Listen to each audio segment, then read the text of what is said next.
So the thing that concerning the last question that you were saying, the role between mathematics and physics, I think that you are right that they are the two sides of the same coin. I fully agree with the Russian mathematical school.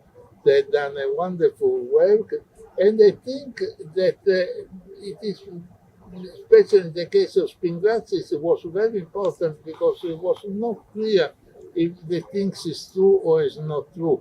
One may believe that is true, but one thing is to give some argument, but other things have to have this really under control. And I think that having things really under control is something that is very important. Of course, sometimes physics in advance of mathematics. Sometimes it's the other side. For example, for one thing, so string theory, Calabi-Yau invented the Calabi-Yau space before physics application. On the other hand, for example, the Newton wrote the differential equation before one could prove in a rigorous mathematical way the meaning and so on. Dirac invented the Dirac distribution before people, Gelfand and other people discovered distribution theory and so on. So I think that the two things are going together. Mathematics is studying, in some sense, all possible worlds. Physics is just studying this world, but the input of physics is fundamental to have a new problem to study with for mathematics. For example, one example is the Kadar-Parisi-Zhang equation that describes the movement of surface. And the proof that the equation makes sense is something quite not easy. Indeed, the guy that got the Field Medal, which is not important as the Hubble Medal as Talagrand, but is still a very important recognition. Yes, KPZ equations are very famous. Yes. Dr. Pai, anything to add? Yeah, I think because we are engineers.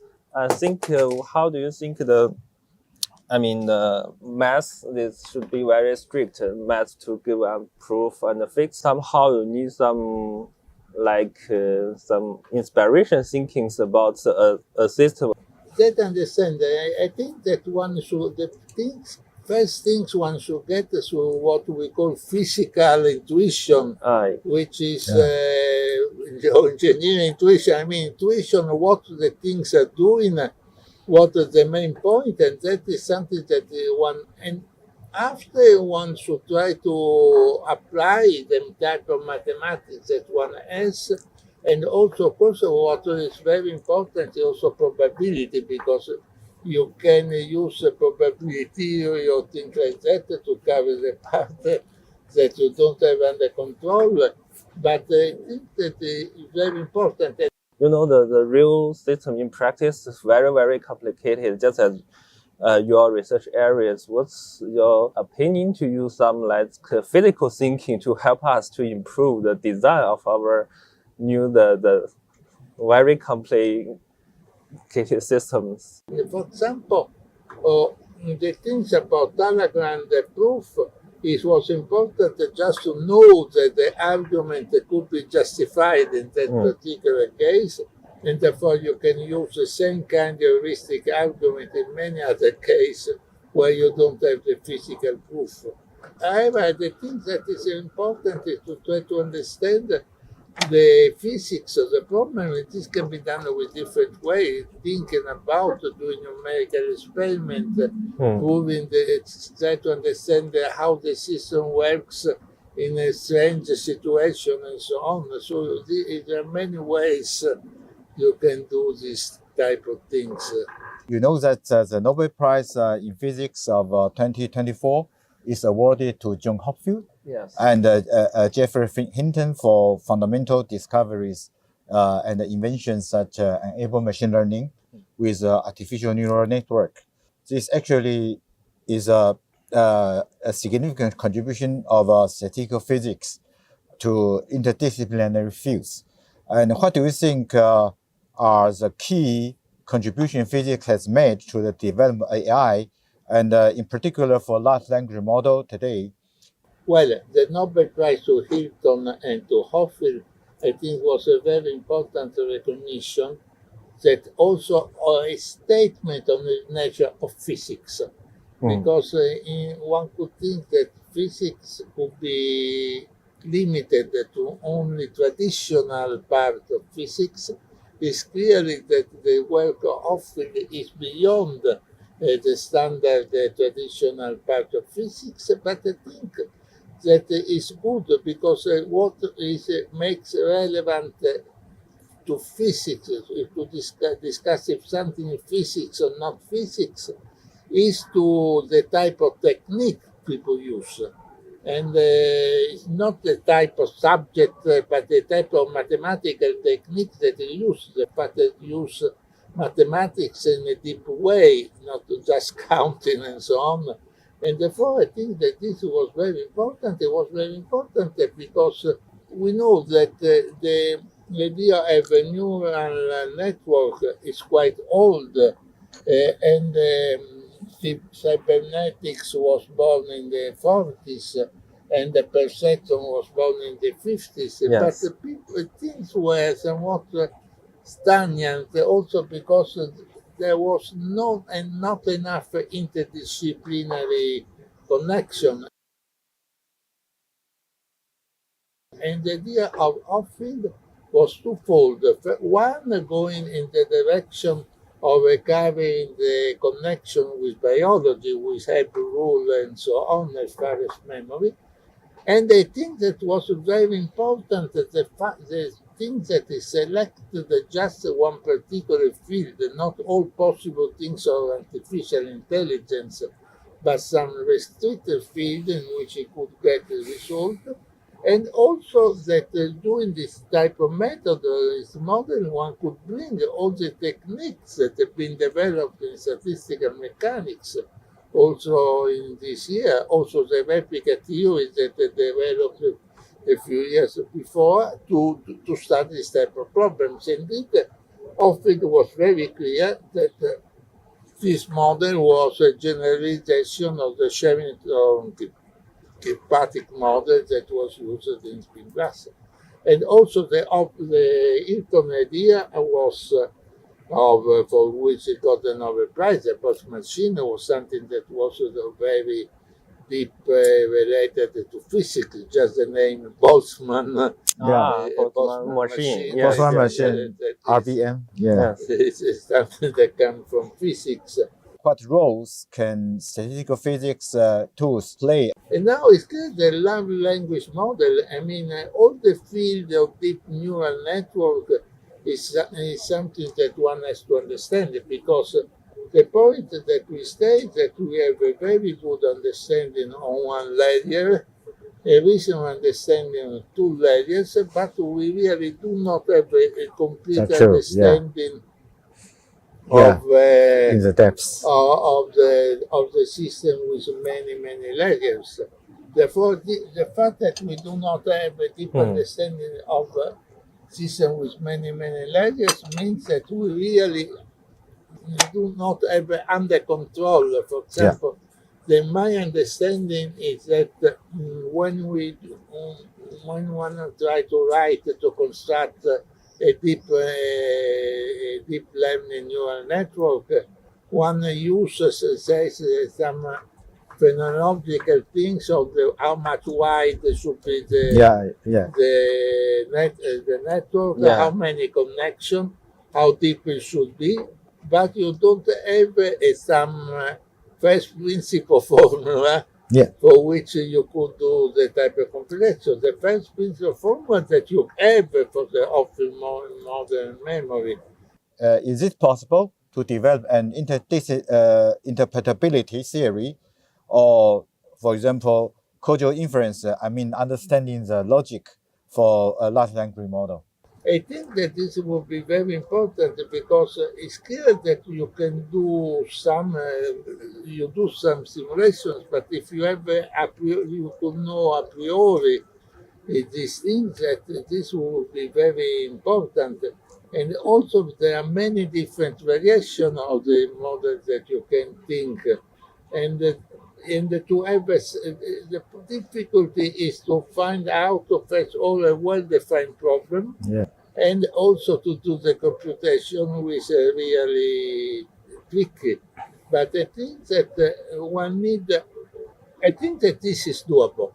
I don't see any reasons for which one could not have a good thermodynamics and mathematical and full mathematical understanding of deep neural network. Yes. And Yeah. after that, one gets a deep neural network. Of course, the language is more difficult, but I think that one can try to make progresses in that direction. But I think that is something that will come out in one way or another one, because I always have seen that problems that Good look morning, everybody, and welcome to the second day of this workshop. I hope you all slept well so that you can enjoy this session, which looks very interesting and exciting. And I will chair this morning session, and it is my great pleasure to introduce Marc Messard from Bocconi University in Milan. And his talk is about the possibility of neural networks to generate new data. Okay, please. thank you very much. It's a great pleasure to be here. Yes, very rapidly, just to set the stage before going to generative models. I think we are very fortunate for people of my generation that we could be present and to some extent participate in one of the birth of modern AI in the 80s and 90s, working on neural network, and then come back in the recent years with the new wave of AI, which is taking over. And the landmarks of this new wave, of this new revolution, certainly I have put here four really landmarks which I found particularly striking. Of course, 2012, the first time that a deep network is able to classify images, analyze images much better than any other system. AlphaGo 2015, and particularly the AlphaGo Zero, because it was the AlphaGo Zero was a software which was able to be trained by itself, by playing against itself, and not relying just on human games and on data from humans.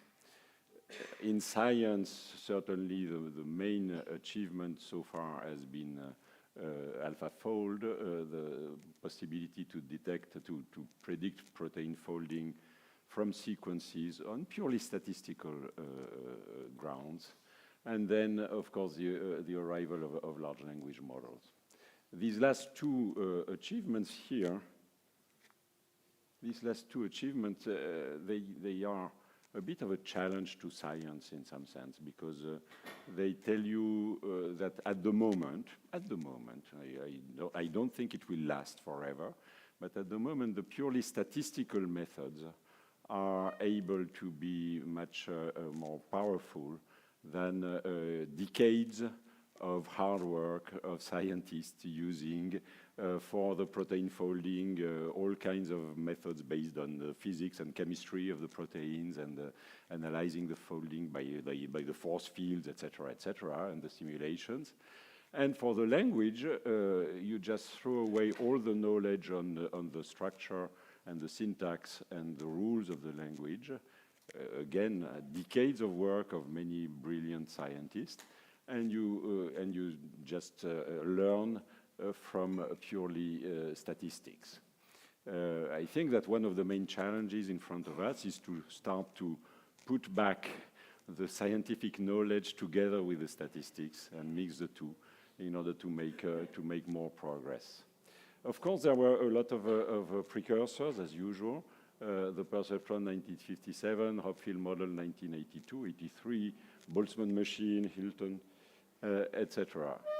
And as we know, last year was the moment of recognition of all that with the 2 Nobel Prize, one in chemistry given for the protein folding, and the one in physics given to Hopfield and Hinton. The impact is absolutely major. So at the heart of all this is machine learning. Is something that was very present in the 90s already. It is the idea that you look at a neural network, so it could be either a feed-forward network, a deep network, or it could be an energy-based recurrent network of a Hopfield type, and you want to train it from data. So you want to train it from data either to produce input-output heteroassociation, or you want maybe to produce an energy landscape that will be able to characterize your data. And you start from a database with inputs and outputs. I'm sorry, my voice, I'm not sure the voice will keep until the end, but I hope you understand. I lost my voice yesterday. So if you look at the learning process, the learning process is governed by the minimization of a loss function, or maybe a Bayesian approach. Given the data, you want to find the weights that are sampled from a prior and a Boltzmann weight, which wants to push towards the minimization of this loss. All this is perfect. It's very nice. You have systems for instance, in contemporary LLMs with tens of billions of parameters, which are these weights. So it's really a large dimensional system with an energy function, which is a disordered function, so it's a disordered system.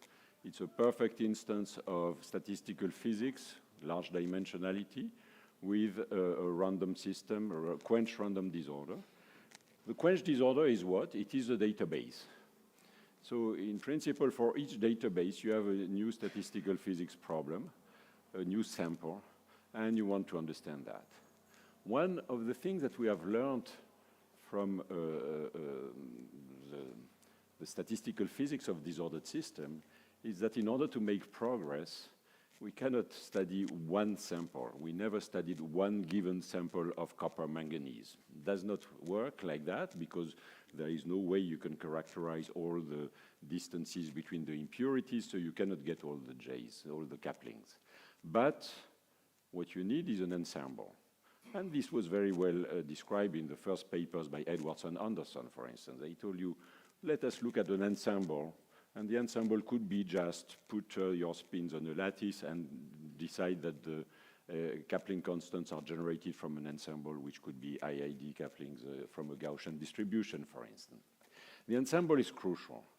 Once you have an ensemble, you can start to do theory because you can start to predict things which are universal, which are the same. We call them self-averaging. It means that they are the same properties with probability 1 for any system drawn from the ensemble. So here we start to hit a little bit of the friction between the mainstream research on machine learning and statistical physics. In mainstream research, you will be interested in one database maybe, or start with a few databases. So you will start with MNIST because it's simpler and small size, and then you will go to SciFar, you will go to CLIB, you will go to ImageNet, depending on how much money you have available, basically. That is the thing. There is always a risk when you start to do something like that. There is a risk that you may overfit your theoretical approach to the database. I mean, if you spend too many years working on MNIST, well, you will have perfect methods for MNIST, but it's not clear that they will be easily transposed to other databases. So getting a good ensemble is crucial. And this is where I think that, so an ensemble is a probability distribution of data. And this is where we have been very weak. And I think that we have to recognize that the research that was done using physics in the last 20 years or 30 years or 40 years was a bit limited from this point of view. Most of the research was done on data ensemble, which was either IID random variables or maybe Gaussian. maybe with some bias, a little bit of structure, but very, very little structure. And I think that it is a weakness because, in fact, if you look at the success of machine learning, a large part of it is due to the fact, well, all of it is due to the fact that the data is structured, is highly structured. If you have no structure in the data, there is no way that you can get a good system. And so what is this structure that we have missed? The structure is, I mean, there are various types of structures. Let me just mention a few of them.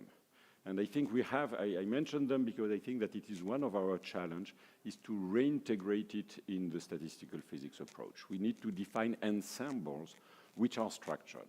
So elements of structure are the low dimensionality. If you take MNIST again, you look at this typical distance between two handwritten digits, and you look how it scales with the number of points. From that, you can find an effective dimension of the manifold where it stays.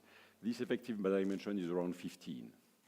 So you find that these digits, they cluster on a curved manifold, difficult to visualize, of dimension 15, embedded into the dimension of the image, which is 784, much smaller. And of course, in this manifold, you have 10 sub-manifolds, cognitive manifolds, which are each of the digits, of dimension varying between, I don't remember, 7 and 13 or something like that.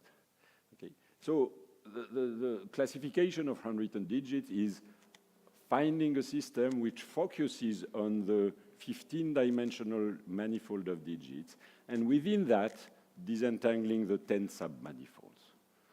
Much less, I mean, the size is not at all comparable with the embedding size. And it's true also for other images, etc., etc. There is, in data, there is an obvious, especially in images, but also in text, for instance, there is an obvious aspect of composition and combinatorial aspect. I mean, if you look at an image like that, it's made of a certain number of persons. Each person has eyes, mouth, hair, etc.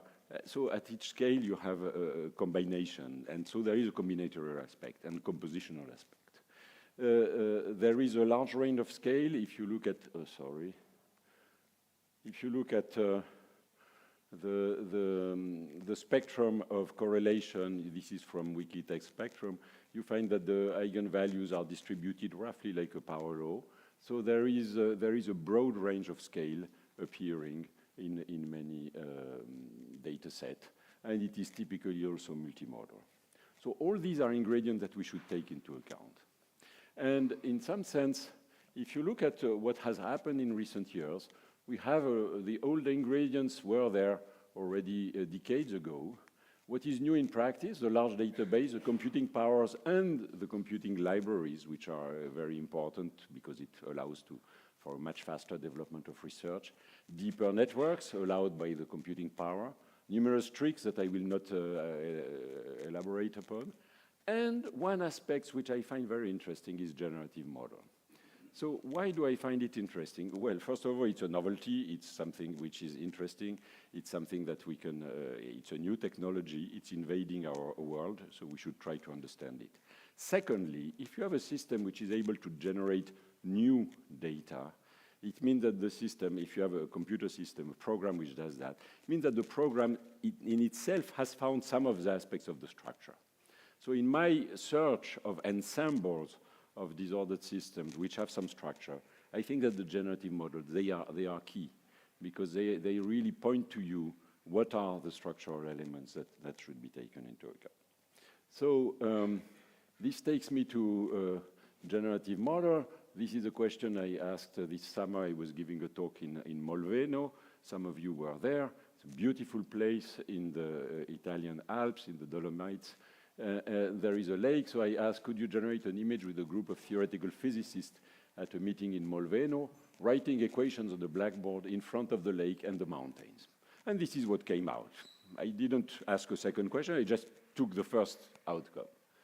Nice, it's a nice place. The lake looks like that. There is this mountain there, it's there. These two mountains, actually, if you face the lake this way, they are behind, so they are not there. If you know very well the place, you recognize that it's not Molveno. I mean, and then these guys, they absolutely look like theoretical physicists. I mean, this is perfect. Even some colleagues of mine, when I show this image, these guys here, the conjectures on who that is, let's say. But okay, I let you find with your friends. You see they are male focused on the blackboard, and it's perfect. So it has a flavor of theoretical physicists. What they write is less than perfect if you start to look at it. And so this, I think, it summarizes well what is the status of all this. I mean, it gives you something which has the flavor, but as soon as you start to look in the details, you start to have a few problems. Let me very rapidly, I think most people know what it is, but for those who have not been dealing with generative models, let me summarize and set the stage. So I will talk mostly on generative diffusion. It's strongly related to flow-based models, stochastic interpolation, and stochastic localization. I put all these methods in the same bag because I think that they are really essentially equivalent. And generative diffusion works in a two-stage process. There is a forward process in which you take a data point, here an image, and you noise it gradually. And then there is a backward process in which you start to denoise. You start from pure noise and you denoise it until you generate a new images. So this is the general framework with which you, basically the idea is that the challenge is the following. I think it's a very interesting general scientific objective. Imagine that you are given a certain number of samples from an unknown probability distribution P0, and you want to generate new ones. So that is exactly what it is doing. And it's a new technology, and I use it as a lens to study data structure. And when you look at it, it's a physical process. It's a stochastic process based on physics. So what is the forward process? The forward process is just you start from an initial distribution, you start from a data point, you start to noise it, and I will use I mean, you can use whatever noising scheme. There are various schemes, etc. All of these are equivalent. They are change of variable one from the other. So I take my favorite one, which is to noise it through an Ornstein-Uhlenbeck process. And so Ornstein-Uhlenbeck means that it is a relaxation in a quadratic potential. And because it's a Langevin equation in a quadratic potential, at large time, it converges to the Boltzmann equilibrium, which is just a pure Gaussian. So at large time, it generates Gaussian noise. If you start from one point in the database, at time t, what you will get is you start from a mu, you get a mu e to the minus t. There is a e to the minus t, which is a relaxation due to the Ornstein-Uhlenbeck potential, plus some noise, and the noise has an amplitude square root of delta. Delta is 1 minus e to the minus 2t. So initially there is very little noise and a lot of signal, and gradually the noise gets strong. Now, what is the reverse process? The reverse process is something very easy, actually. If you can derive it by using the Fokker-Planck equation. You look at the Fokker-Planck equation for the forward process. You reverse the time, and you find that this reverse Fokker-Planck, you can write it as a Langevin equation also. But this Langevin equation now, it has a force field, and the force field which will guide the system in order to get back from pure noise to P0, to your original distribution.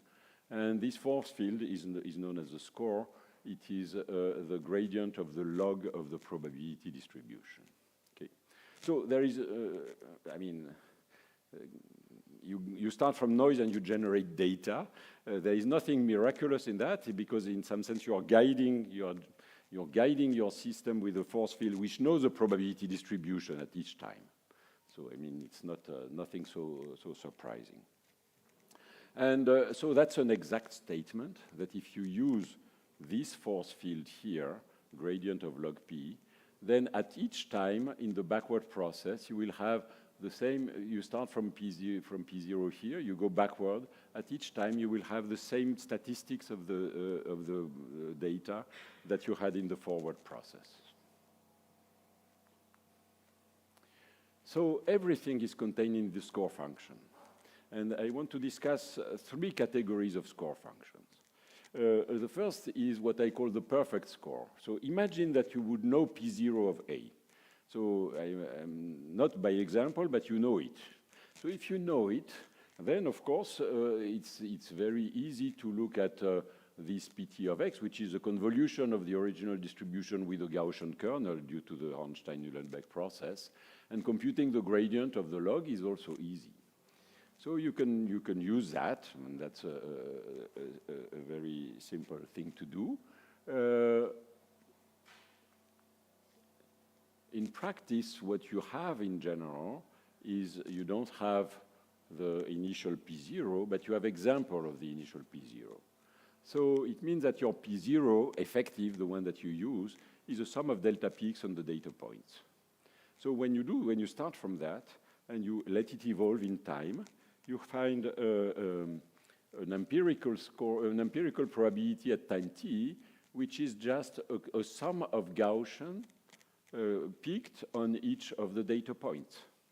Okay, so it's a Gaussian mixture, and the exact, what I call the exact empirical score, is if you take the gradient of the log of this thing. Well, you start to have a force field which is attractive towards each of these data points. And then there is what people do in practice, which is neither the perfect score that they don't know, nor the exact empirical score, and I will come back to that, but they do a trained score. So basically, what is the score? The score is a force field. It's a field in the space of the inputs, and it's a vector field. And so what you do is that you train a neural network so that it will characterize the score. So you have a neural network, it takes an input x, it generates s of x, and it depends on parameters theta. So people typically use U-nets, for instance, and the theta is the set of all the weights that you have to train. So how do you train the weights? You train the weights by regression. You find the best set of weights such that the S theta, the approximated score by the deep network, should be as close as possible to the true score. Of course, this is useless as it is written here because you don't know the true score. Fortunately, there is a way to convert that up to a global constant into something that you can really measure, which is to estimate the loss through the database. And so the loss, you can write it as, imagine that you have a sum over all the points in the database, A mu, and they have evolved at time t to some trajectories x mu of t, and you find that the loss is expressed as a norm square of s theta of t plus x mu minus a mu e to the minus t over delta t square. So this is something that is nice because this is just empirical data, so you can minimize that. Okay, depends on all the weights, and you have a standard process of learning. So the question of generation of new data, what is it really? Well, the aim, of course, of all these things is to generate new points. But there is a big danger. If you look at the empirical data distribution picked on all the data if the trained score, if you use a neural network, which is very powerful, and you train it very well, well, the theorem tells you that you will get back with the backward process, you will get back to the P0 empirical, okay? Because you've really learned to minimize what you do here when you do that is that you minimize the distance between the square distance, the square error, between the fitted score and the empirical one. But the empirical one is a mixture of Gaussian on the data points. So if you do that very well and you train well your system, then what you will do is that the backward process will generate the data points. So we will have lost a lot of money and released a lot of carbon dioxide in the atmosphere for nothing. You get back what you had for the training. But that is the fate of what is happening in the training. So it means that the whole process of avoiding memorization is due to what? It is due to the fact that you use a score function, a family of score functions of neural network, which is imperfect, which is not good enough, or which is not trained well enough. And this is what I want to discuss. What are really the ingredients that are able to bring you to not memorize? I should stress that all this is totally empirical and uncontrolled. I mean, what people have been doing on that, I mean, I'm not blaming them, and the results are spectacular, and also in science, etc. I mean, generative diffusion is, I think, a very impressive thing, but it is entirely based on a completely uncontrolled process, which is to what extent is the structure of the neural network that you are using and the way that you train it, they are regularizers. And this is not well controlled. So it's worth having a look at it. So the kind of question that we have tried to ask in this context is what happens when data lives in large dimension? What happens when there are phase transition, when there is symmetry breaking?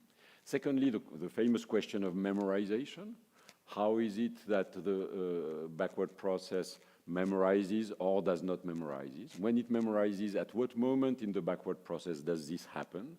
Can you avoid that? What are good scores and good score training schemes? And this is what we have tried to study in the last 2 years with, in particular, the people in École Normale, Giulio Biroli, Tony Bonnet, Raphaël Urfin. And what we want to use is really try to use statistical physics to do that. In the following style, let's say, of research, we want to analyze what happens to diffusion models in the limit of large dimension and large number of data, which is a limit where you can start to use the tools of statistical physics, let's say. We started from very simple models, solvable, in which we understand the thing. And then we try to derive, to understand mechanisms and maybe derive some test formulas that we can test on real data. So it's really the way that we start to get into this field. So the simplest model that I could imagine with a symmetry breaking was just a ferromagnet, mean field ferromagnet, Curie-Weiss model. Curie-Weiss model is nothing simpler than that. You can teach that in the undergrad, and so that are the binary spins. So my initial data is generated from this distribution with beta larger than 1. There are 2 states with magnetization plus m star or minus m star. And if I generate spins from that distribution and I look at the magnetization, well, initially they are all either at plus m star or at minus m star. I noise the configuration and I look at the sum of xi over n, and I find that, of course, it decays exponentially, and then there is noise added. And if I look at large time, 1 over n sum of xi has a Gaussian distribution of order 1 over square root of n. Okay, very simple. Now, it's clear that in the forward process, there is a merging of the 2 clusters at some point. And so the backward process should be able to generate not the merging, but a separation of the 2 clusters, which we call a speciation event. And that is what we have studied. It is something, I will not explain the math, but the math is very simple. You can really completely analyze the backward process, the stochastic process. The force field in that case is something that here I was using the perfect score. If you use a perfect score, you find that really the backward process, you can project it on 1 variable, which is one of which is the average magnetization in the scale square root of n. And this magnetization, it follows an effective Langevin equation with its noise and an effective potential which is time dependent. Okay, and what is this effective potential? Well, this is its mathematical form, but it's better to look at it. If you are at large time, so an initial stage of the backward process, you have just a quadratic potential. So it's pure noise. You are relaxing in a quadratic well. But then at some critical value of the time, which is 1/2 of log n, you start to develop a cusp at the origin.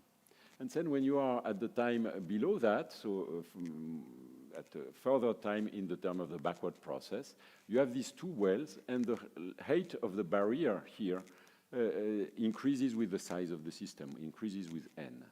So it means that if you look at the trajectory will oscillate here and there. It goes through this transition, and it is either in this well or in that well.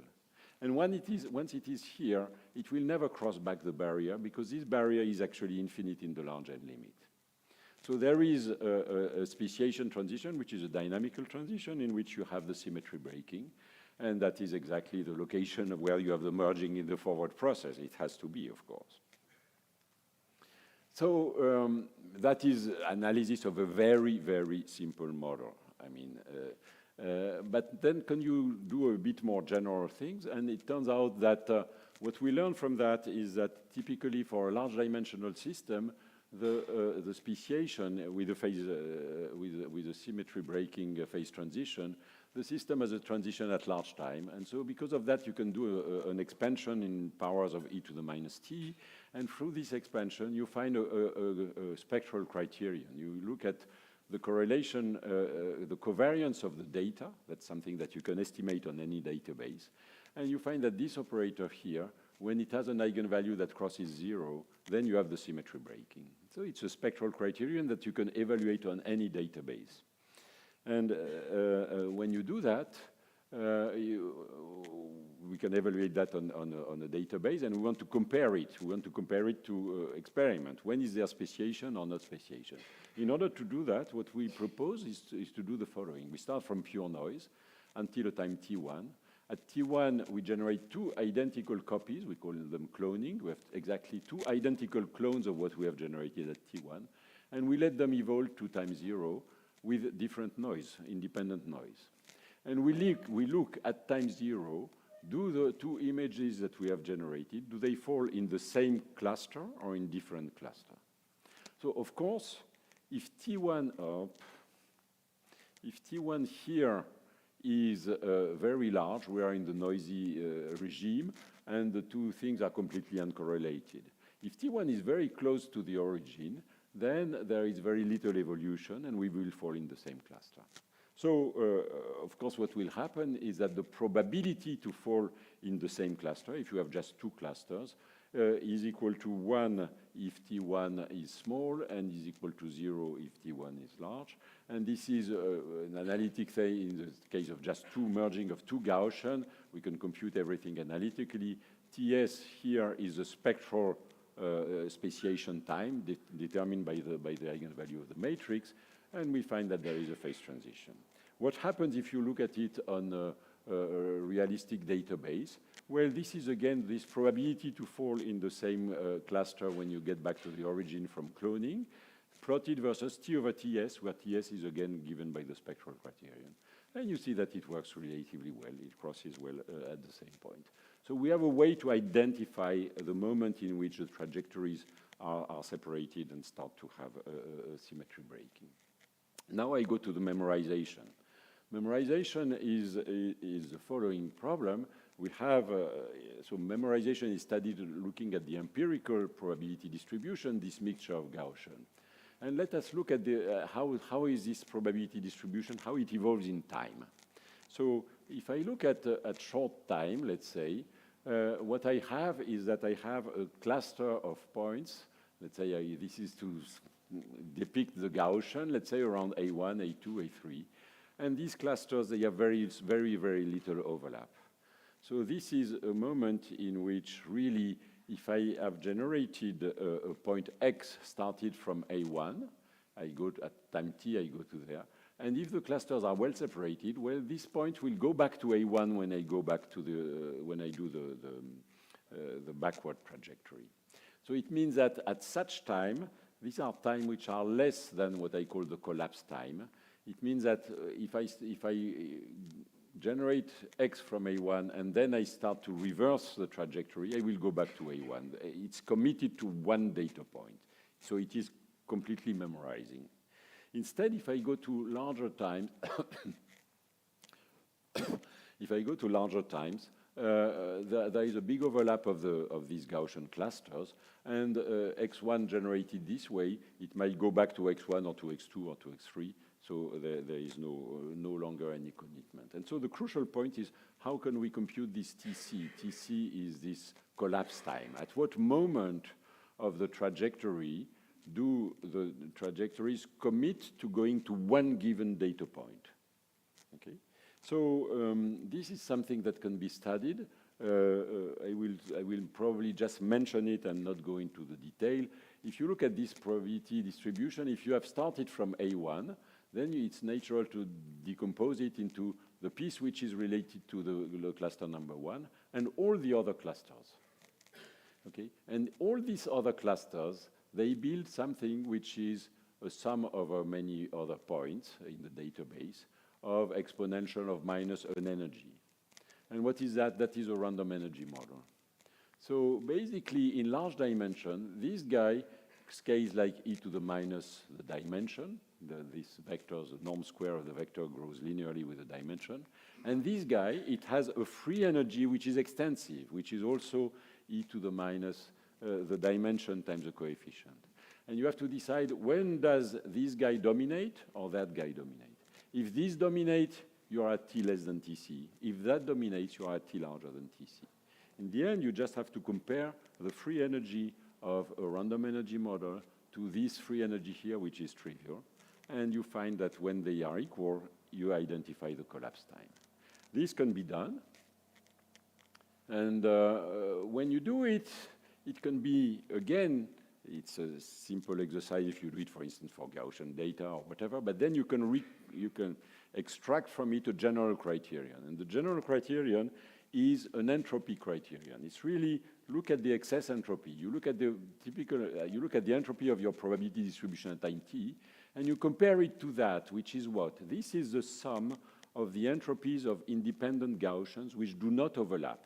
You have n Gaussians that, okay, and when the two are equal, it is exactly when you are paving your effective space of pt of x, you're paving it with exactly the right number of Gaussians. And so when the two coincide, you have the collapse. And so that's an entropy criterion, which again can be studied on any database. So this is what we did. I will not, we can identify, let's say, when experimentally we identify when we are collapse by looking at, as a function of reverse time, what is the label of the closest data point. At some point, you find that the trajectory, it's always in the neighborhood of this guy number 350. It means that it has committed to 350. So the collapse time experimentally is that. And we have checked that the collapse time the statistics of the collapse time corresponds exactly to the entropy criterion. I don't get into the detail, but I mean, it's again the same kind of thing. We can have a simple statistical physics model. We derive a general criterion. It can be studied on any database and then checked. Yes? What about the exponential in ImageNet? N equals 200 is not exponentially embedded. Absolutely. That's my next chapter. That's my next slide. Two things about the questions of Chaim. It says we should not look at exponential times, exponential scales, because that's not what happens. Two things. First of all, if if you have data which is in a manifold of lower dimension, which is not the explicit dimension, then you find that really what happens is that instead of having the collapse depending on a number of data which scales exponentially with the embedding dimension, it scales exponentially with the latent dimension. So instead of being 784 for MNIST, it would be 15. So this is already a strong factor.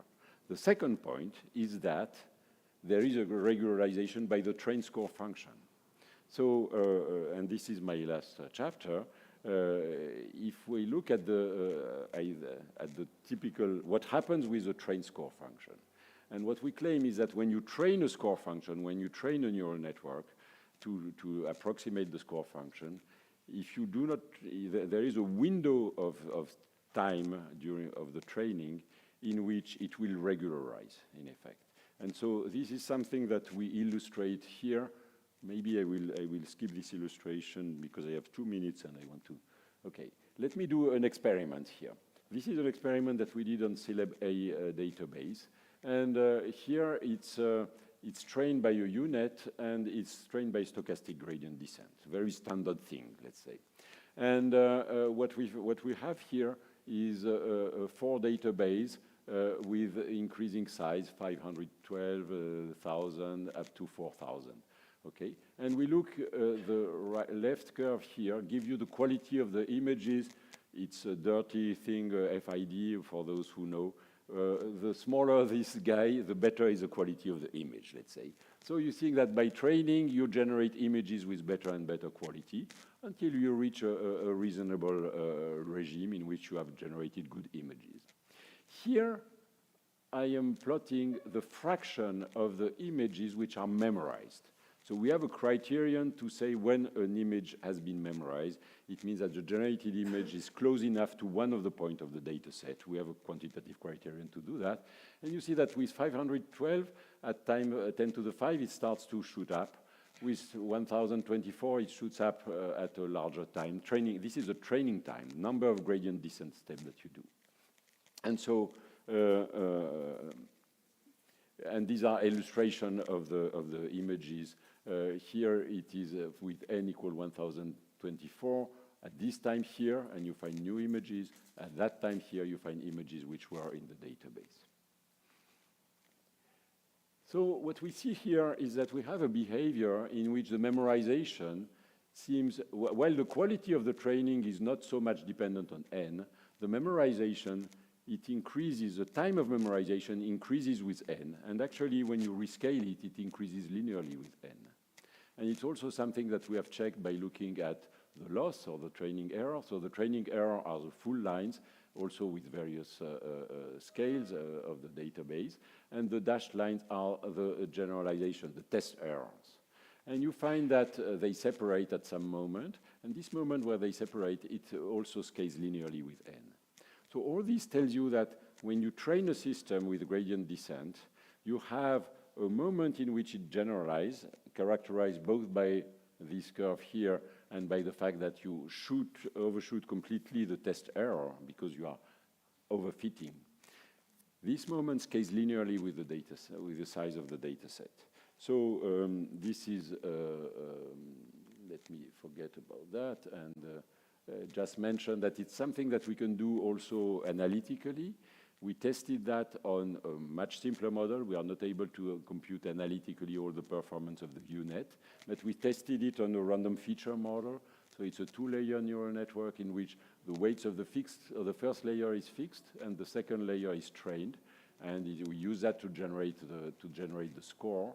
And because it's basically a linear model, because the weights are, the only weights that are trained are the second layer, we find that the training, the relaxation time of the training of this model are given by the inverse of the eigenvalues of this operator here.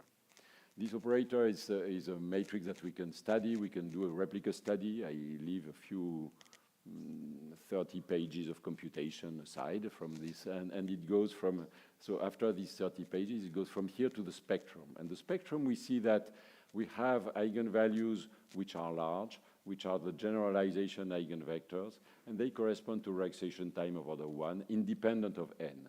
But then there is, here, there is a peak at 0, which is obvious because of the rank of the matrix, and there is another peak, and this is the memorization.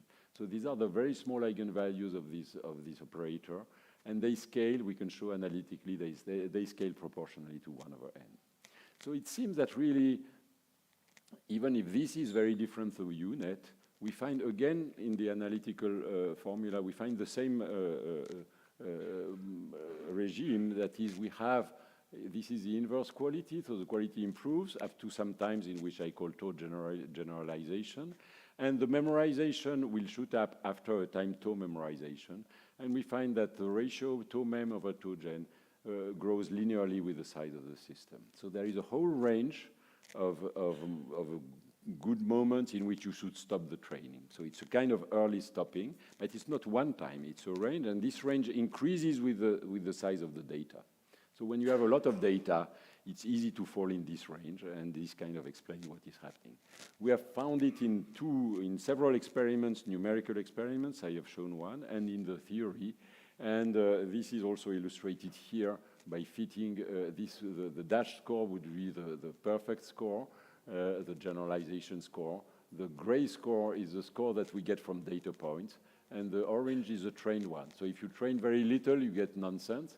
If you train a bit more, you find that you get closer to the generalization, and only after a long time you start to overfit. So it means that it's really this process of the overfitting of the score which takes a time, and it seems to be generically linear in the size of the system. So sorry, I went a bit of let me skip that because I'm over time. And yes, just wanted to mention that in the backward process, we have really three regimes. We have a noise regime. We have a regime in which you start to separate, get the structure of the data, separate into several clusters. Of course, there will be subclusters in the clusters. I looked only at the first transition of these. And then you have maybe, in some case, the memorization moment, the transition to memorization, which you can avoid if you take a neural network trained not too well. But this window of training time in which you can stop it, fortunately, it increases with the size of the system. And let me thank Giulio Biroli, Tony Bonner, De Bortoli, and Raphaël Urfin. And for those of you who want to get another shot of that, you can still rush to get to San Diego to the presentation of NeurIPS, where Tony Bonner will talk tomorrow evening about that. Thank you.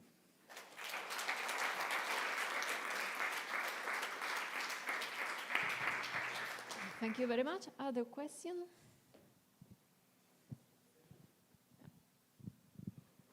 I have two questions. First of all, about the issue of effective dimension and the exponential. But in the theory, at least in random energy, I presume that the A's themselves are assumed to be random. But because of the same argument that there is structure and the effective dimension is small, it means that the A's are not random. So how do you deal with the fact that the A's are structured, and how do you do the random energy when the energy is not random? Well, the energy is random, but it has a different probability distribution. You still have, if you have data which is in a manifold, you still have independent points taken from a manifold, let's say. We assume they are independent, of course. Yeah. And the problem is to take into account this reduced dimensionality of the probability distribution. But it's not a problem of independence. Right, but still... They are they are not... You can do the random energy with this? We have done the random energy with the A samples from some manifold? Yes. Yes. Okay. The second question is about generalization versus memorization. I think at least empirically, a lot of time people find, and also I think in your first image, is that it's kind of mosaic. It's in between. It's not a memorization perfect, but it's a combination of. You are absolutely right. I think that it is one of the things that we have not yet done, and which is a very interesting challenge. So far, we have taken, if I look at, for instance, the kind of thing that I was showing, sorry. Yes. If I look at this, we have characterized the memorization by a standard thing, which is you look at the distance between the point that you have generated and each point in the database. And you say that if the closest point is at a distance less than 1/3 of the second, arbitrarily, you say this is memorized. That's what people use in practice. In a large dimensional space, it makes sense, because in a large dimensional space, the first and the second should be more or less the same if they are not correlated. If you are less than 1/3, it means that you are really close. But in particular, if you look at images, you are absolutely right. I think that a much more subtle thing should be done, which is to be able to understand to what extent you have partial memorization of patches. This we have not done. I think it's a very interesting question. Okay, any other question or comment? Yes. Just one very quick clarification. So in this figure, from n equal to 512 to n equal to 4096, you don't change the learning rate. You don't change? The learning rate. No. No. It's the same learning rate. No. We have done a lot of checks that it's with changing the batch size, etc. That it is really, it's not the number of times you see an example, for instance, that matters. It's really the size of the data set. Okay. And also, I have a curiosity. You showed a plot where you were comparing different data sets. It was you were comparing the probability of ending up in the same cluster, and you showed that there were some discrepancy between these data sets and the theoretical prediction. Do you have any intuition of which data sets are expected to get closer to the analytical prediction? I mean, the MNIST data set is expected to have a relatively small structure. It is expected to be relatively simple. Yes, you mean this, Yes, this correct. spread. Well, I think it's already miraculous that it clusters that way. Here, it's also, it's a kind of, here the kind of study that we did was taking in each of these databases, we choose two classes. Okay, so we looked, I don't remember, one of them was SciFar, we had horses and cars. Okay. So we only use horses and cars. So you were very well defined different. Okay. So what we did since then is define a much more general criterion, which is a criterion for, which does not, here we have clusters which are well separated. You see them metrically. I mean, the distance is such that, so you have this separation. It's kind of obvious.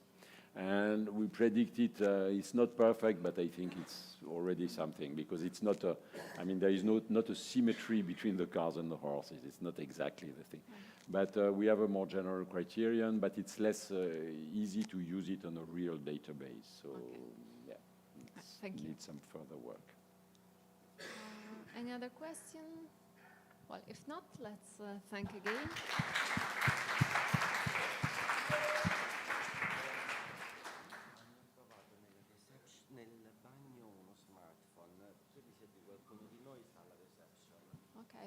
Okay.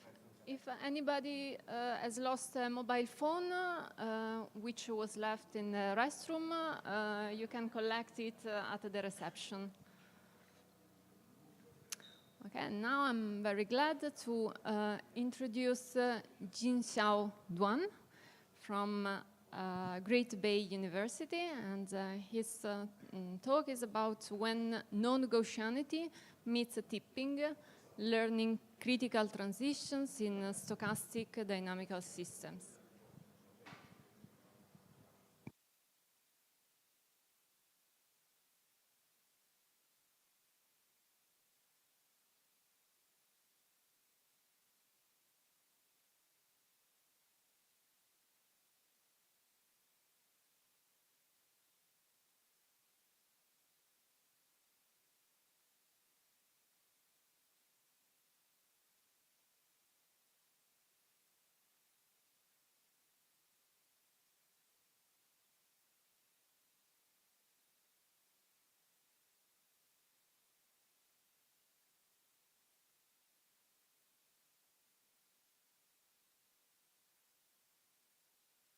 This talk is about critical transitions in stochastic dynamic systems, especially when noise is non-Gaussian.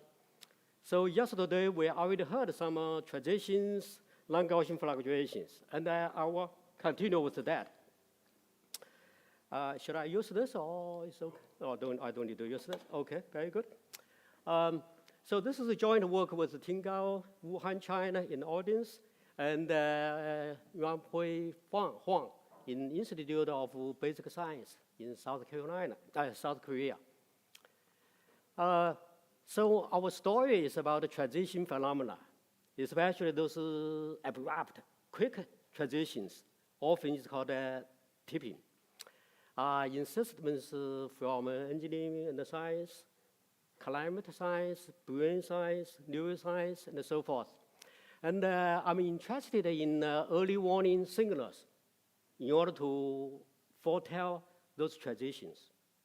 And I would like to introduce some indicators, those scalar quantities. By computing of it, I can tell something in advance of tipping or critical transition. So this is an example from an ice core data from Greenland. This is one of the data sets that underlie the climate change. And this is for the past 10,000 years. As you see, there are many quick transitions. And I want to emphasize that the transition time is finite. Sometimes it's quick, abrupt, especially when comparing with the underlying time scale. Now, the second example is from brain science, epilepsy, a brain disease. And as you can see from those 4 EEG data sets, 1, 2, 3, 4, and you see many critical transitions or tippings within finite time. And so critical transitions is a sudden shift in the dynamic regime. Dynamic regimes are those distinguished system state that is recognizable. So the transitions between those recognizable patterns, dynamic patterns.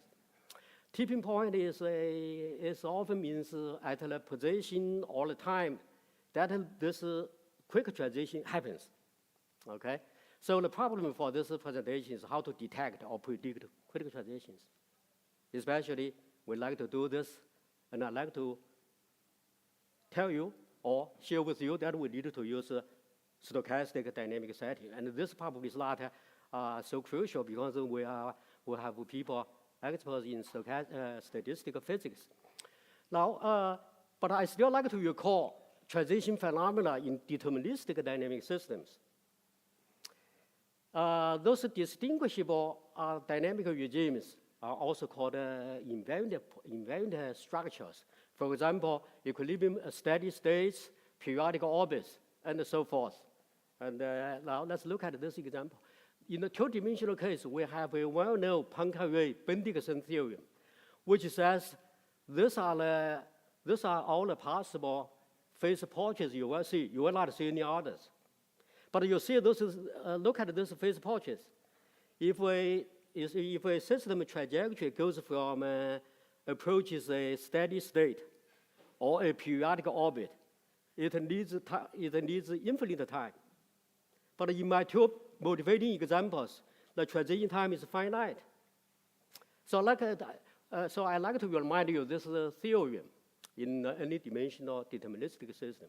If you have a system, if you have a trajectory which approaches a distinguishable dynamic pattern, it takes infinite time. Therefore, deterministic models will not do a good job for the transition phenomena that I'm interested in. So we need to have a system with noise.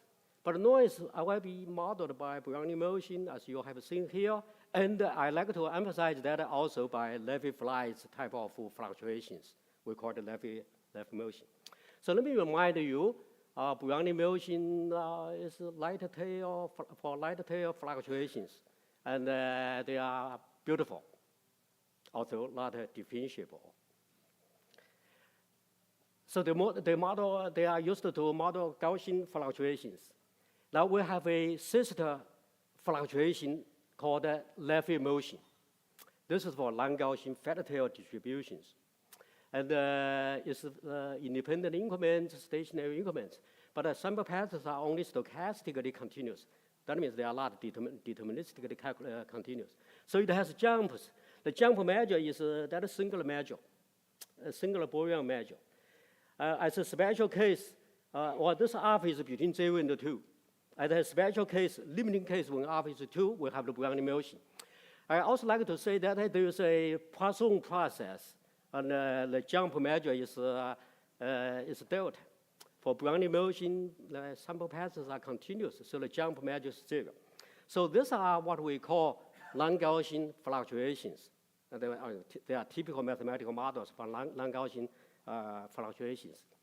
So there's a theorem in stochastic calculus which says if you want to work on noise, white noise, it must be a linear combination of Brownian noise and Levy noise. So it must be a linear combination of Gaussian noise and Levy noise. So as a result, we have a standard SDE, or stochastic differential equations.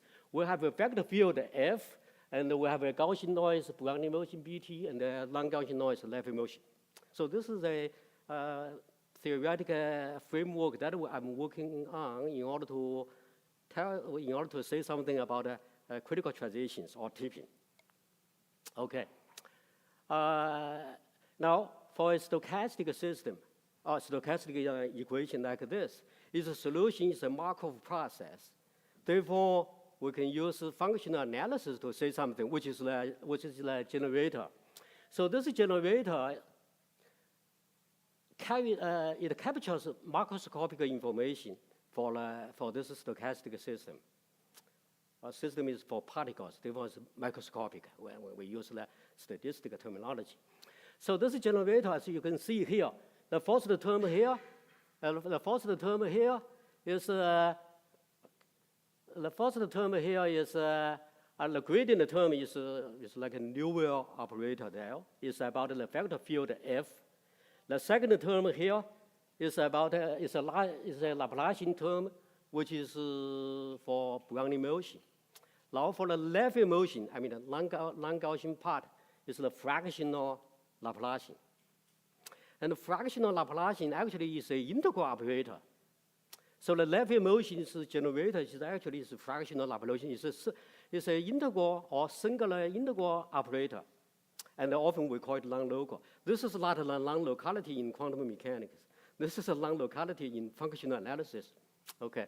So as you can see here already, the non-Gaussianity in the statistical feature actually means the non-locality in the generator, because it's an integral operator. Okay. Now,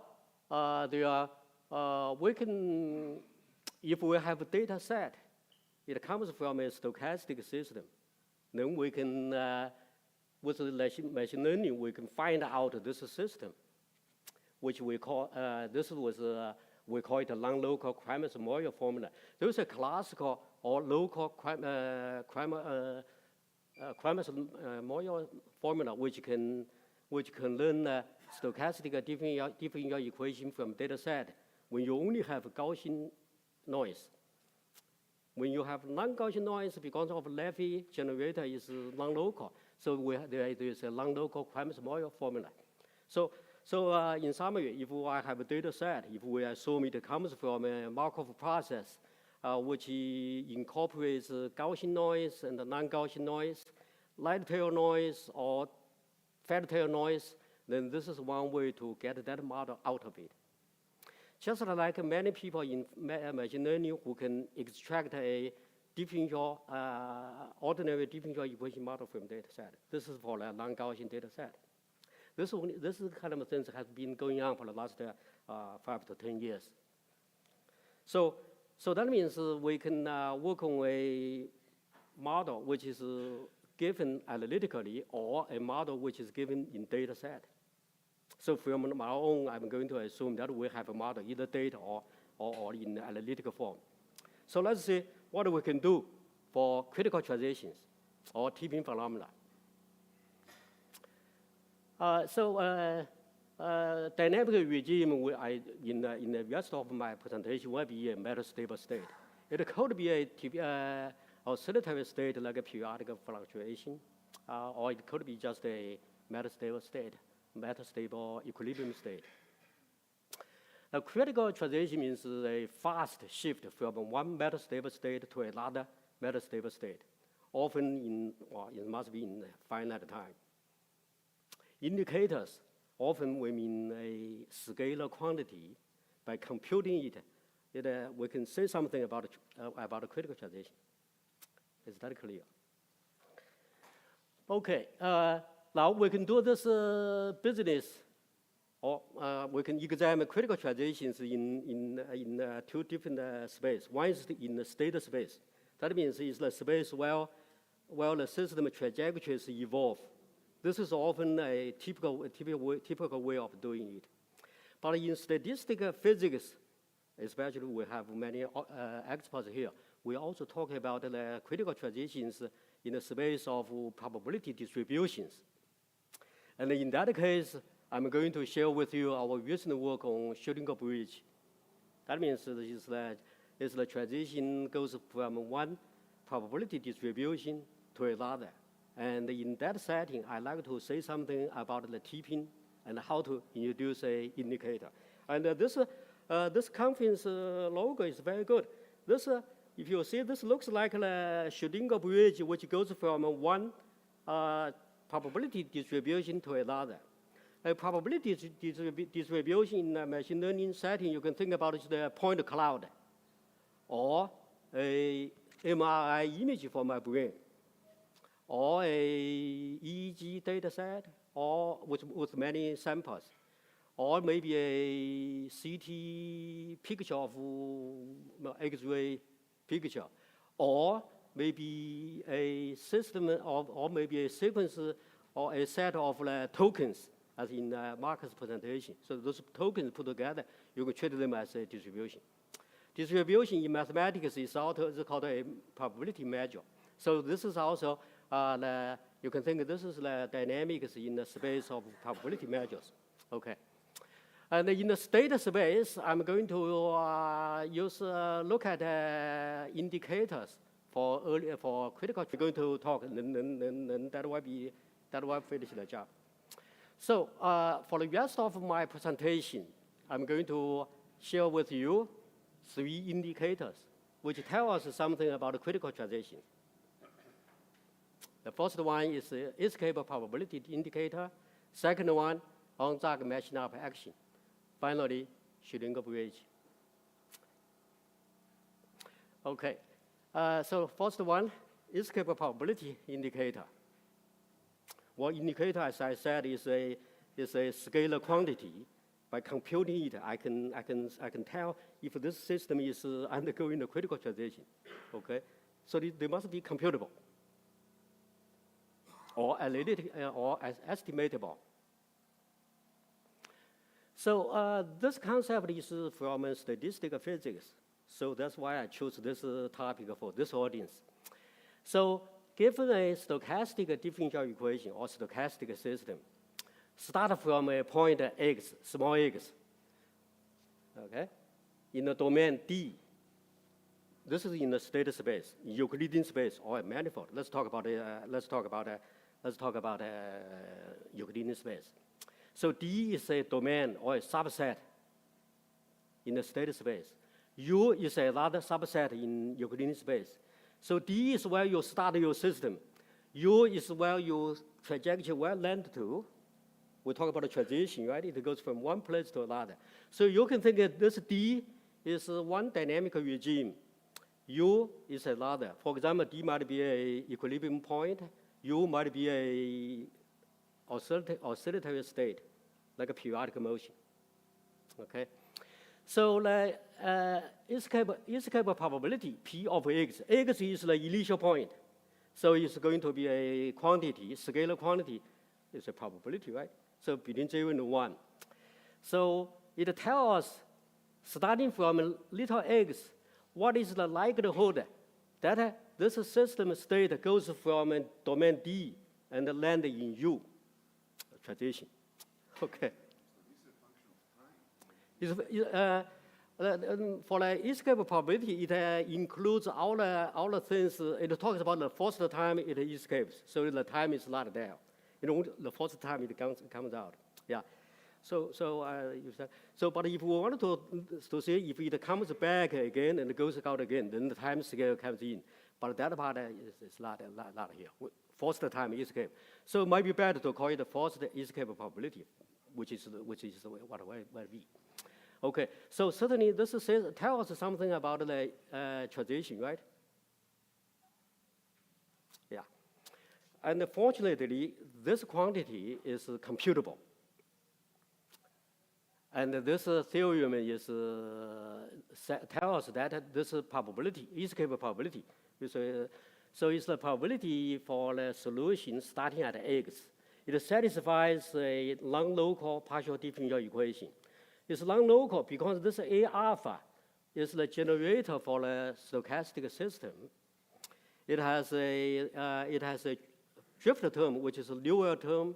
It has a Laplacian term, which is coming from Brownian motion. It also has a non-local Laplacian operator coming from Leffe noise. The non-local Laplacian is an integral operator, so that's why this is called non-local. Okay. What would be the analog of that with the Gaussian norm? If it's a non-Gaussian norm, then Laplacian fractional Laplacian term will be gone. So what would be the P in this case? What would be P in this case? P is going to be the escape probability for the system start at a little x, goes from D to U. I understand, but what would be the solution? Solution is going to be a deterministic quantity. It's like in a one-dimensional case, P is going to be a curve is a function of Px. X is the starting point. Yeah. This is the thing we do it in statistical physics also. Except here we put it in a stochastic differential equation setting, which we have a reformulation as a solution of a deterministic PDE. Yeah. Okay, so maybe it's good we look at the example. So how to introduce the indicator? If the probability is bigger than 50%, then I'm going to carry my umbrella for tomorrow.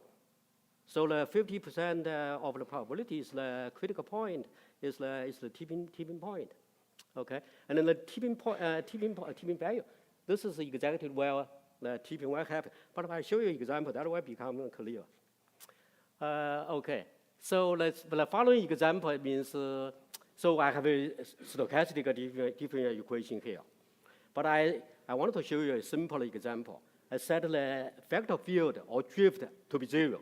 So I don't 0 times dt. That means I don't have vector field. That means I put a particle in the UFO tumbler here, but I assume the velocity is 0, it's no motion in the UFO close by. Then my question is, what's the escape probability of this particle goes from D to U? What's my D? D is from -2 to 2. -2 to 2. So this is my D. And escape is to the right. That means I start my particle here, okay? Then I want to ask a question. What is the likelihood that it goes to the right? It moves to the right. When vector field is absent, we don't have vector field. So that means I look at the Brownian particles. And what's the likelihood if I put it in a one-dimensional interval, -2 to 2? But there is no barrier here. There's no barrier here. And Brownian motion is continuous, so when it goes, it will pass the boundary. Very good. Low vector field, low velocity. So this says is a straight line, as it should be for some of the experts. But I wanted to emphasize a geometric part here. So in my mind, in my mental image here, Gaussianity means linearity. Look, it's a straight line here. Okay. How about non-Gaussian Leffe motion? What are you going to see?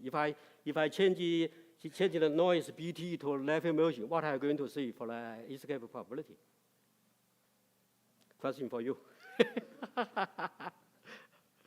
So this says, well, this says if my particle is here, then the likelihood goes to outside is increasing, because I talk about the escape probability to the right. The particle here, it goes out more likely, right? How about if I change it into non-Gaussian noise? What are you going to see? Well, I already gave you a hint. I said this is a straight line. What is the opposite of a straight line? It's a curve. Yes, that's good. You passed my exam. Higher probability Good. You pass the exam. Yeah, we become young. We are doing PhD study right now, qualifying exam in PhD. Okay. So if it's lung Gaussian, the escape probability is not going to increase strictly monotonically, but it's curving. And it depends on the alpha index. Alpha is what I call non-Gaussianity index. Okay. But if alpha goes to close to 2, remember when alpha is equal to 2, I get the Brownian motion, the noise. It becomes straighter. So this is the geometrical intuition that excites me. But there's low velocity. Now, if I have a velocity field, vector field, or drift, what are you going to see? You are going to see a curve also. But you are going to see this will also change. So my vector field is x minus x cubic, which is the double well vector field. I have 2 metastable states, -1 and 1, as you can see here. And you see this is different. It also depends on the non-Gaussianity index alpha. Alpha is between 0 and 2. When alpha is equal to 2, we have Gaussianity. So this tells us that if you have the interaction of nonlinearity and uncertainty, the escape probability changes. Certainly you see the difference here. Okay. You have a parameter of noise, right? Yeah, which is alpha. So is the alpha, I don't know, 0.5 can be alpha equals 2 with different noise? The only parameter in non-Gaussian noise here is alpha. Alpha is between 0 and 2. There is no scale. Yeah. This is coming from a good question. This comes from the central limit theorem. It has other parameters, but I took a standard one, a symmetric one, to make my life easier. Okay, but it has 2 or 3 other parameters. But this alpha, which is the index of non-Gaussianity, which is more crucial. The others is the symmetry and the scaling, things like that, like in Lefty flies. Okay, good. So this is my summary for the first part. You can see, for me, Gaussianity means linearity. It means locality. And non-Gaussian, non-linearity, non-locality. Okay, so this says escape probability is very sensitive to the statistical feature. Therefore, it also sensitive to the interaction between nonlinearity and uncertainty. It's important. Therefore, we can use, it carries more information. Therefore, we can use it as the indicator. That's what we just did, right? Okay, very good, yeah. So this is a application we don't have need to get into details. The second indicator is on-target matching up action indicator. For people familiar with on-target matching up action functional, this is something like a Lagrangian action functional for deterministic, for Newtonian mechanics. But here is the Lagrangian for the stochastic mechanics. Okay? So that means it's Newton's second law when you have a noise there. Okay? Okay, good. So that means when we have on-target matching up action functional, when I do the minimization, then I'm going to get the most probable transition path. In the deterministic case, that means you go from Lagrangian mechanics to Newtonian mechanics.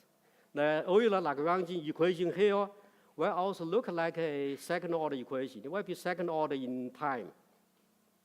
Is that okay with you? So in our classical mechanics course, if I start with Lagrangian, which means kinetic energy minus potential energy, if I do Euler Lagrangian equation, I'm going to get Newton's second law, x double dot equals force. But here, I'm going to get something like that. The force is going to be, some deterministic force plus the force induced by fluctuation. Okay. So let's look at that data. So this was a paper by Onzag and his PhD student at Yale University, probably in a group of Gibbons maybe. So this means if I like to, well, for stochastic mechanics, there are too many samples, which each sample does not tell us much. So I like to have most probable thing, like an averaged motion, averaged Newton's second law. So this red curve is our imagined most probable Newton's path trajectory. Then I like to, well, there are many samples. So the idea of on-target matching up is, let's compute the likelihood in this tube surrounding the red curve. If the likelihood is very big, that means I should treat this red curve as our most probable transition path, okay? If there's no noise, then that means there's no fluctuations here. Then there's only one curve, which is red, which satisfies the Newton's second law. Now, in a stochastic setting, that means we are going to compute this probability. This is what on-target matching up did. C is the most probable path. So within that tube, and we like to estimate the right-hand side. And there's a minus sign there, then OM, on-target matching up action functional. Actually, you can think this is the on-target Lagrangian action functional in stochastic mechanics. Okay, good. And this can be derived in the setting of stochastic differential equations. So on-target did that, and Dual-Bach did continues that. There's a group of mathematicians who are still working on how to derive this formula in a nice way. And there are new papers also. So my former student Cao Yin did this for when you have non-Gaussian noise. For non-Gaussian noise, there are fluctuations. So that means you need to deal with the jump diffusion. So, so she succeeded in derive a Foster approximation for the on-target matching of action functional. So once we have this on-target matching up action functional, as we did in classical mechanics, we do Euler Lagrangian. And then we are going to get the most probable path. Okay. Now, but remember, we are talking about critical transitions. So that means I need to get back to that setting. Okay. So this is the formula introduced by Chao in 2019. So this Lagrangian action functional, well, the first part, there's 1/2 here. I put 2 there. Actually, there's 1/2 there. 1/2 times some square. What is that in physics? 1/2 of some square. What is that? What does that remind you? The kinetic energy, right? So the first term is kinetic energy. The second term is divergence.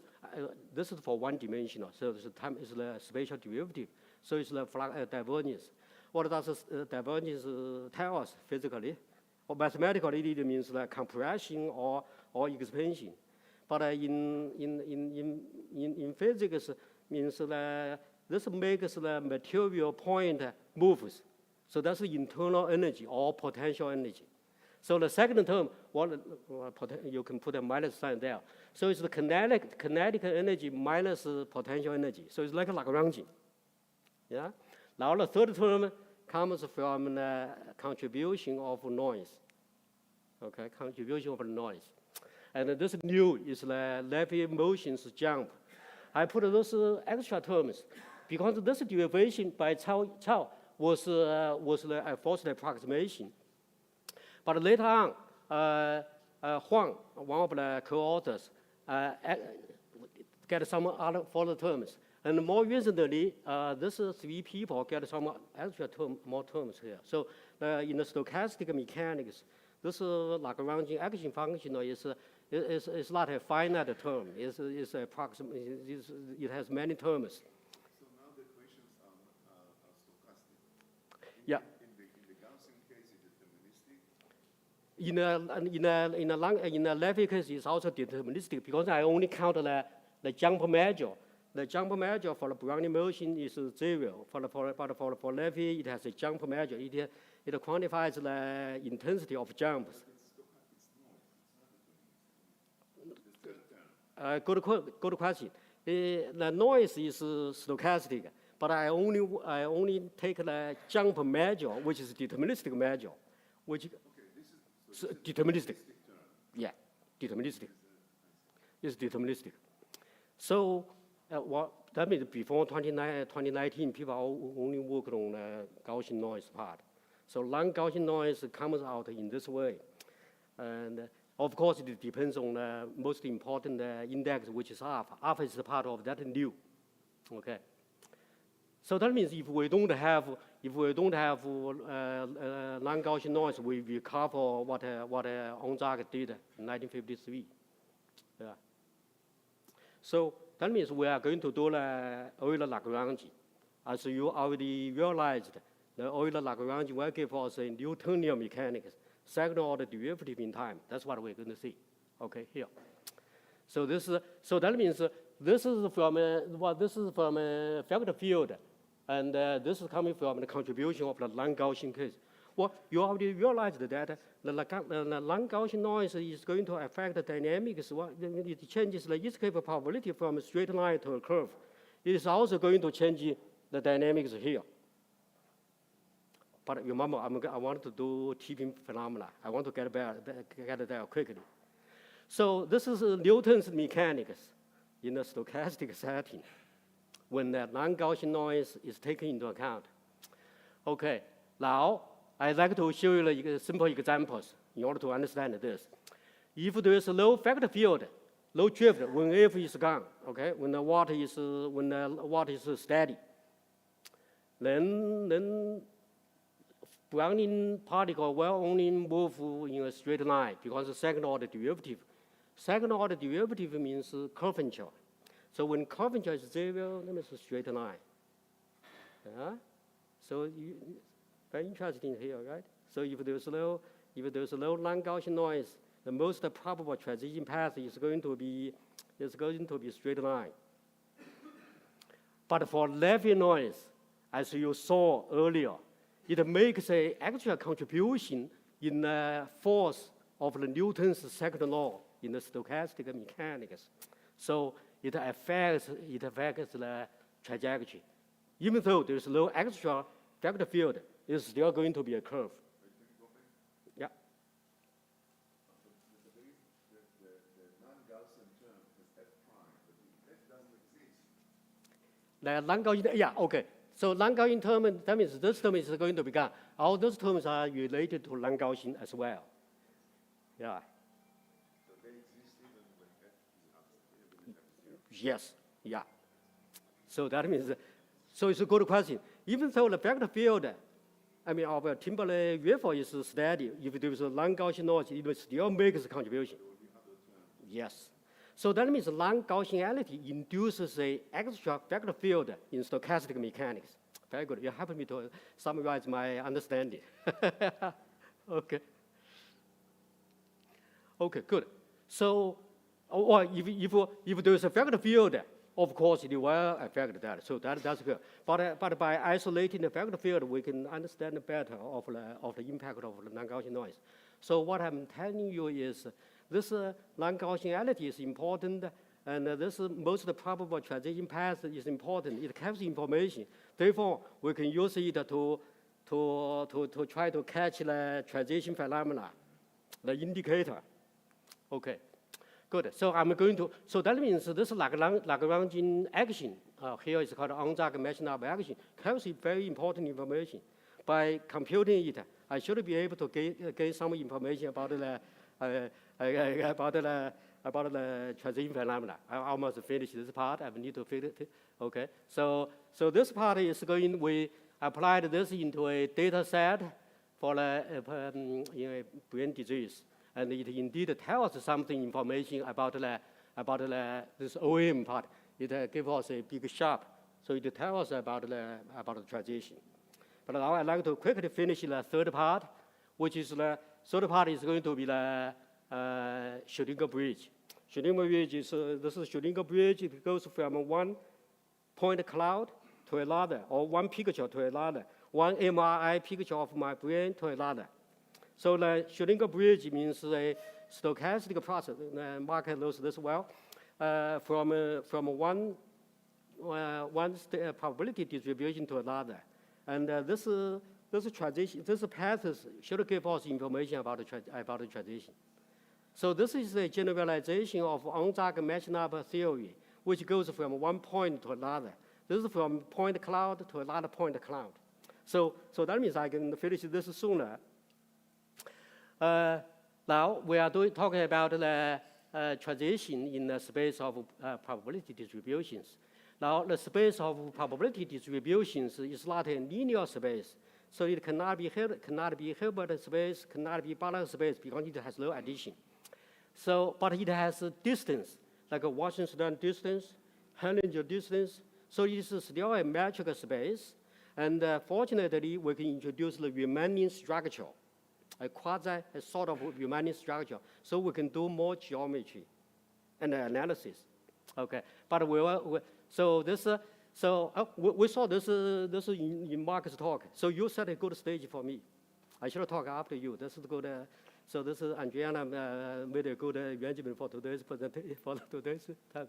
Okay, so that means you go from one probability distribution to P0 to P1, or vertically, you go from this distribution to this distribution. So what's in the middle is called Schrödinger bridge.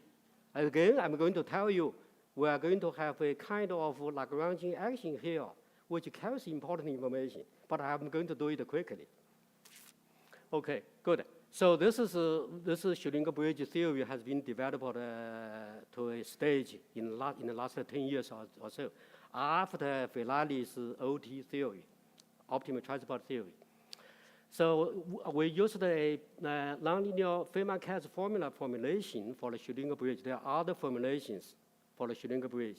This one is the part that's closer to me.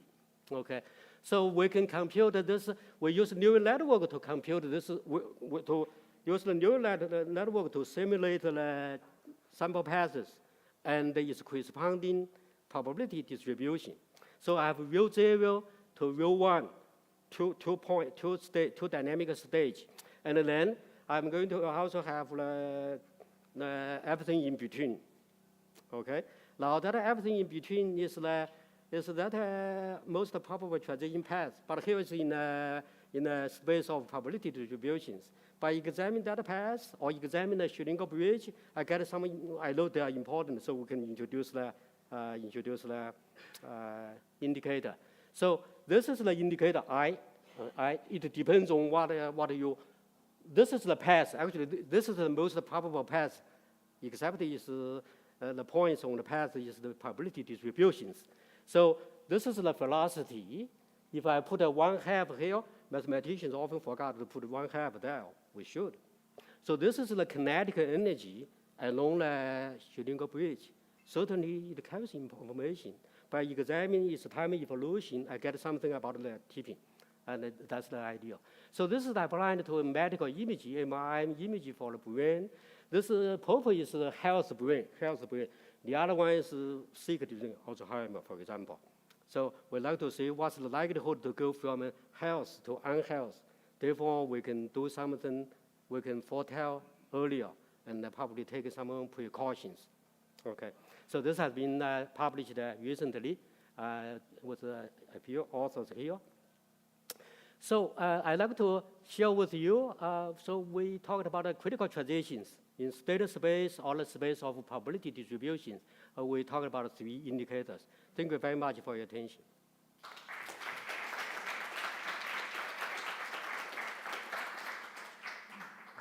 Okay, thank you very much. Are there questions? Yes.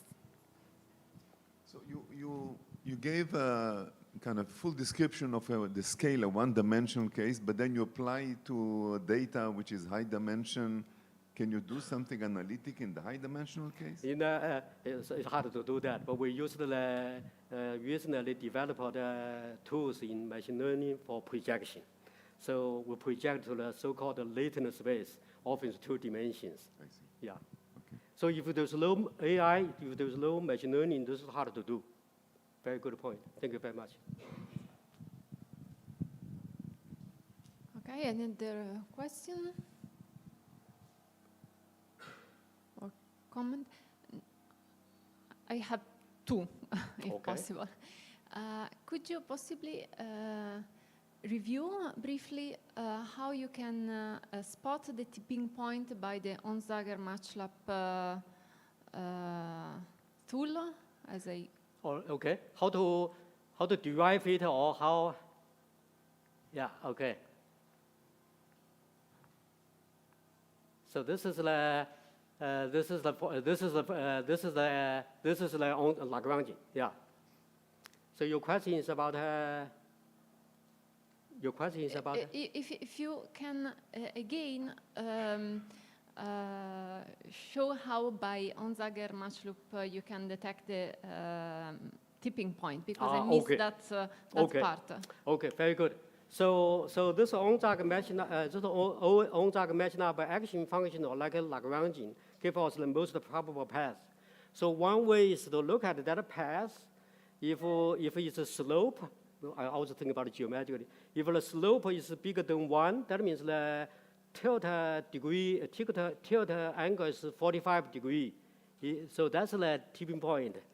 Yeah, that's one way to do it. Thank you. I was missing that. Yeah. And the very last curiosity, if you try to apply these tools also for other kind of diseases in the brain beyond Alzheimer's disease. Yeah, it can be used to other data sets. My past life includes climate geophysical modeling. So I still have a group of people working on climate data. Yeah, we collaborated with Valerie Locrelli in United Kingdom, also for climate data. Yeah, thank you. Any other comment or question? Yeah, in your Onsager Mach Lagrangian here, you mentioned that there are extra terms here. Does this series converge, or can you estimate how big an error you make by ignoring ones? Good, very good. That's the point. That's the point that I want to hide from our audience. There's no convergence there, and we worked very hard in order to have a better estimation. But it turns out recently we found out that we only got the forced approximation, which captures the small jumps. Yeah. And then for the next, if it's Poisson noise, we have a good formula. There's no problem. But now this Poisson noise is only in finite states. It only has finite states. For the other non-Gaussian noise, alpha stable, Levy flights, it's only an approximation. The convergence of that series is unknown. Yeah, yeah. That's why I don't want to tell you. It might be some kind of asymptotic series.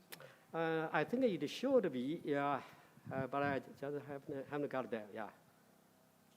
Thank you. Thank you, yeah. Thank you. Any other question? No? So let's thank again Jin Xiao. Okay. And it's now time for coffee break, but first we have the group picture, just along the corridor, I think, downstairs. And we will resume in, say, 25 minutes because we are a bit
Okay, welcome back. We are ready to resume, and I'm very glad to introduce Beatriz Seoane from Universidad Complutense di Madrid, and she's presenting a talk entitled Physics-Motivated Algorithms to Control the Training of Energy-Based Models. So please.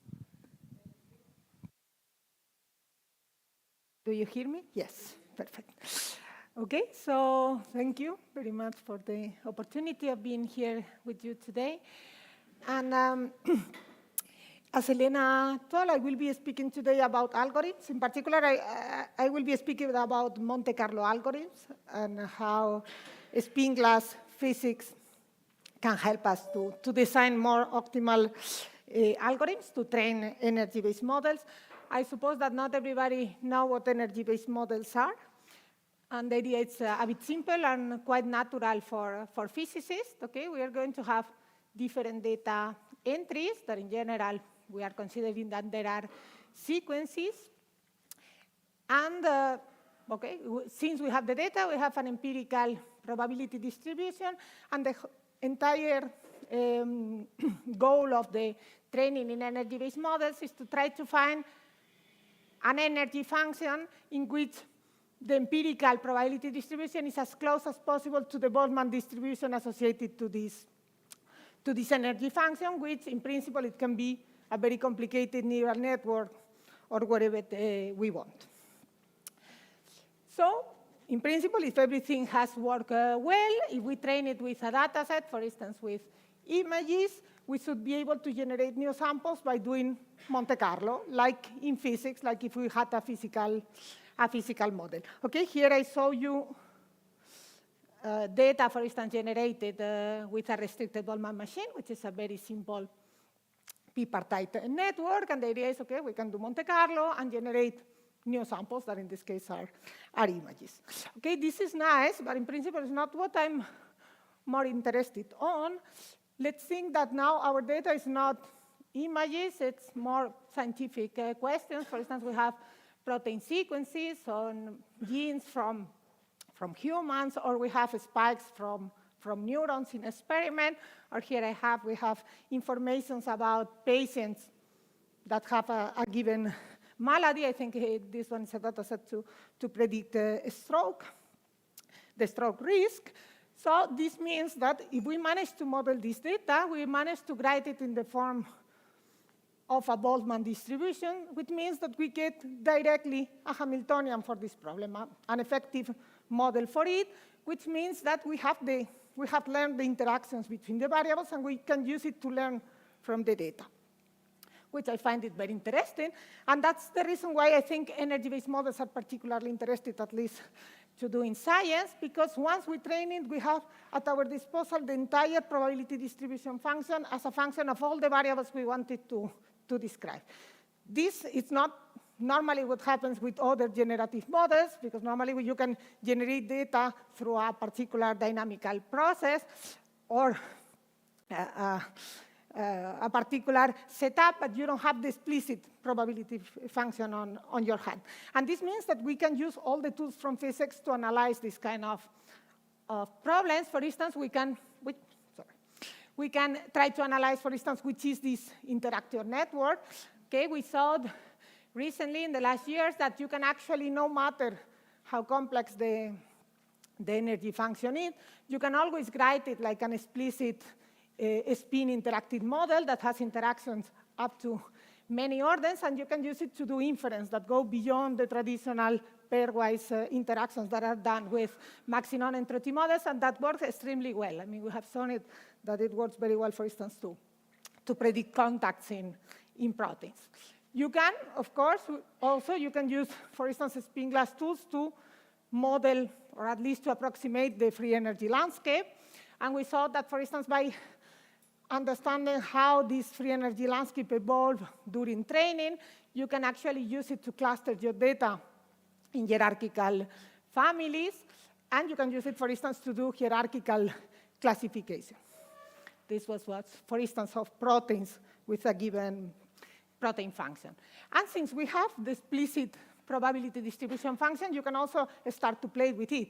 You can compute marginal probabilities, or you can compute conditional probabilities. Here I show you another working. We were trying to generate a given property of the data. For instance, in this case, it was trying to generate proteins with a given protein function, which is something very natural within this framework, because you have all the information, you just have to do sampling, constraining some few variables. Okay, this is from physics, and I just mentioned here a review. This is on RVMs, about applications of RVMs to learn from data, which is a very nice review also from one of our organizers that I don't think is here today.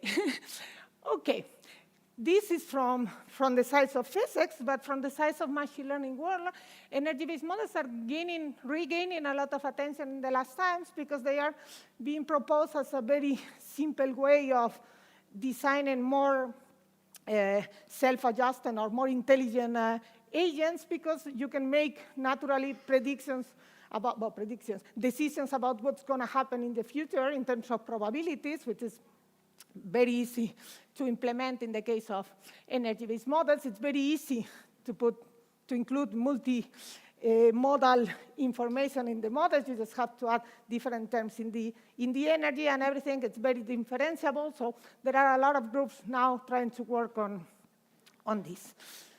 So as I say, I think they are very interesting. I wonder why nobody's using energy-based models, or at least not in a very extensive way in these years. Actually, I mean, energy-based models, they were introduced from the beginnings of machine learning. We had even the Nobel Prize to Geoffrey Hinton for the introduction of the Boltzmann machines in the 80s. So what's the reason why they are not more used if they are very simple and principal way for modeling? And the reason I really think is that because they are very hard to train and to sample from. The principal problem is this partition function that we don't know what it is, so it's the same problem. We cannot compute it, it's intractable, so it's the same problem we have in physics when we try to study equilibrium physics. That, yes? Yes, this is an error, sorry. And it's an error that it's accumulating in my slides for quite a lot of time. Yeah, no, the partition function should not have the x, sorry. Okay, so as I will try to convince you today, I think this is a problem that is not longer there. We know now how to train them very well, very fast, and in a very controlled way. So I think it's time to start to use energy-based models more.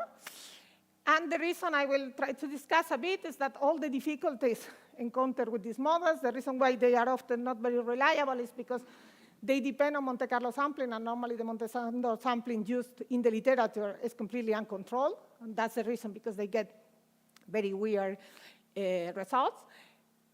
Also, I will discuss a bit that this Monte Carlo sampling is hard to do it well because the training procedure is plugged from phase order transition, which comes with a lot of dynamical difficulties that we know, so it makes the training even harder. But in principle, if we understand what the training is doing, we can design more optimized algorithms to do this much better. So I will try to go through all of this. So as I said, I think it's time to bring them back because we know how to train them well. Okay, so let me come back to the training of RVMs. Okay, so I said I want to try to match as close as possible the Boltzmann distribution with the empirical data distribution that I have, which in principle we could do it by trying to minimize the Kurzweil library. Okay, we can see quite easily that this does not depend on the parameters, so actually we can just try to maximize the log likelihood. Is the same problem, and it's what we normally do in practice. So our goal is going to be maximize the log likelihood, the probability of observing each of the samples we have in the data set. Okay, in general, we are going to do it through gradient ascent. And okay, so we want to maximize this. We have to compute this gradient. As I said, we don't know because we cannot compute the partition function. It's intractable. I will come back to this problem later. But the point is that, okay, we are doing a gradient ascent project, moving on the direction of the gradient. So in principle, the goal of the training that we're putting is trying to match the statistics of the gradient of the energy on the different parameters involved, and when averaged on the data, and when averaged on the model. This is the moment matching condition. That is what it means that our model is trying to reproduce. Okay, so in principle, we expect that if we have trained well the model, okay, we can generate samples if we find the typical samples of this model, which we can do just by sampling. I mean, normally in the models I do, we normally do Monte Carlo sampling because I always work with discrete variables, but for instance, in more generative nets, they always use Langevin dynamics. But the point is, okay, you know that you can always start a process when it converts to equilibrium, it should generate samples, and what it has to do is that these samples, it has to match this set of conditions, which in simple models, they can be very simple. In more complex models, we have a lot of conditions to match. So in principle, we expect something like this, no? That if we start from a random configuration, we start to iterate our Monte Carlo process. It will take us some time to converge to equilibrium, and if we do more steps, it will generate other samples of the model. So just like I saw here. Okay, this is in principle what we should expect, and what it does if you train it well.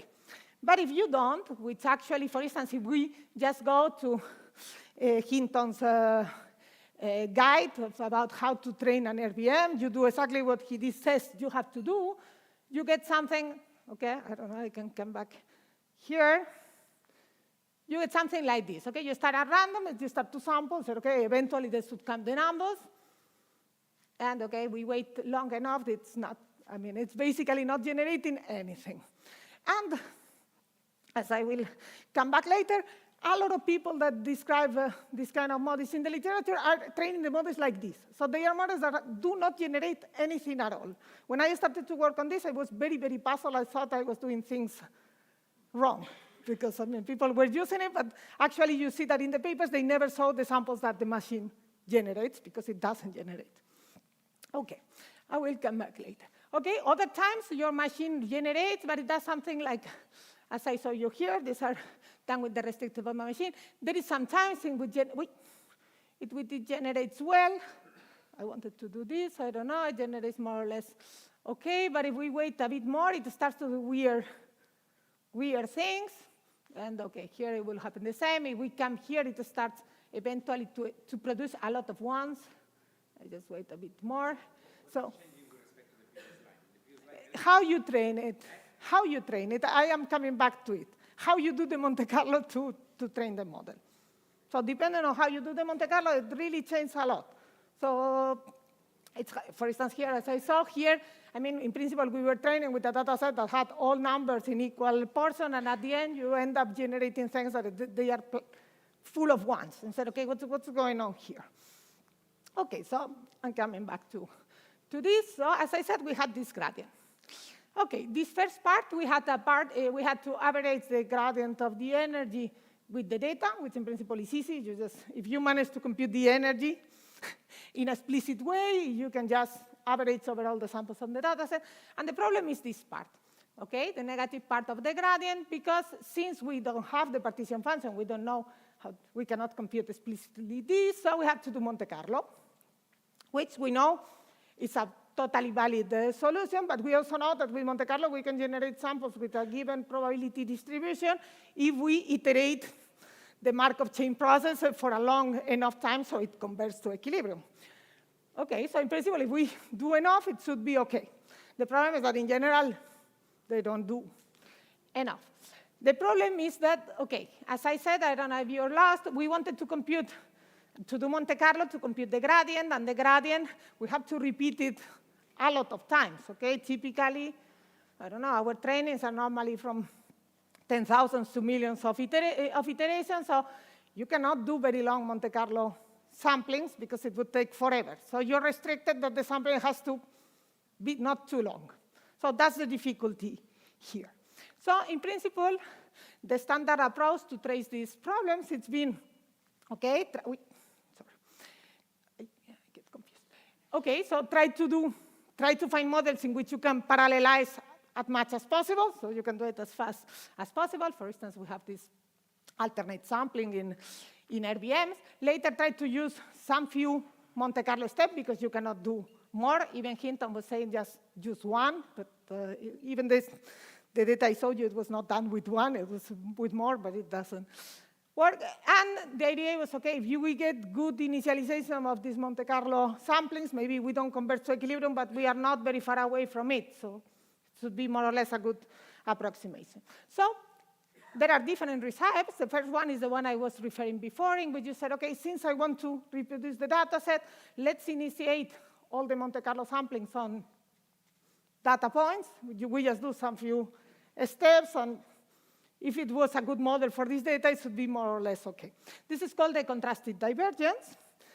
There was another variation of this that was proposed some few years later, which was much, much better than in the idea. It's quite logical. They said, since I'm going to do a lot of Monte Carlos during all the training, let's use always the same chains and just iterate them at different parameters. So you always use as initialization at the previous run the configurations you reached in the previous update. And okay, I will discuss later other kind of approaches in which you say, okay, let's try to forget about equilibrating and just do full out of equilibrium things. So we initiate at random and just see what happens. And okay, there are been approaches to try to do optimized Monte Carlo methods. I will speak about this, and there are other solutions, for instance, as the one proposed by Florent to use the tap equation. Okay, you can do in principle a lot of things. The point is, what happens if we do a Monte Carlo that is not converging to equilibrium? Okay, so it means that instead of using the samples after convergence, we use samples that were somewhere in between. Okay, if we do Monte Carlo, we know very well how the probability distribution evolves. This is just a Markov chain process, so we don't know. It's a stochastic process, but we know precisely what the probability distribution is. We cannot compute it because the stochastic matrix is too large, but in principle, we know what it is. This means that, okay, we wanted to compute this. Okay, so, okay, if we have an initial distribution that we fix, we do the number of steps, or we're going to have a probability that depends on the initialization and on the number of steps and on the algorithm that you use. And the point is that when we compute the gradient, we are not computing the average over the Boltzmann distribution, but the average over this time-dependent distribution. According to what I was saying before, we are not longer trying to train the model to reproduce the dataset statistics of the Boltzmann distribution, but on a dynamical probability. Okay, this can be seen as a nuance, but it can be seen also as an opportunity, because it means that I'm training models that they have memory of the training procedure that I use, so I can use it to, for instance, do fast sampling. That was also, if I train the model to reproduce samples from random in a finite number of steps, I can train it to generate samples fast. Which it's very efficient. You can generate, okay, here I have it in 100 steps because it was trained with 100 steps, but already with 10 steps, it works very well. I can have models that generate samples at very high quality in just some few sampling steps. It's very similar to the idea, completely different way of doing, but very similar to the idea of diffusion. You have a model that just generates through a dynamical process. Okay, this, for instance, tells us why this result from Hinton, it doesn't work, because, okay, you try to, for instance, in this case, to you initialize your Markov chains always on points of the data set. You do 500 steps, so later you try to match it to still reproduce data on the data set. Sure, you are actually training the model to, if you start from a data point, you're after the number of steps. But now if I change the initialization, for instance, I initialize at random, this model is completely unable to generate anything. If we do the same thing that it does during the training, yes, after 100 steps, it still does number, but the problem that you can see is that it does the same number that it had on the initialization, so it's completely useless. It doesn't generate anything new. What's the problem? At least I was saying that I wanted to use these models for modeling, so I want to have the Boltzmann distribution at the end. And the problem is that if I do this random kind of approach, okay, it generates fast at 100 steps, but if I now try to see what happens with the equilibrium distribution of this model only generates once. So I have a model that clearly doesn't, my Boltzmann distribution is not reproducing the data at all. So I cannot do it in that way. And the point I wanted to say is that, okay, if we want to do modeling, clearly we need to encode things on the Boltzmann distribution, and most of the models that are discussed in the literature are actually very badly trained. They are trained in this out of equilibrium regime. So the results can be whatever. I mean, an interpolation from being good models to being very bad. I mean, it doesn't depend. So what I wanted to convince you with all of this is that if I want to use EVMs as they are in principle conceived, we need to thermalize, or at least approximately thermalize. So how can we do better than just doing brute force? Okay, so as I said, we have these constraints that we cannot do a lot of steps because it would take forever, so we have to work with this. We have another problem that, at least for modeling applications, when we deal with, for instance, biological data, this is from a human genome data set, these data are very clustered. So this actually is the projection on the first two principal components. This means that we want a model that is going to be extremely hard to sample because it has different coexistent phases. So we have to deal with this fact that mixing times might be really, really large. And also, as I said, the training, normally the model, it gets specialized in training time. So if it has to end up describing different modes, it has to learn it through the training. So we expect to have a lot of phase transitions in between, which means that the dynamics are going to be very slow sometimes. So how can we do something a bit more efficient? Okay, coming from spin glasses, you can say, okay, let's try to do parallel tempering, or just try to do simulated annealing. Let's put a temperature in the problem. We know that we normally train these models to reproduce the data at beta equals to 1. So let's try to go to higher temperature and go down. Okay, I'm going to try to explain you why this doesn't work, and it's a very bad idea. And the problem is that actually, when you try to use temperature, you put temperature in the plate, you start to suffer a lot of first-order phase transitions in temperature, which means that the annealing is not going to work and the parallel temperature is not going to be accepted. And for instance, let's take a very simple example. Okay, we generate data with a Curie-Weiss model at low temperature, so we have data at two modes, at positive and negative magnetization. Now, that in principle, okay, we can compute it very well. Now I can say, okay, now I want to learn this data with an RVM that I can learn it exactly, just one hidden node, and we can compute the free energy without a problem. And now we said, okay, let's now to change. So we have in principle a model that at beta equal to 1 reproduces perfectly the statistics, but now let's try to change the temperature and what it happens. Okay, we have the free energy, we got computed, and you see, okay, at beta equal to 1, we have a perfect B-modal distribution, but what you see is that when we change the temperature, this is not changing in a second-order way, it's changing in a first-order way.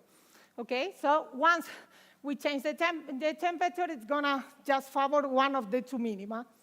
So it clearly generates a problem. So actually, the beta is not beta 1, even if one could think that it should be some kind of critical behavior around beta 1, it's actually a coexistence point.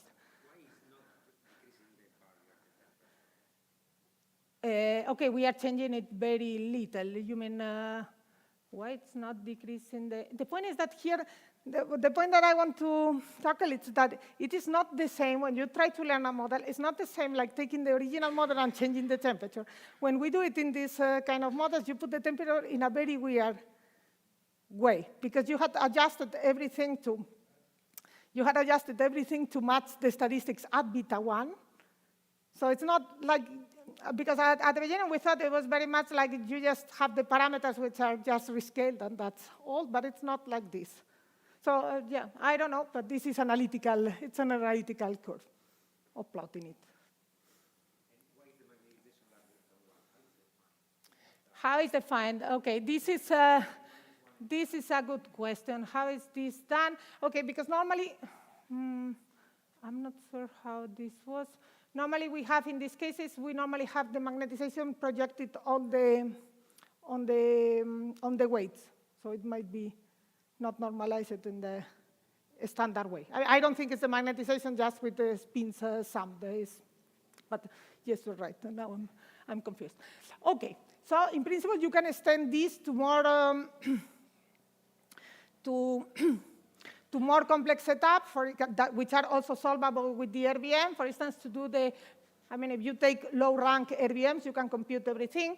And you can see that, okay, if you have adjusted the parameters so that it reproduces, for instance, in this case, it's a one-dimensional problem in which we have several maxima. You can just see that when you add the temperature, that it was not into play, you just add it to the energy. So basically, it just debalances the problem, and you just move to distribution that just have one or several clusters. So we always find this problem, at least when you have cluster distribution. What the distribution of the data, it's a bit not that multimodal, it's not that problematic to use the temperature, but if you do, it is. And in fact, here I saw you here with real data, the one I was showing before with the genome data set, in which I showed you which is the, okay, I tried to compute the probability given two magnetizations projected on the first and the second principal components of the data. Okay, here you have the log PM, and here we have the PM. It's the same data. And the point is that in principle we train it to reproduce data in all these different clusters in a well-balanced way. And you can see that if I just change a bit the beta in my problem, I just move to, at higher betas, I just generate data on these two clusters, and at lower betas, I just generate more loss in the middle.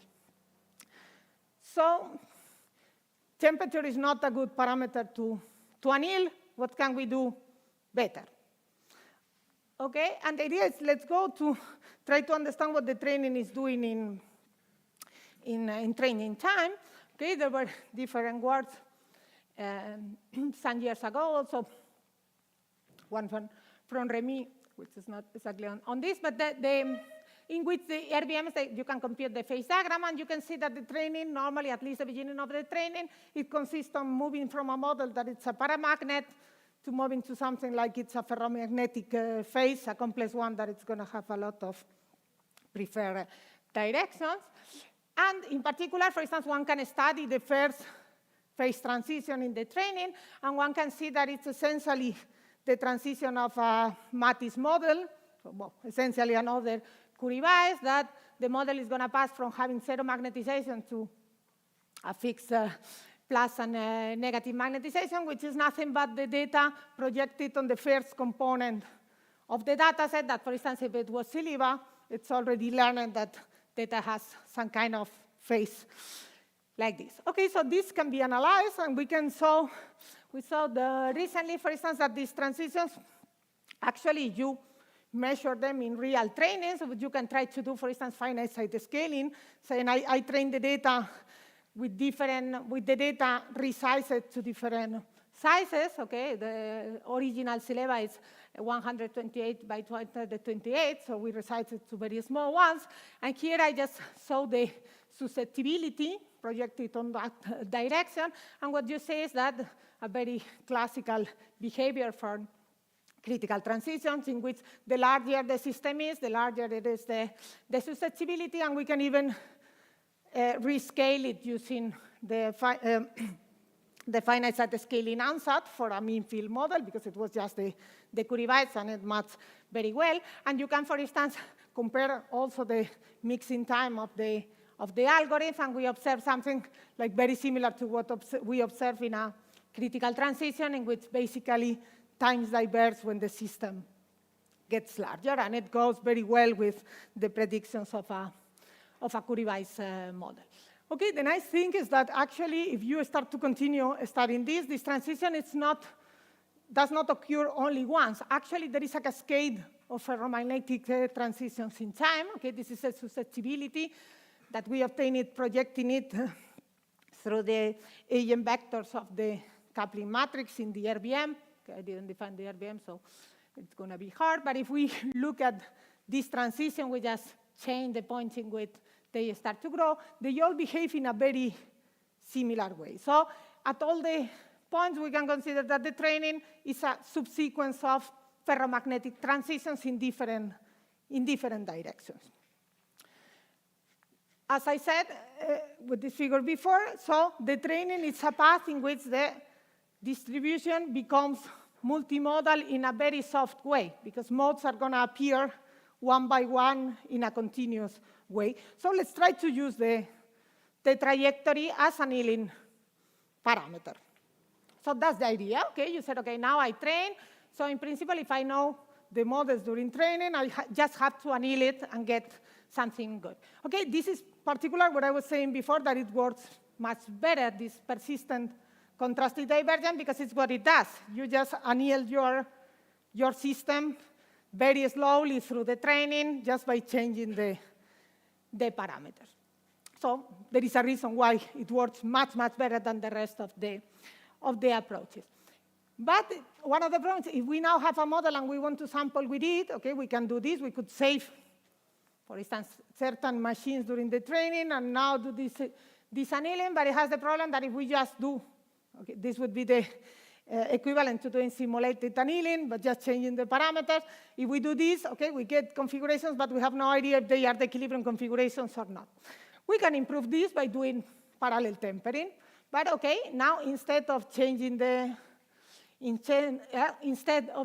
temperature, we're going to change the parameters during the training, just by using a metropolis rule, in which now we don't have the differences in temperature, we have the differences in parameters, but it's the same. So we just can simulate for some time at a given model. We just, every once in a while, we interchange them, and we see.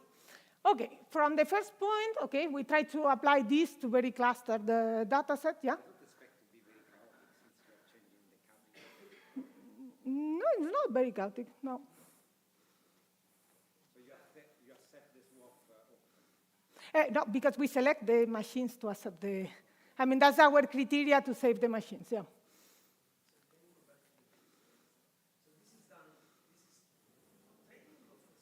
For now, I'm just speaking about sampling. I will end up to use it for training. For now, the training is done. I train something with by PCD, it works more or less. And in particular, in this case, in our work, we were proposing another thing to do to improve PCD, which I'm not explaining because it would be too complicated. So now that I say, okay, we have a model that in principle is reproduced the statistics, now how do I sample it in a fast way? Later, I will introduce it in the training. Okay, so as I said, we have data here that it was MNIST with just 0 and 1s, which is very clustered. Here I have the DNA, and here, for instance, I think it's the ISIN 2D model. Okay, so the orange and the red curves are two different Monte Carlo processes, and as you can expect, I don't remember how many steps they were, but even with very long one, they basically get trapped in one of these modes and never get out.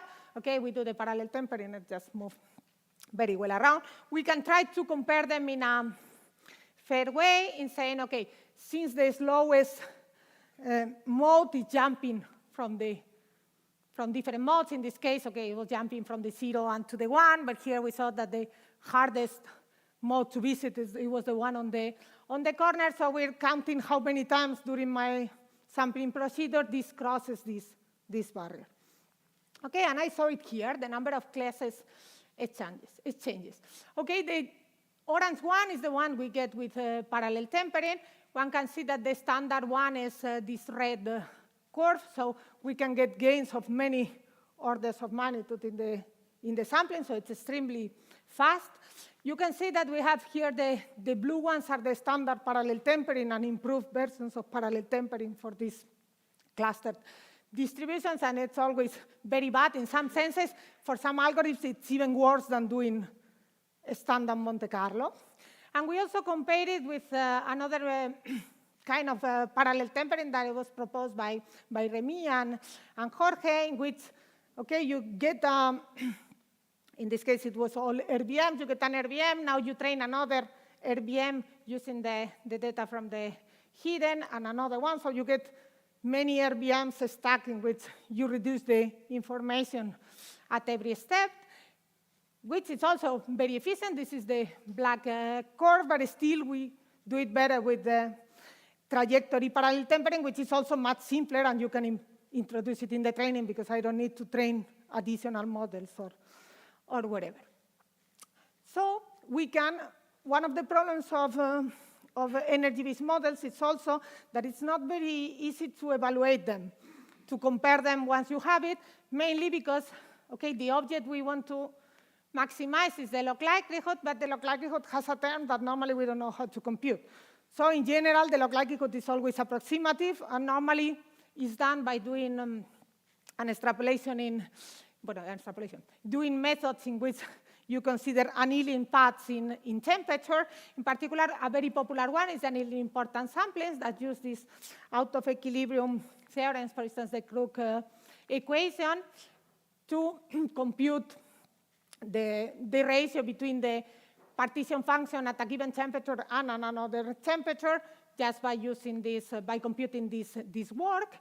The problem of this method is that, okay, in principle, you are not restricted to thermalizing, but you are restricted that at least your annealing trajectory visit all the states, which in this case, in which there are first-order transitions, it doesn't work well.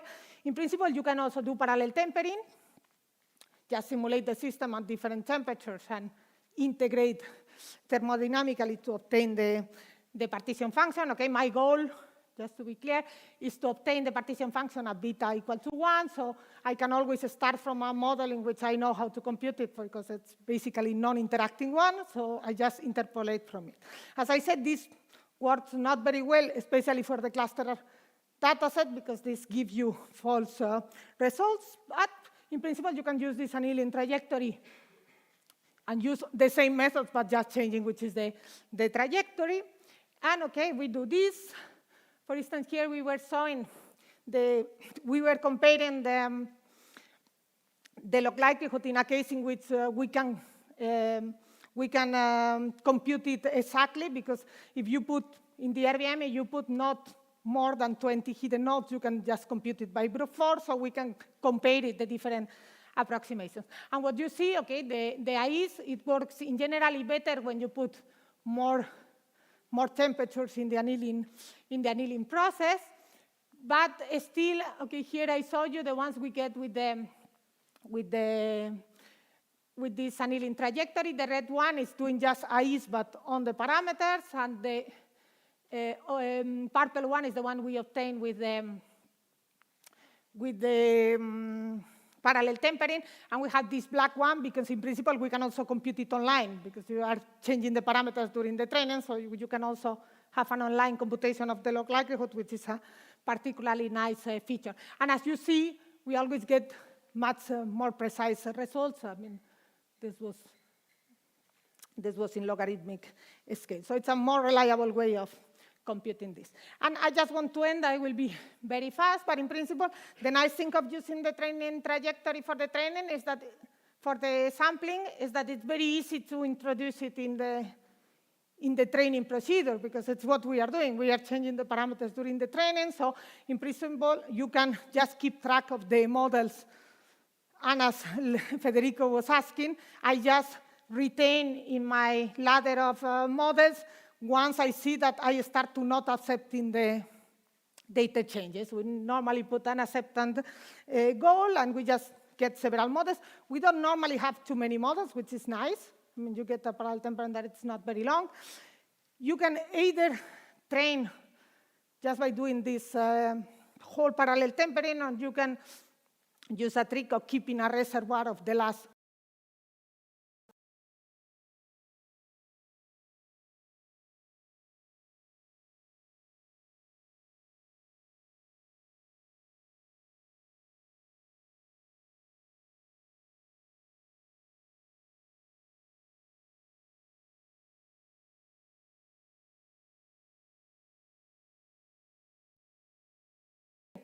So we right now are able, okay, here I'm showing the log likelihood with respect to the training time in this DNA data set, in which we see that we do it much better with the PTT. It's not always the case, but the nice thing is now the physical time it takes us to train these models with this algorithm and with the standard PCD is essentially the same. So right now, why using PCD if you can just actually do the proper sampling much faster and much reliable? And OK, I showed you different data sets. For instance, here we were learning the easy model and reproducing the statistics with the RBM, and this is a protein that is extremely hard to train. We don't manage to train it using a standard algorithms. And with this, I finish because my time is out. Just to thank my team, of course, Aurélien, who is authoring all these papers.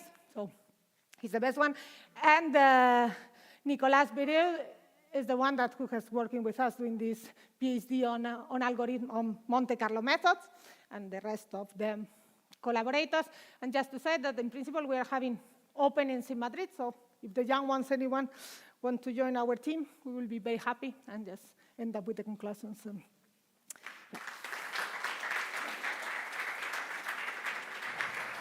thank you very much. Other questions? Any comment?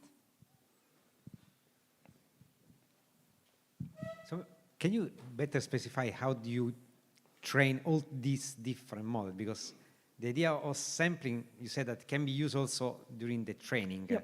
So because essentially which models you select along the path is crucial then to sample them in the way we do it in practice, okay, there are two ways. The slower version, in which, okay, you start from an untrained model, okay, and I keep this model. I get a ladder, and at the beginning I just have one model. I start to change the parameters, okay, but interchanging with this model that I sample easily. And I use this, I move the gradient. Once in a moment in which I start to get acceptances that are lower than the 30%, I just add another model to the ladder. So now I have two models. Okay, you have to do some tricks not to change the same one, but okay, you can reshuffle and to put a model in between, it doesn't matter. But I do it in that way. Once I start to not accepting with the third model, I add another one to the ladder, and I do like this. The problem of this, it works well, but it's slow, because I have to simulate not just one system, but maybe 10 systems in parallel. So what we are doing now is to say, okay, once we add a new model, we create a reservoir of samples, and we interchange with the reservoir. And once we add a new model, we refresh, and we have one. So in practice, we are only using 2 models at a time. Other questions? Okay. Also, you mentioned about pre-training of weights. In these experiments that you showed, you use any special pre-training, maybe based on the statistical properties of the data at hand? Okay, for the PTT now it works. Right now, the one we do the parallel tempering training, we don't even need to pre-train. For the PCD, we need to pre-train, and the point is that you can compute more or less exactly the probability distribution of the low-rank RBM. So we can impose up to 3 directions, more or less. We can improve, we can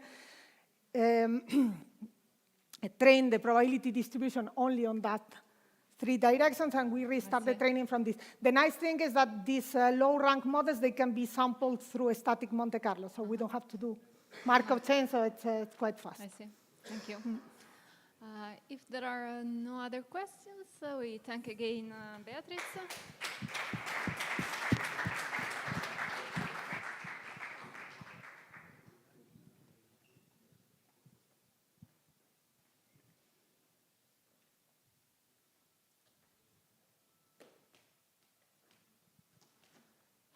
Okay, now it's my pleasure to introduce 1, 2, okay. Florent Xakala from École Polytechnique Fédérale de Lausanne, and he will speak about revisiting the committee machine, solutions, spectra, and scaling laws in overparameterized. Thank you. Yeah, I changed my title for an even longer one. I'm really bad at this. So I wanted to start by remembering a trip in China in 2008. I thought it was a good start. It was nice. We were all younger. This is me. Kind of break my heart. And I was really impressed by Giorgio, who basically explained everything and, was talking to Chinese to everybody. It was amazing. So now here we are, 15 years later, or 17 years. Oh, yeah. Break my heart. But now we can do amazing thing. For instance, I can give this picture to Sora and do this, right? And we have these unbelievable animations. Okay, so, neural networks are really unbelievable. They can do everything. And diffusion models, but essentially all modern machine learning rely on a miracle that neural networks are doing, which is able to learn high-dimensional function efficiently, right? They don't seem to be trapped by some curse of dimensionality or things like this. Diffusion models, there is ODE and all the story, but the point is that you can learn a denoiser, which is super hard, and apparently we can, right? So it's really uncanny that neural network can do this. Can we understand something about this, right? And the point is, like if you open first book of machine learning, they tell you, no, you can do this. And these are data, you cannot learn them. And in the worst case, it cannot be done, right? So there must be something in the data we are interested in that seems good for a neural net. Okay, so let's go to the topic of the conference. I learned about neural network reading these amazing books that many people in the audience. And, one of the things I learned from the spin glass attitude is that, you look for simplicity. Okay, so the first thing is that we really like to play with toy models, so let's use Gaussian data. It's the most boring thing ever. Okay, and one of the first things I'm told is that you will not reach AGI with Gaussian data, and I disagree. And a friend of mine, a professor at Berkeley, said, no, you will reach AGI, which is artificial Gaussian intelligence. And I claim that artificial Gaussian intelligence is the first step to artificial generalized intelligence. So I agree with Jason on this. So, and then we need to solve model, but solving model is not enough, because sometimes you have a solution which is so complex that you don't extract things. And so what I would really like is, trying to learn something, not, having a complicated replica formula that then I have to evaluate, and, trying to see if we can learn something. It's another tweet by Richard Hamming, which I think summarized the situation. The purpose of scientific computing is insight, not numbers. Okay, so what are we trying to understand? Many things, depend on your taste, what you want to follow. Some empirical observation. Right now, it's all about scaling. That the entirety of industry is driven by scaling laws. We just buy more data, more compute, more parameter, and they have observed that things scale better. The generalization scale like a power law, and so they use that kind of evidence to raise money and make bigger things and better things and so on and so forth. But one of the things we learn is that, well, apparently there is a power decay of generalization in practice. More seems to be better. Over-parameterization does not hurt, which is a kind of thing that was surprising, at least to us, when this thing appeared. A second set of interesting empirical observation is from this paper by Michael and Mahoney in 2020. They kind of looked to the spectrum of the learn matrix after learning. And they did a bit of zoology, and they say, okay, this is how it looks. You have either some deformed Marchenko pasture 1, or sometimes you even have this heavy-tailed matrix, and they give names, fancy names on this. And it's kind of cool. One of the things that they say is, this kind of behavior here seems to be correlating with good generalization. And they have a lot of weird theory about it. And it's something that people use in practice. I'm working with startup. It's something people use. It's called Weight Watcher. And you can download it. And without looking at generalization, just by looking at the spectrum, it's kind of trying to tell you if you are doing something good. And it kind of works. So that's something also I would like to understand. And then, of course, we have the fact that multi-layer network seem to be doing some kind of renormalization, as we say in physics. but you start from a large shape space. This is where, if you are trying to solve directly here with a linear model, it will be super hard. And then apparently, that's how we interpret Sen, and you go to a lower dimensional space, some kind of coarse graining. That's the way physicists think about it.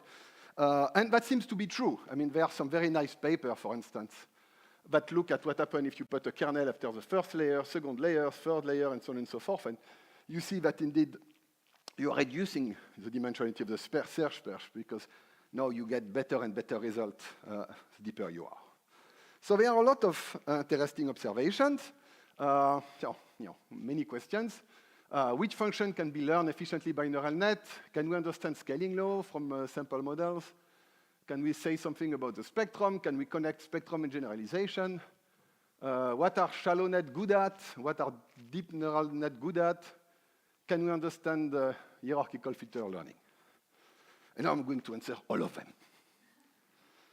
Well, no. I will try to say something. That will be too good. Okay, so two parts. The first part is really my title, the committee machine revisited, and it's with a set and amazing people. Okay, so that's the kind of thing that physicists like. These models were studied in great detail. So data, Gaussian data, and the label are generated by a function, something. We fit it by a two-layer net, no second layer, so that's what we call a committee machine, if you want. And since we are not in the 90s, I'm not doing a committee machine with 7. The only thing that changed is that we used to do 7 nodes or 10 nodes. Now we do 1 million, right? It's just about scale. So many neurons, okay? M is larger than D. If you wish, maybe M larger than N. I would really like to do this. Quadratic loss. And I want to do empirical risk minimization, okay? I'm minimizing the loss with L2 regularization.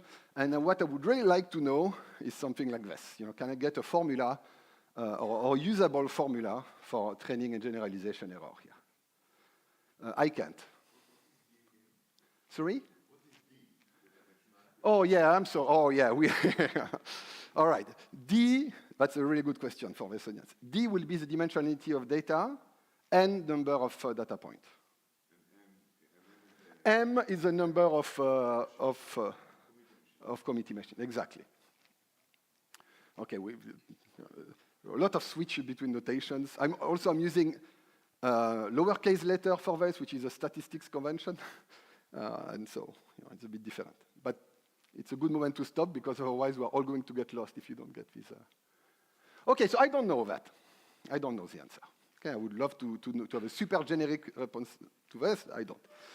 So, okay, so, if you don't solve the problem you like the problem you solve, so, let's do a polynomial activation. That's certainly simpler. People have been looking to this, called, Hermite neural net. I'm probably even older references. Even this is too, let's start with the simplest one, linear activations. Okay, that we know to solve.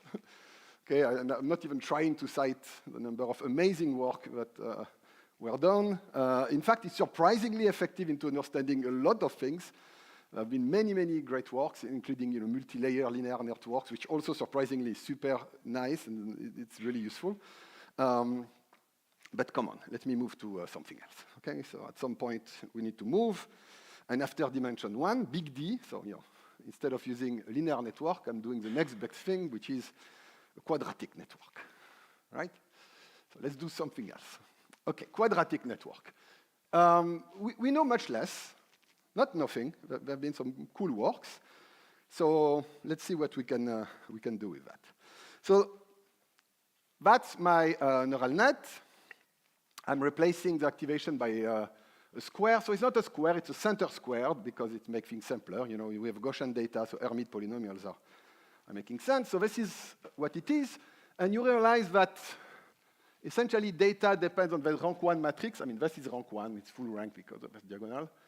And here you have the sum over the outer product of the weights, which is a matrix, right? So that's what you are doing when you are fitting a two-layer net with quadratic net. And so what can you do with this? Well, if you have enough neurons, if M is larger than D, you can represent any PSD matrix with this. So that kind of neural net can fit a quadratic PSD form. Okay, so limited, but maybe we can try to understand something. Okay, so here is, yes? Positive semi-definite. Right, the matrix will not have, you cannot have negative eigenvalues. Okay, it's a kind of correlation matrix. Okay, so since this is what I can fit, I might as well take a target or a teacher which is PSD as well with noise. Right? In fact, you can argue and you can even show that anything which is not in the span of the neural net, you're going to fit it as noise. So I might as well take a target like this. So the interesting point, and for the first part there won't be any optimization, is that since it's so overparameterized, optimization is super easy. It's actually a convex problem. If I'm using really a number of neurons which is larger than D, there are so many ways I can fit this stuff that the landscape is something like this. It's not unique. It's unique in S, if you want. But there are many ways the W can represent S, right? So you have this thing with many minima when you optimize, but all of them are global minima. So we don't have to worry. Gradient descent is going to work. Okay? Yes?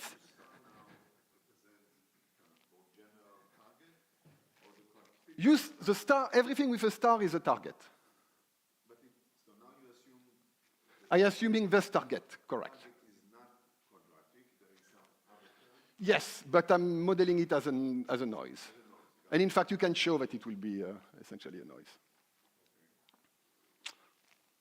All right, so the last point is that this problem is actually not even new, because what am I really doing, if you think in terms of S, is that I have these matrices, which has a XX transpose minus 1, and what I'm minimizing is essentially the difference between S star, the matrix in the teacher, minus S, the matrix in the student. It's a L2 problem on a matrix with a noise. And say this again? Mu is the data, so in that case, X mu transpose. Yeah, but you will see it's not, yeah. So you're looking for on the set of projector space. Very good. Now, the important point, and this is here, is that on S, since you are using a L2 regularization on W, like, how do I call this? Weight decay or whatever. This means what you are really doing on S implicitly is a nuclear norm. Because this is W transpose W. So that problem is matrix sensing. It's even called complex matrix sensing. I'm just trying to do matrix, so, it's compressed sensing with a L1 regularization, except it's L1 on the spectrum, except I'm doing it on matrices instead of doing on vector. It's called matrix compressed sensing. I use L2, you could use L2 on S, but that would be terrible. But yeah, we will discuss this later on, right? If I don't have any regularization, I would use L2 on S, or something. The fact is, well, let's see later on, but hold that thought. Okay, so now we have something that we can solve with, spin glass technique. You give it to a student, that's it. You can even prove it these days. So here is what happens. You have a number of data proportional to D square. So alpha is the ratio of number of data and D square.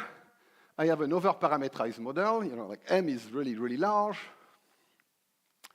And an important point will be this object, which is the spectrum of the teacher spectrum, mu star, with a free addition with a semicircle law. And that turns out to be fundamental. Okay, then you have fixed point equation. I'm not even going to comment them. These are replica equations. You solve them. You have two numbers. You plot these numbers here. You have the test error. You have the training error. It's replica. All of you can do it. One of the interesting things is that we have a formula for the spectrum, the learned spectrum, which I think is cool. And the learned spectrum is essentially this mu delta just with a, truncated and shifted, but it's what it is. Okay, so I started by saying I don't want a formula and I want, law. So I will not discuss this. I will just give a sketch of proof, like really two lines. The way it works is, as I said, you write it as a matrix problem. Then there is this magic thing, it's called Gaussian universality. This projector, you can actually replace them with random Gaussian matrix. You can prove it doesn't change anything. Then you have really a Gaussian convex matrix problem, and with nuclear normalization, you hit this with replica, or of something else. We proved it using Slepian lemma, but it's not really important. Turns out there were work already by Andrea looking at this years ago. So all this can be done. Okay, so let's look at some vignette of what can be learned by this model. So here is first vignette. Let's look at the spectrum of the learned matrix when I'm giving more and more data. So the red part is S star, is the spectrum of the target. And now I am increasing the number of data from 0 to large number of data. So think of it as time if you want. And what is going on? So let's look at the loss. The generalization decay. So it's good. Then at some point, we have this thing called double descent because regulation is small. It shifts, and then it's going good again. And then actually, it's getting really, really good. So let's look at what this means in terms of the spectrum. At first, before the peak, you're actually fitting everything. You can call this memorization if you want. You're actually memorizing the noise. You see that the spectrum learned is looking really at spectral law. Then after, you start to have something much better, right? And actually, you can reach base rates. And this is what you learn. You see that you are basically learning the teacher spectrum. And that thing, which is just noise, is shifting slowly to 0. It will shift better if I use a larger regularization. That's just kind of an example. So I think this is cool. And first of all, during time, I find exactly that kind of shape. So it's not completely empty. Some of these shapes look like the matrix that Mark was showing this morning. So it's kind of cool that you can, sample model like this can see this. Okay, so let's go back to Heim's question. The point is, if you use the same problem, but you were not doing a neural network and you are hitting it with NTK, which was everybody's favorite method, you will have something very good because the NTK of a quadratic model is a quadratic space. So in both cases, you will basically fit a quadratic model. The only difference is that NTK, or any kernel method, implicitly is optimizing the L2 number of weights, while here we're optimizing L1. So that's the only real difference between the two. I could have done a quadratic fit. It will be a little bit different. Why is this important? Because in this model, if you want to quantify what is the difference between using directly the correct kernel and using a neural net, well, the answer is easy. You have a bias towards low-rank representation because of the nuclear norm, the L1 norm. So you can quantify this, but what this means is that if you fit these models with an NTK of something like this for generalization, it's basically randomish. And then only when you get to d-squared data, you can learn the spectrum, even if it is sparse, because the L2 norm is an idiot, doesn't know that it's sparse. But here, because you are doing the L2 norm on the weight and it translates to L1 norm on the matrix, what you see is that you are learning already when you are the rank of the teacher, without not knowing the rank. There's no Bayesian hocus pocus here. So the thing learns the thing exactly where it should, and much before d square. And in fact, all the time you have Bayes rates. You are random, and then you have generalization, which is 1 over n. So it's one of the models where we can quantify the difference between NTK and neural net. Many people are looking at this with the point of view of gradient descent, but here it's so easy that you don't even need to look at what the gradient does. Yeah, so let's say that if you regularize, you can keep it. You can remove it with a correct lambda. But of course, there will be the double. These are not theory line. That was me drawing. Yes? So you do what you want. If you have a teacher which has large rank, then there is no advantage of this thing. If it so happens that the teacher has low rank, then there is an advantage. But the point is, if you want to learn a quadratic form with large rank, you need d-squared data. There is nothing you can do. And then there is no advantage of using neural net. If it so happens that your rank is like 0.1 times d, which is already something, or even square root of d, then you have a gain. Okay, so the point is, and that's what I'm trying to say here, that kind of model, they are basically have an inductive bias to low-rank targets. They are not going to beat kernel all the time. They are going to beat them with low-rank targets, which are the kind of thing people call the multi-index models, which is just, if the teacher is a committee machine with a few number of directions, they are going to be good. Okay? Otherwise, you're not going to gain anything. Right? And look, neural networks are, nobody's telling you they are always better than kernel. Exactly. Exactly. But I think this is a deep truth of two-layer nets in general, at least with Gaussian data. So all that thought, because I can make it a little bit more interesting, let's try to make it a little more interesting. Now I have a committee as a teacher, if you want, but it's not low rank. I'm using a power law teacher.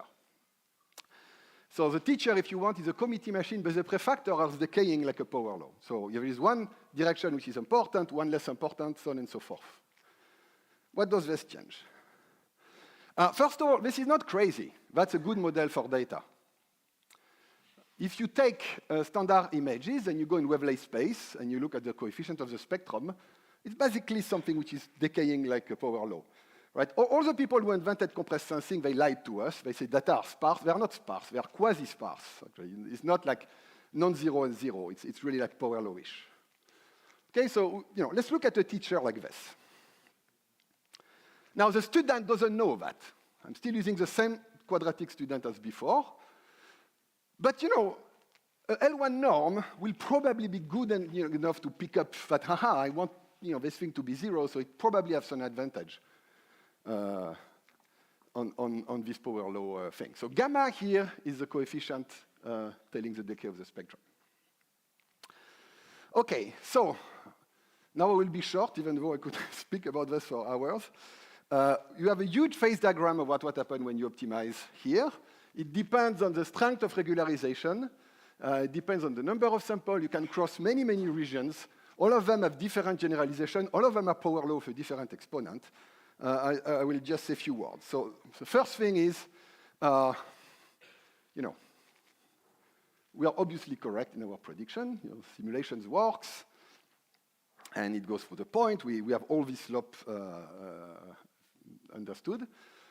So the second thing is that the transition is working by emergence. So the more data you increase, the more the eigenvalues going out of the bulk. And then every time there is one going on, the thing that people call BBP now, every time you have a direction going out of the bulk, you are learning it. Okay? The first thing. That's called emergence, and it's something people have seen in neural network. The second thing is that you can directly interpret generalization and read it from the spectrum. So all the part, which is kind of a semicircle law, is overfitting. Or it's due to memorization of the noise. All the eigenvalues which are still inside the spectrum, that's underfitting, direction you have not seen. All the eigenvalues that went out, well, they basically give you a perfect generalization up to a small error. Okay, and you can even look again at the small animation. At the beginning you fit everything stupidly, then you start to have eigenvalues popping out one by one, and they start to learn the teacher. And indeed, at some point, you have this peak, and then you get a better and better teacher. And if you have enough data, you are fitting the teacher better and better and better. So it's kind of cool. We have an interpretation directly from spectrum to generalization. And if you look at the kind of eigenvalue distribution we have, they match exactly the kind of thing that was discussing in Michael and Mahoney.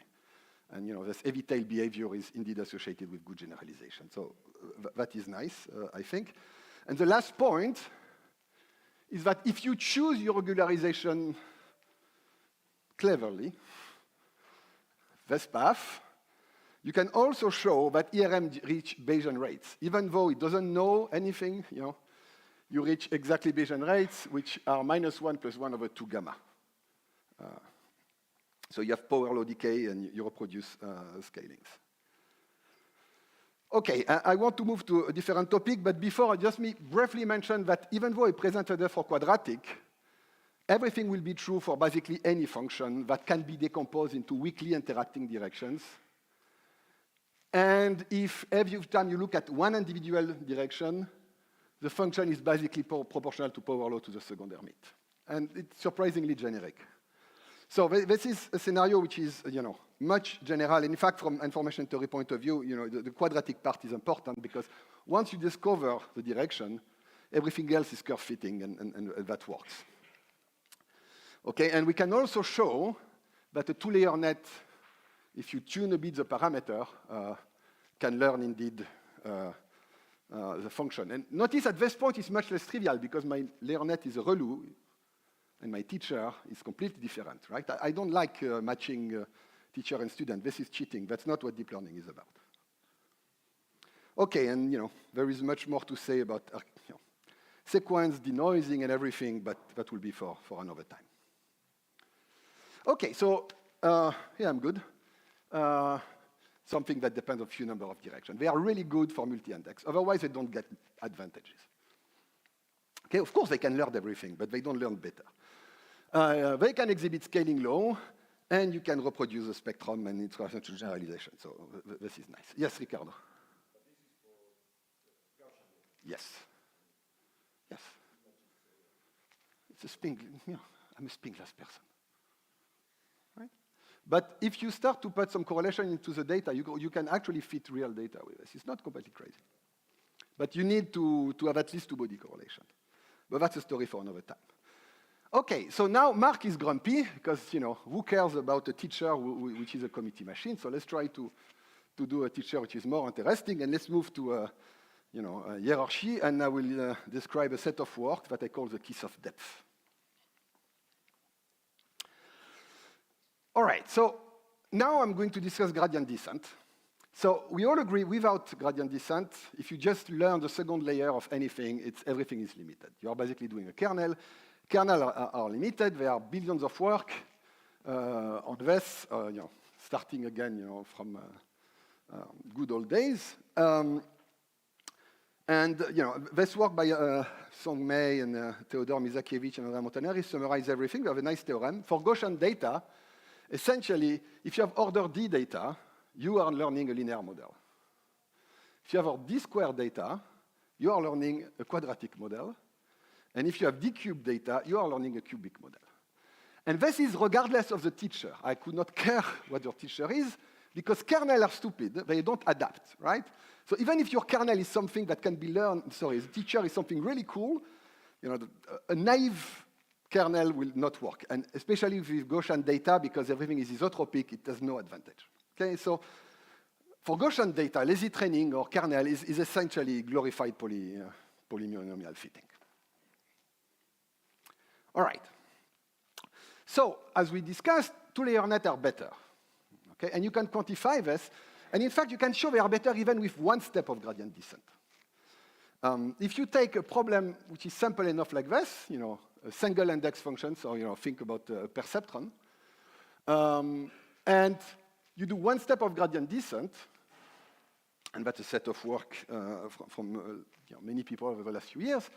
Essentially, after one step, your weights, if you have enough data, your weights look like a random matrix plus W star, which is a teacher, projected randomly, to a Gaussian random vector. So you kind of have rank 1 perturbation to your start. Okay, that's enough.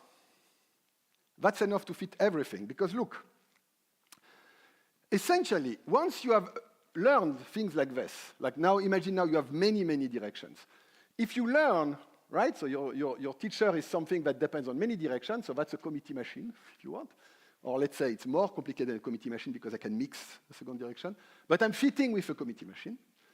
So if W hat is learning W star in a weak way, which is what happened after one step of gradient descent, W hat is essentially W star times the random matrix plus another random matrix. And this is enough. This is enough because why? The neural net that you are working here, if you plug W star here, sorry, W hat here, you see that your weights, it's random W star plus Z2 times your data. Okay, that part is randomish. But that part is essentially a random matrix applied not on X, but on the low-dimensional representation of X. X projected on, I don't know, the 7th direction of the committee. This is a random feature model at this point. This is you can fit the A, and it's a kernel. So I just said the kernel are bad because they are, approximating in polynomial of the dimension. Yes, but before I was approximating in polynomial of D. Now this thing will approximate with polynomial of H. If H star is 7, with 1 million data points, you learn all the function. So what is behind everything with this mechanism, and this is why you can make two-layer networks, is the dimensionality reduction, because you are learning the subspace, which is linear here on which data live, and then then it's fitting with a kernel, but in a low dimension, everything is fine. So behind the scene, this is what happens when you do gradient descent on two-layer net. That's why they work well, and essentially, with mild assumption, I'm lying a little bit here, this is what happens if you increase the number of data. The data score, like, n is d to the kappa. As soon as you have more than linear data for that kind of teacher, you have percept generalization because of this story. So this is cool, right? So two-layer net learns multi-index. But if I want to say that neural networks are good, this is completely useless because I would like to give an advantage of depth, and that's what is observed, right? We want to be able to say deep is better. With this teacher, I will never be able to do this because two-layer are already good. Okay, and Mark is complaining that this is only better for multi-index, and this is true. So over the last few years, we tried to see, okay, can we generalize dimensionality reduction, this mechanism, to arbitrary depth? And okay, so we found one mechanism, okay, but you need a completely new set of teachers. So we have this thing called the multi-layer site, and site is a single index Gaussian hierarchical target. And it's a simple example I could come out with. So here is what it is. You start with Gaussian data. And now I'm doing many projections. So if you want, it is a multi-index model. But I'm not projecting in dimension 7 or 8. I'm projecting in dimension d to the epsilon 1, square root of d, if you want. So I'm really using a really large number of dimensions. Smaller than 1. If I project from D to D, I will have all these problems, but Gaussian equivalence, blah, blah, blah, and I will keep a linear model. I don't want this, okay? I want structure. So that's a crucial point. You project to an extensive, not extensive, you like a large number of directions, but, sub-extensive. Then I'm applying nonlinearity, and then I'm applying a second layer, and I'm predicting a number, and then you can apply a function, like in a perceptron, the sine, hyperbolic tangent, whatever you want. Okay, so if you want, this is nothing. This is really a committee teacher with, square root of direction. Okay, so why is this changing everything? So let's try to apply lazy learning. So I'm really applying a random model on this, or kernel.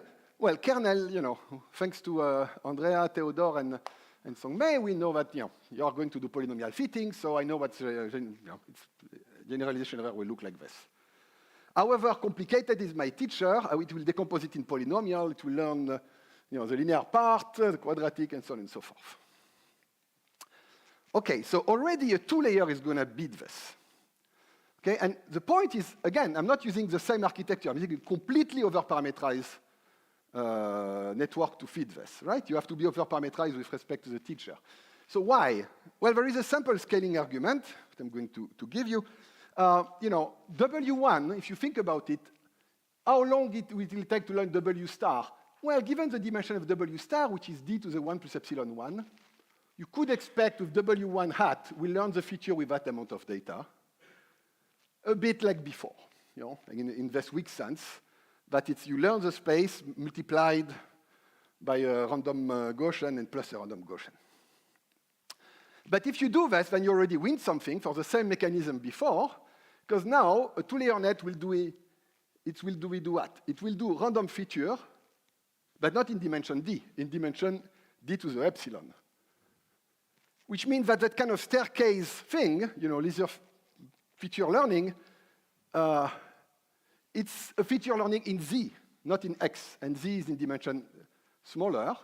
So you have dimensionality reduction, and now you have these stairs, but they happen more often, and they go lower because you can fit better and better as a polynomial in z and not as a polynomial in x. That's for two-layer. But of course, what will happen for a three-layer, okay, and now it's just, again, scaling argument, I will claim the same thing. W1 hat will learn W star. So we'll have that first level of reduction. Now I'm working with that teacher. And then what happens? Well, if I have enough data, and you can do a counting argument, W2 hat times sigma will learn to fit the polynomials that was pk. Okay, you can again count the degree, and it gives you a number. But then it means that when you learn W2, you have a further step now of dimensionality reduction, and you are doing a random feature in dimension 1, because you are doing the random feature directly after the output of the two first layers of the teacher. And of course, if you're doing random feature in dimension 1, Fisher could have done that. Probably not, but let's say it's really old-style machine learning. So everything is fine. Okay, so that's what you expect from that kind of picture. The lazy training, they do these stairs, a two-layer net, that kind of stairs, and you have an advantage of three-layer net, because they are able to do this two steps of reduction and further twice lower the dimension for the kernel to do function fitting. Okay, so of course you can try to, it's very easy to come out with a multi-layer version of this, where a multi-layer student will learn all this construction here, and you have a sequence of coarse graining. Every time that you learn one layer, you go from dimension d to dimension d to epsilon 1, epsilon 2, and so on and so forth. So far, this is just me waving my hand. But we could show this. We can actually prove it. So this is a theorem which I will spare. But after some steps, learning the first layer, you have W1 learning W star. After some gradient step on the second layer, you are actually learning the function. And after last set of gradient descent, you can do ridge. On the third layer, you learn everything. So we can show this. Let's not look at the math because it's not interesting, but let's look at the condition. And there is one condition which turns out to be really important and I think is generalizing to a broader set of problems.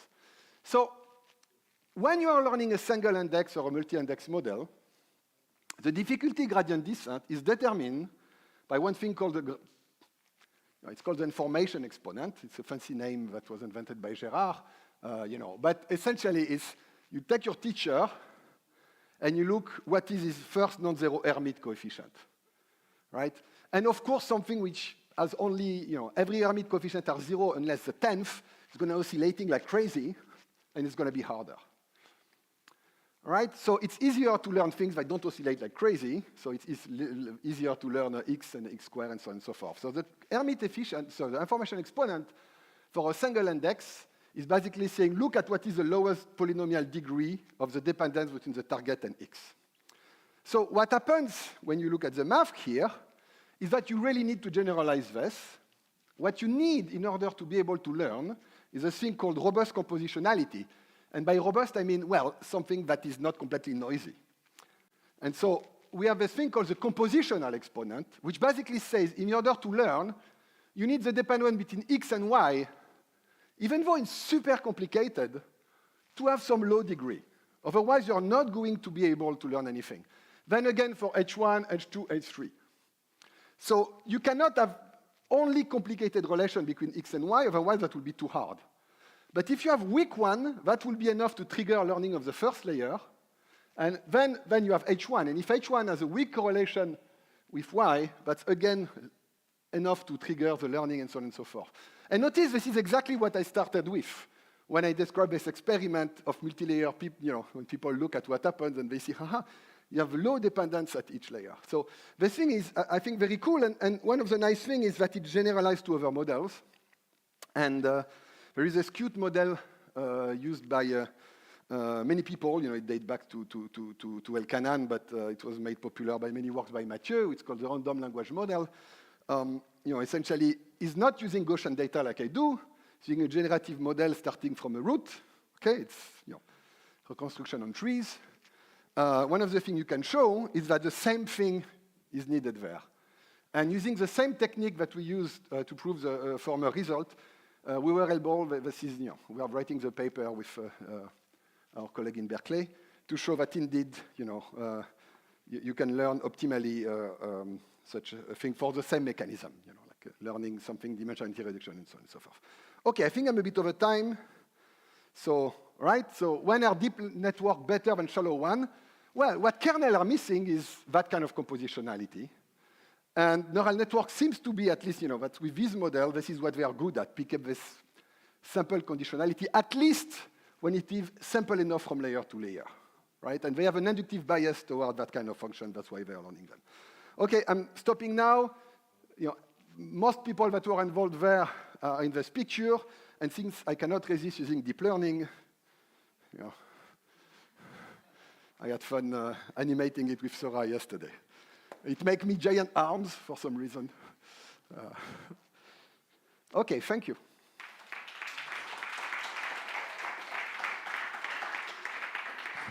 Okay, thank you very much, Florent, for your talk. Are there questions? Everybody is hungry.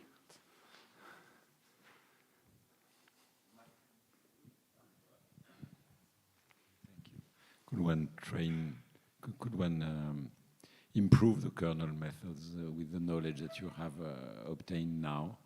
Make some kind of compositional hierarchy of kernels in order to do the same thing with the kernels? Okay, that's an old dream of the kernel people who try to save the kernel.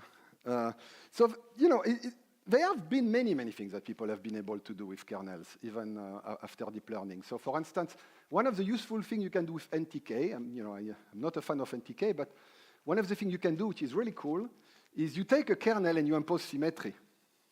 Or you take a neural network, with random weights, but it's a CNN. So you build it already some kind of, hierarchy feature, something like this, but you don't want to train it. So what can you do? You can compute the NTK associated with that kernel. That kind of improves things.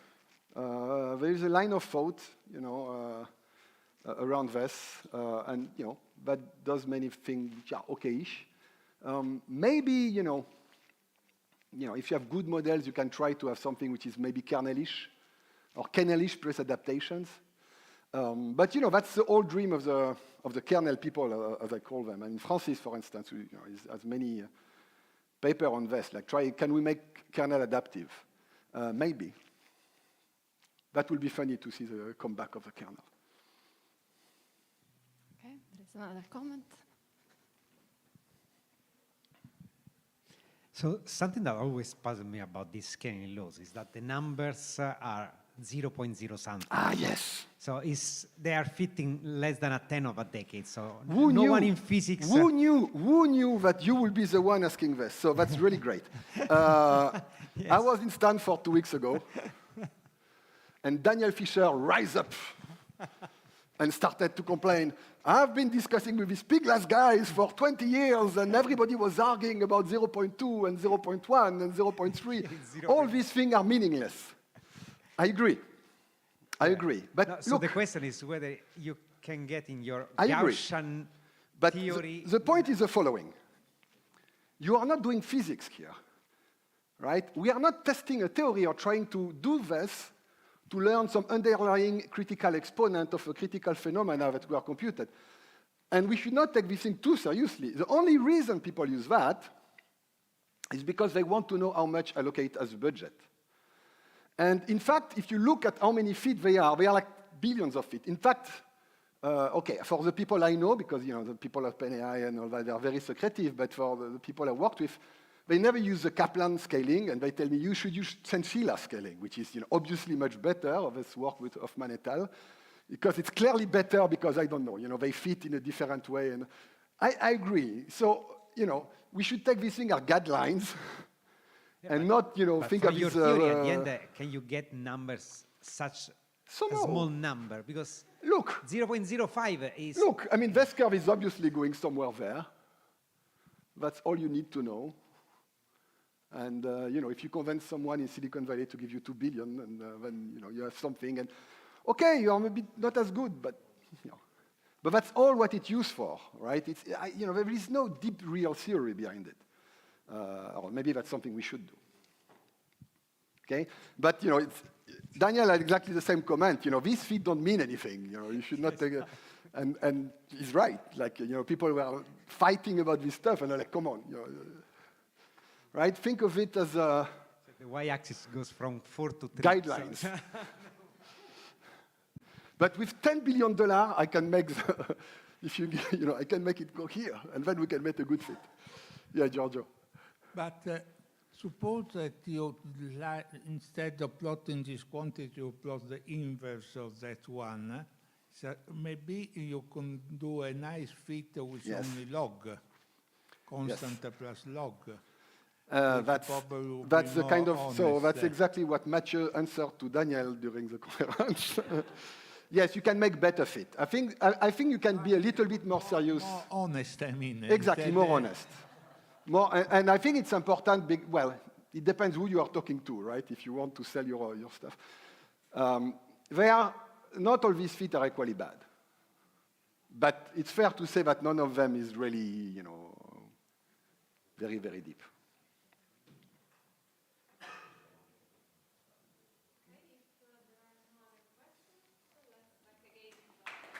Thank you. So it's time for lunch, and we will resume at 3. Thank you all.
So good afternoon, everybody. Please take a seat. As soon we will start back with the afternoon session. Take a seat. Thank you very much. Slowly the speaker is approaching the stage. So it is with great pleasure that we start the last session for this conference, that is the afternoon session. And the first guest that we have is a friend, and is Jean Barbier from ECTP in Trieste, who is going to discuss about statistical physics of deep learning and near interpolation. Thank you, Adriana. Do you hear me properly? Okay, perfect. So yeah, first of all, thank you for the invitation. This is truly an honor to present this work in front of such an esteemed audience, in particular the fathers of many of the ideas that are going to be discussed. So this is, also I'm particularly happy to present that work. This is the outcome of a long journey for my group and myself. You can see them here, Francesco Camilli, who just finished with me and is now an assistant professor at the University of Bologna. Mauro Pastore, who is a brilliant postdoc, is on the job market. If you hear about any positions, Mintuan Nguyen and Rudy Skirk, who is a student with me. So we have heard a lot about deep learning during this conference. I want to continue along this line, but in a different regime. I will try to make that clear. In particular, I want to study deep neural networks in the supervised learning setting, and near interpolation means essentially that I want to consider the regime which is natural to statistical physics, which is really the one where you are close to the criticality, to phase transitions. You have equally many parameters in the model that you train. It's roughly the same order as the number of data you train it with. Okay, so you are not strongly over-parameterized, and this is the kind of regimes where interesting phenomenology happens. Okay, so the starting point of this work was the following question I was asking myself for many years. Is statistical mechanics powerful enough to study deep learning? And what I mean by this is what I just said, in a feature learning regime where interesting learning phase transitions can happen, meaning near interpolation, okay? And given the success of statistical physics and machine learning, mixed with machine learning approaches, which were recently recognized, of course there is hope that the answer is yes, and I would like to provide such a positive answer. So let's start with what's known. So I will classify a bit the different, let's say, simplifications that the community have been using for the past 40 years in the study of neural networks. The first one are those, the narrow networks, which we have heard about a lot, in particular in the previous talk by Florent, which are networks where the number of hidden units is very small compared to the input dimension. Okay, so they are called also committee machines. They have been studied since the 80s and 90s, since the 80s by many people in the room actually. And so the classical picture you obtain is this kind of phase diagram where you have the generalization performance of this machine, usually when trained coming from data with generated by a network of the same form that we call the teacher. And you see the generalization error that goes down as the number of data n divided by the dimensionality increases. And you see this nice specialization transition, meaning that before a critical value there, the two neurons that are there, they kind of learn the same thing. They do not disentangle the data. And at some point, they start learning different things, okay? And this is this transition there. They specialize onto the two hidden directions of the teacher neural network. Okay, so this is very interesting. And why can you study this with statistical mechanics, let's say, more straightforwardly? Because you need only two numbers, in this case, to characterize the statistical mechanics. Basically, you need a quantity that characterizes the overlap between that neuron and the corresponding one of the teacher, and the same for the second neuron, okay?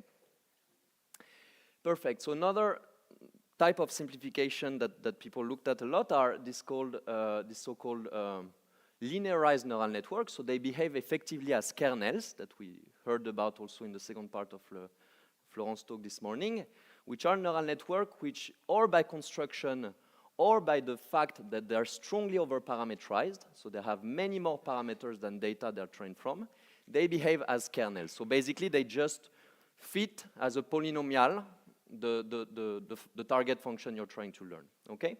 So they don't really learn features from the data. They simply fit, okay? So this is a very active line of work. Lots of things are going on there, but say what they suffer from is the fact that being essentially polynomial approximator, they suffer from a weak expressivity, which is limited by the number of data and the number of parameters in the model very strongly, and so you have weak notions of feature learning emerging, okay? Same in narrow networks, they can only capture simplistic learning mechanisms because they have only essentially 2 units, okay? And the more recent type of simplifications are, for example, linear neural networks, where all parameters now are trainable. This is what I mean by the black color. But you take identity activation there. So there are many interesting phenomena happening, in particular at the dynamical level. But being linear models, at the end, they somehow collapse just to perceptron type of model. Okay? The next level approximation is what Florent discussed, are quadratic networks, which are shallow networks, where you take a quadratic activation there. But again, they reduce to kernels, as we have seen this morning, because you can only learn quadratic approximations of the target function, okay? So the question is, can we go beyond this? And really the challenge I want to discuss today is the analysis of deep neural networks, which are fully trainable, whose width, so the number of hidden units in each layer, is proportional to the number of input variables, and they live near interpolation, okay? So they are not strongly over-parameterized. They are properly parameterized in the sense that the number of parameters there, the number of weights, scale as the number of data. So these are strongly expressive models, and as we will see, there are strong notions of feature learning emerging. Yes?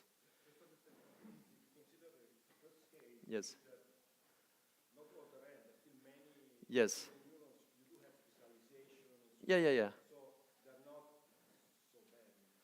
No, they're not so bad. What I'm saying is that the kind of feature learning mechanism and the level of expressivity of this machine is an order of magnitude bigger than those ones. That's all. Yeah. Yes. Thank you. Okay, so the interpolation regime is not only interesting for physicists to study because of this nice phase transition, but this is also the one which is most relevant today. So in particular, if you look at GPT-like models, and you look how many parameters they have compared to the number of tokens of training data they're trained from, you see that these ratios is really close to 1. The same in vision transformers. And actually there is this big team of DeepMind people that recently published that paper that tell us that actually, essentially by scanning, by training a very large number of large language models over a large range of token numbers and parameters numbers, what they realize is that the compute optimal training, so the best, the scaling that you should select to attain the optimal performance is really when the model size and the number of training data scale together. So you need to be close to interpolation. And as physicists, this is natural, right? Because near interpolation is really the critical regime. You are close to phase transition behaviors. And we know also in biology that optimized information processing happens close to phase transitions, okay? But there they don't really learn. No, they do learn, yes. It's not that they actually minimize the cost of all this training. It's not expressive. No, they train the models there. They don't really train all the tokens that they've seen. The tokens are the data. They're passing through the process, but it's like online. Okay, so let's say these people are saying this, I'm just taking this. The claim is correct, but the connection that you make between this and interpolation, I think, is wrong. Okay. So what we do. So the model we're considering is a teacher-student scenario, which is the classical studying you're starting from when you're a statistical physicist studying neural networks.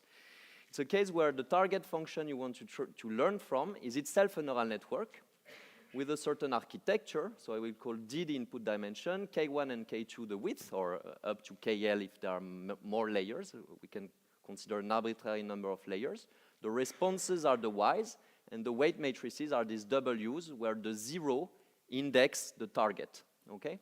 I will feed this target function with Gaussian data with a generic covariance. I obtain the training set and examples, and then I will feed my student neural network with the same architecture and train it from this data. So as a starting point, I'm going to consider Bayesian learning. This is what you should start from in order to understand a new scaling regime before going towards more complicated ones like training by empirical risk minimization. At the moment, I will consider Bayesian. So here is an expression of my teacher and or student neural network in the case of 2 layers. The activation is sigma. And the scaling regime I'm considering, which is very important, is that the width of any layer scales with the input dimension with the ratio gamma L, and the number of data scale as d squared, because the number of parameters in this model is ordered d squared. K1 times d is ordered d squared, K1 times K2 is ordered d squared, okay? Perfect. So here is the Bayesian posterior that I want to sample to train my model. So theta denotes the overall set of weights there in red. D is my data. So we have a normalization, the partition functions, times the prior. This is the prior of the last layer weights, which I call the readouts. And these are the priors for the weights of the inner layers. You can fix, to fix IDs, let's consider that all the weights have a Gaussian prior, but this is irrelevant. We can consider more generic measures. And this is the likelihood which enforces that the responses of my student match those of the teacher, okay? So the way I'm going to train my network is by sampling this measure and computing a Bayesian average given a test sample. So the statistical physics approach is the following. You want to compute the free energy, which is the log partition function averaged over the data. We're considering an ensemble analysis, and the correct scale is n, which is the number of data. From there, we will access the order parameters, and here I put a big stop, because this is really the point that has blocked statistical mechanics for many decades now, okay? So this is really the key point. And given that you can identify and compute the order parameters, you have access to the Bayesian optimal generalization error. So what is it? I give you a test input. You have the associated response, so generated from this model, and you compare it. I take the L2, the mean square error. You compare it to the Bayesian estimator, to the Bayes optimal estimator of the response, given the same input, which is an average of the response of my student model with respect to the weights, which are averaged according to this measure there. Okay, so this is the Bayes optimal estimation for the output. Okay, and I want to compute this quantity and more importantly, the order parameters. Okay, so the approach we employ is the replica method, but with some twist. So the starting point is, as usual, you write down the partition function, which is written there, and the goal is to compute this free entropy. So free entropy is just minus the free energy. You see I'm not putting a minus there, which you can think just as the large deviation rate function associated with the order parameters, which I haven't defined yet, but they will appear. So I will not derive the whole thing. Let me just give you the 2 or 3 key ingredients which are really novel in the approach that make the problem tractable, okay? The first crux is the realization that the teacher and student responses, so really the outputs of the networks, are jointly Gaussian, okay? So this is an hypothesis in the analysis, but you can verify this numerically. So here is, for example, a plot where you have an histogram of responses of a random linear combination of the teacher and student, just to test that they're jointly Gaussian. We're making a sum of them and testing that the sum is Gaussian. And the curve that is on top is the theoretical prediction at the end of this whole procedure of what it should be, and you see a perfect match, okay? So the goal, essentially, if you know that, you know the joint statistics of this thing, you can describe everything out of this, in particular the generalization error. Therefore, the goal is only to compute the covariance of these objects, okay? And this covariance, K star, will depend on the order parameters, which I have. In this case, it's a 2x2 covariance. But of course, when you replicate, it's yeah, it's for the same test input, yes.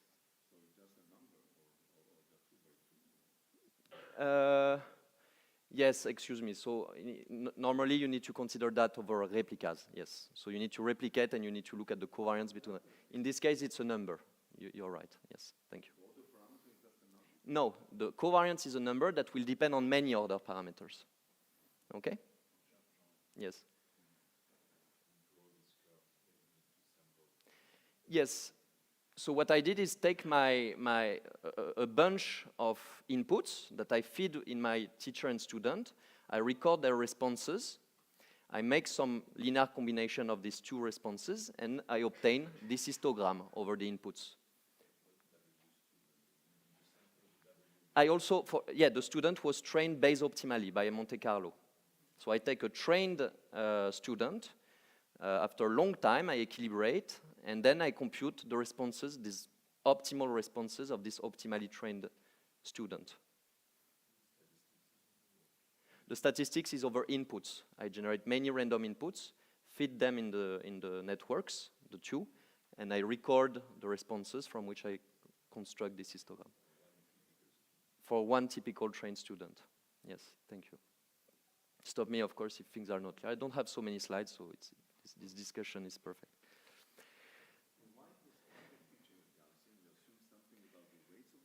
The weights of the teacher are taken Gaussian IID.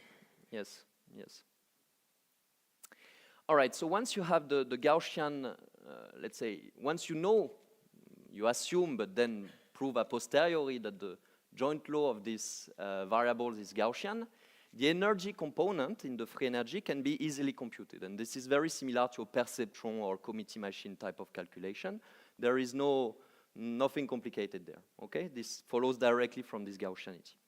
Really, the hard part is to compute the entropy of the order parameters, which you still don't know what they are, but we need to compute somehow the entropy and to identify what they are. In particular, we will see that the direct computation will give us an infinite family of order parameters, but somehow we will realize that only you can reduce them to a finite number of order parameters, and this is the second crux. So let me explain what I mean by this. So an important thing to keep in mind, an equivalent formulation of this deep learning problem is in terms of a tensor inference problem. So what do I mean by this? Consider the activation, which is the same at every layer of the network. I will expand it into a basis of polynomial, of orthogonal polynomials, which are called the Hermite polynomials. And if I do so, let's say in the case of one hidden layer, this is a two-layer neural network, you obtain an horrible expansion. This is the first term, the second term, and then you have infinitely many other terms. And what you realize is the following. So if you think a bit about it, so we have a term which is linear in X and which is quadratic in X there, and then higher order terms. This term, given d squared data, will be trivially learnable. So what do I mean by this? If you think of V transpose W as a single vector that you want to fit, you have only d numbers to learn, given d squared data. This you will learn trivially. This part is a non-trivial object because this is a matrix. It's a bit like a V-chart type of matrix. The number of elements of this matrix is ordered d squared as well. So it means that you have enough data to fit this object as a matrix non-trivially, but not perfectly, okay? In particular, this object will come with an order parameter, okay? Instead, the higher order terms, you cannot fit them as tensors. They have too many indices, okay? So given d squared data, the only way to learn these higher order terms is to actually learn the actual matrices that construct these higher order tensors. They are not generic tensors with 3 or 4 or 5 indices. They are tensors with that many indices, but constructed from these Bayes matrices. And the only way to learn those parts for the student neural network is to actually disentangle these weights. And this is what I call specialization, which is the notion of feature learning in this problem, okay? Which is also the specialization in committee machines, okay? Of course, this picture becomes even more complicated with deep nets, but the idea remains the same. So the second crux is to exploit the fact that order greater or equal than 3 tensors cannot be learned or fitted without specialization, without learning the actual weights of the teacher. It means in particular that the corresponding order parameters are simple functions of more fundamental order parameters. And by exploiting this fact, we will go from infinitely many order parameters associated with this infinite family of higher and higher order tensors to just finitely many. An order parameter for the linear term, the quadratic term, and a single order parameter that will capture everything you need for the higher order ones. Okay, so what are these order parameters? The ones that allow to capture these higher order tensors are the natural order parameters. They're the ones that really capture the alignment between the teacher and student matrix. Of course, in the deep case, you will need one such overlap for every layer, okay? And these order parameters are nice. What do I mean by nice? I mean that with the usual tricks that we know from statistical physics, you can compute their entropy easily by Hubbard-Stratanovich, Gaussian integrals. You can compute their entropy directly. This stems from the fact that these matrices, the W0, has a factorized reference measure. It's just the prior is IID Gaussian. You are computing the entropy against its base measure. So it is easy, okay? Perfect.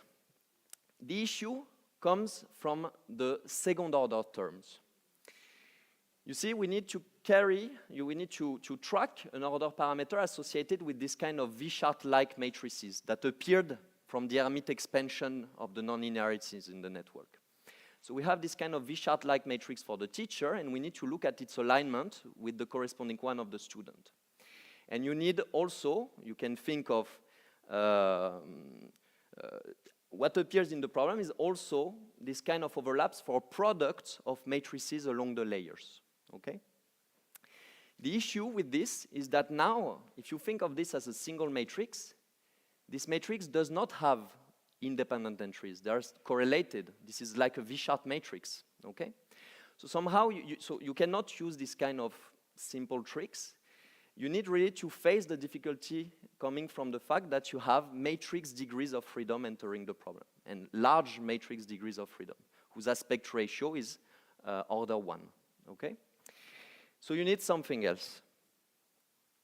So what we're going to use is the replica method to deal with the quenched expectation with respect to the data when computing this free energy, this rate function, plus some way to access the entropies associated with order parameters for matrix degrees of freedom with correlated entries. And this is where the challenge lies, okay? This average is with respect to the weight of the teacher and the inputs, and therefore the responses which are deterministic given the weights and the inputs, okay? So it's the whole data set. So let's say one of the key novelty of this work is the fact that not only we use spin glass physics to deal with the disorder average, but also we'll combine this with techniques from matrix models, which are used a lot in high energy physics, in random geometry. These are two fields which didn't talk so much, or at least not to my knowledge, and please correct me if I'm wrong.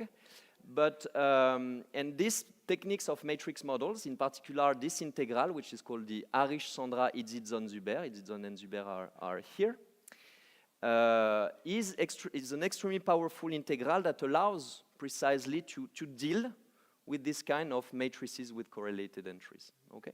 So I won't explain the details, but we blend these techniques, and this is the kind of formulas we obtain. So I don't expect you to understand what I mean. Let me just point at some terms that you may be familiar with. So again, the goal is to obtain this free energy in this notion of thermodynamic limit, so in the quadratic data regime. And the formula is an extremization, as usual. It's a replica symmetric formula. By the way, the problem is replica symmetric because we are considering base optimality. And it's complicated enough already. And you have three terms that appear. The first one is the energy, which is essentially capturing the log likelihood part in the partition function. And this energy is the one which is easily computed, and it depends only on the covariance between replicas, or between the teacher and the student. This is the same, which is a function, so this is for the one hidden layer case, by the way, which is simply a function of this fundamental overlap that captures the alignment between the hidden layer of the teacher and the student, and this R2, which is the overlap for these V-chart-like matrices, okay, for these matrix degrees of freedom. But actually, I lied to you, it's a bit more complicated than this, because you see this actually is a function. It has an index V here, or here. This is the Fourier conjugate. You can forget about it. This is the order parameter. And you see I have an average over the law of the readouts, which is the law of the outer layer, of these objects where this is a kind of function. Why is that a function? Because there is structure in the problem. What do I mean by this? Here is, for example, our target, our teacher neural network. Imagine that you have a non-trivial distribution of readouts.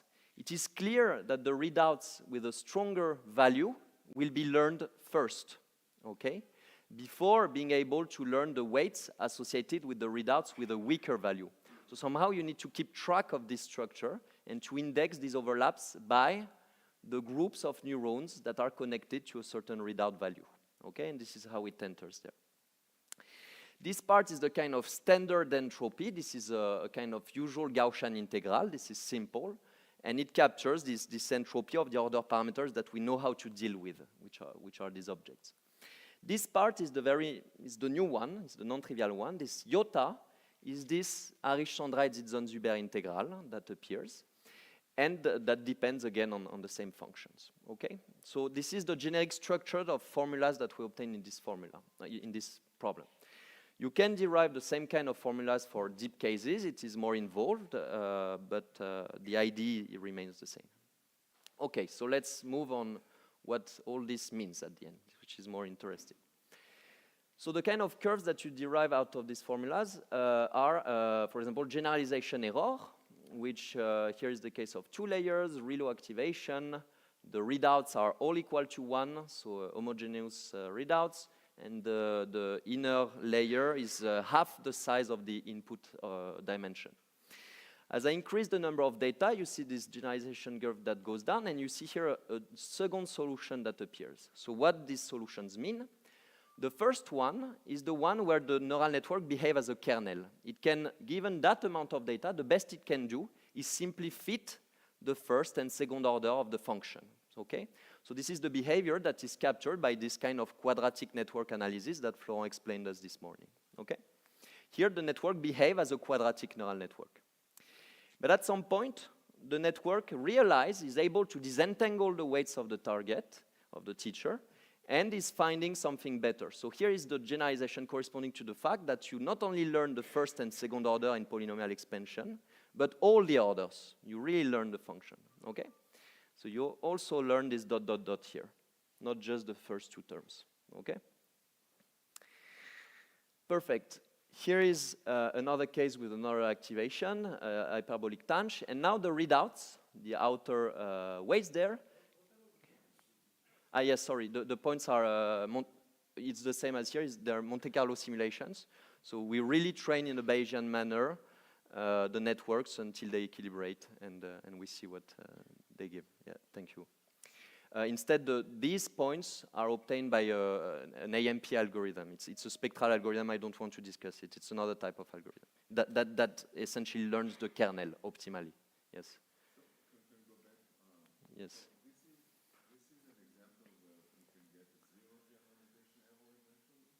No, because there is noise in this case. We also add noise to the target, but you can reach. Yes, exactly. They will saturate at different values. Except if at some point, if alpha, if you go at a number of data which scale as d cube, d4, d5, in the limit of infinitely many data, the kernel can fit perfectly as a polynomial, so you will go to the generalization error, but not at this scale. Okay? Perfect. So same picture, but now you see 2 phase transitions, because the first one corresponds to learning the neurons, in pink here, connected to the readouts with the strongest value, which are plus or minus 3. And here you see a second transition, which is smallest, because these neurons with the smallest, you first learn the plus or minus 5, and then the plus or minus 3 here, they contribute less to the function. So when you learn them, of course, you gain less in generalization performance. And you see, indeed, this is what happens in terms of overlaps. You have two feature learning transitions. The first is the blue, where you learn these neurons, and this should not be a 1, it's a 5, excuse me. And then you learn the neurons connected to the second next largest readouts, okay? Perfect. So now, what happens if you have a continuous readouts, let's say Gaussian? Then you have infinitely many phase transitions that are glued, okay? So here is the value of the readouts, of the Gaussian readout there in the target. And what you see is that I increase the data. I learn readouts corresponding to smaller and smaller values V, okay? So you have a kind of wave of reconstruction of the target starting from the biggest readouts that propagates inwards like this, okay? So in this business, I have 8 minutes left? No. I see, no, I don't have 8 minutes left. It's written 8 there. But so we take a double limit. What do I mean? I mean that we take a limit, first a thermodynamic limit, a large N limit, 15, thank you.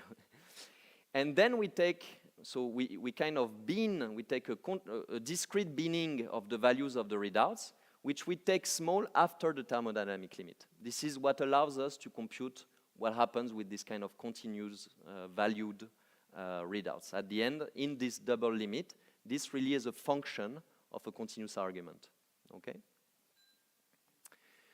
Perfect, so what happens with algorithms? So here is training trajectories by Hamiltonian Monte Carlo. What you see is that Hamiltonian kind of, as you increase the dimension, stops suddenly at the error corresponding to the kernel. So you easily learn as a kernel. And then it takes exponential time to reach the error associated with the optimal one, to the specialization, the one corresponding to specialization. Okay, so you see the same for different activations. And what is interesting is that if you now do the same with a gradient-based method with Adam, which is a kind of smarter version of stochastic gradient descent, you see a similar behavior. When the dimension is very large, you see that Adam precisely stops at the error corresponding to the kernel, which is predicted by the theory. And then it will ultimately specialize if you wait exponentially in D many gradient updates. But what is interesting is that the point where it stops is not actually the error of the kernel. It's twice the error of the kernel. And this twice the kernel error is what you expect instead from what I call the one-shot Bayesian estimator. So what do I mean by this?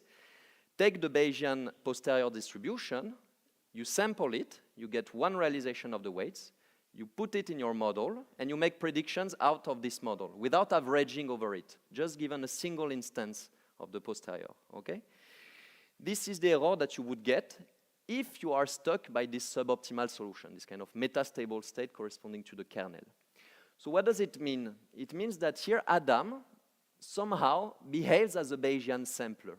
You are doing optimization, so really Adam here we write the cost function, the L2 cost, the mean square error, we minimize, and what we find is something that resembles a sample from the posterior distribution, okay? And actually this goes further. So you can do a nicer experiment where now I will construct S-shot estimators. So here is a S-shot estimator given test input. I will sample S times independent instances of the posterior distribution using Hamiltonian Monte Carlo, and I will construct an empirical average over my outputs of the network. When S goes to infinity, this is the Bayesian optimal estimator. When S is 1, it's a one-shot estimator. So this is something in between, and the theory tells you what's the error associated with this S equal 1, 2, 5, 10 shot estimators. This is the one-shot estimator performance, and when S goes to infinity, you go to the performance of the kernel, because this is all this in polynomial time. I don't consider exponential or horizon, where you would reach instead the specialization. So you are not properly sampling the posterior here. You are doing the best you can given polynomial time, okay? And now you do something different. You take an over-parameterized neural network. So you take a neural network which has a width which is equal, let's say 100 is that of the target function, and then you over-parameterize. You take twice the width of the target, 3 times, 4 times. And you look at the performance attained by this over-parameterized network trained by Adam. So you run Adam, you obtain a single instance of weights for an over-parameterized neural network. And what you see is that as you increase the over-parameterization, you precisely match this S-shot estimation. So if the target has the same number of hidden units as the student, you reach this one-shot estimator performance. This is the previous plot. Now you over-parameterize by a factor 2. You get the same error as a Bayesian estimator constructed from 2 samples, and so on. So over-parameterization, what Adam is doing is exploiting the over-parameterization just to kind of pick independent sample of the posteriors and do an empirical average over them, which is kind of nice. Okay, let me show a few things for the deep case now. Yes. Oops. Yes. Yes. Exactly. The specialization here is the best you can reach. You cannot beat this error. Okay? So let's look at this picture, which really is for me, the coolest picture in this work. So if there is one picture to remember, it's that slide. Yes?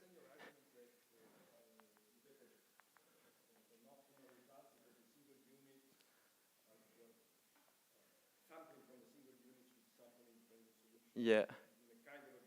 Yes.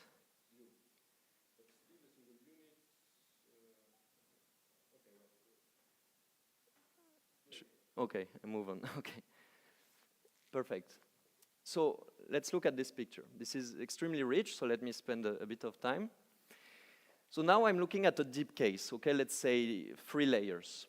So now the actual order parameters are more complicated than before. So for every layer, in addition of these order parameters that describe the kind of kernel behavior that tells you whether you can reconstruct the covariance, let's say the quadratic part of the target, you need order parameters associated with every layer, which are indexed now by 2 parameters. So what are these 2 parameters? The first parameter is kind of indexing the neurons connected to the readout, in the case of the second layer there, connected to a certain value V, with a certain amplitude V. And the other index is telling you what are the neurons on the left part of the layer, so the input neurons of that layer. There is a proper ordering of these neurons that I don't have time to discuss. It's a bit involved, but there is a natural ordering of the neurons in the problem. It's a kind of gauge that you need to understand. But given this ordering of the neurons, the order parameter is telling you what? It's telling you for a certain block of neurons, of output neurons for that layer and input neurons of that layer, you look at all the weights connected to these neurons, which are in pink there. What is the overlap of those weights? How well are those weights aligned with the corresponding one of the teacher? Okay? So it's really an order parameter that tells you locally how learning is taking place. Okay? And so you see, so here is this order parameter for the second layer. This is for the first layer, and this I don't want to discuss. But you see, the theory tells you that depending on which neurons you are connected on the left and on the right, or which rows and column indices for that layer you're looking at, the weights are well reconstructed or not. So the blue means no reconstruction, and not blue means some level of specialization, of feature learning. And in the simulations, you see exactly this kind of patterns. And as you increase the number of data, you see this pattern changing. So here are 3 snapshots theory versus experiment, as you increase the number of training data in the network. You can plot the generalization error. You see that also the Monte Carlo simulations work, fall on it. And I'm looking at 3 snapshots at given alphas. For that first alpha, given that amount of data, here is the order parameter that describe how learning takes place in the second layer. At this amount of data, this is how it looks like, and this amount of data, it is like this. So what does it mean? It means that for every layer, you have an infinite continuum of phases that coexist, okay? So at the second layer, you have infinitely many weights that are not specialized at all, and you have infinitely many weights that are a bit specialized, and then infinitely others that are a bit more specialized, and so on and so forth. So you have a continuum of phases that coexist at every layer, okay? So it's a very rich picture. And basically, this order parameter, there is no finer order parameters. It really tells you almost at the local levels of weights how learning takes place, okay? So it's a very detailed picture of how things are going on. Again, you should think of a point here as describing a macroscopic, an extensive number of weights. There is a notion of double limit in the problem, but you can do that, okay? Perfect. Last things I want to say. So here is again generalization curve in the case of 3 layers. So here is the equilibrium in solid, and the dashed line are kind of metastable solutions, okay? The first one corresponds to the kernel learning. There is no specialization. You just fit the first and second order. This line corresponds to a solution where you would just specialize at the level of the first layer. Okay, so it's a partial specialization. And the full specialization of the 2 layers is the equilibrium in that case. If you run Monte Carlo, what do you observe? You observe that Monte Carlo is not getting stuck at the kernel type of learning, which is there. It's instead attracted, so the large D is really lying on this dashed line. This dashed line is that point. So what does it mean? It means that under Monte Carlo training in polynomial time, what you reach is a solution where you only specialize at the level of the first layer. You have a kind of partial specialization solution. You cannot fully specialize, but you can do better than the kernel, okay? Instead, if you run Adam, something different happens. For the largest dimension, so you see that Adam bounces again on the solution corresponding to the kernel. So Adam now does worse than Monte Carlo, which is different than before. It does not manage to partially specialize. And this, I claim, is a consequence of the fact that the way we train the neural network in this supervised setting is not the correct one. And I can answer, I can discuss this offline, but I think there are smarter ways smarter objectives to define in order to at least reach these partial specialization solutions. Perfect. Final picture, this is what happens with even more layers. So you can plot with 3, 4, 5 layers. So this picture is telling you what? Now I plot the generalization performance rescaled by the number of layers in order to be fair. As the expressivity of the target increase, I give you more points. Nevertheless, you see that this curve goes on the right, which means that deeper targets are harder to learn, okay? And you can see for different number of layers how the overlaps jump together and then increase, okay? So depth makes the problem harder, at least in this case, where the complexity of the model you train is the same as that of the target. Perfect. I think that's all. So we provided a fully descriptive equilibrium statistical mechanic theory of feature learning in deep neural networks, which I believe paves the way for a number of follow-ups, and I'm happy to discuss and ask any questions. Thank you very much.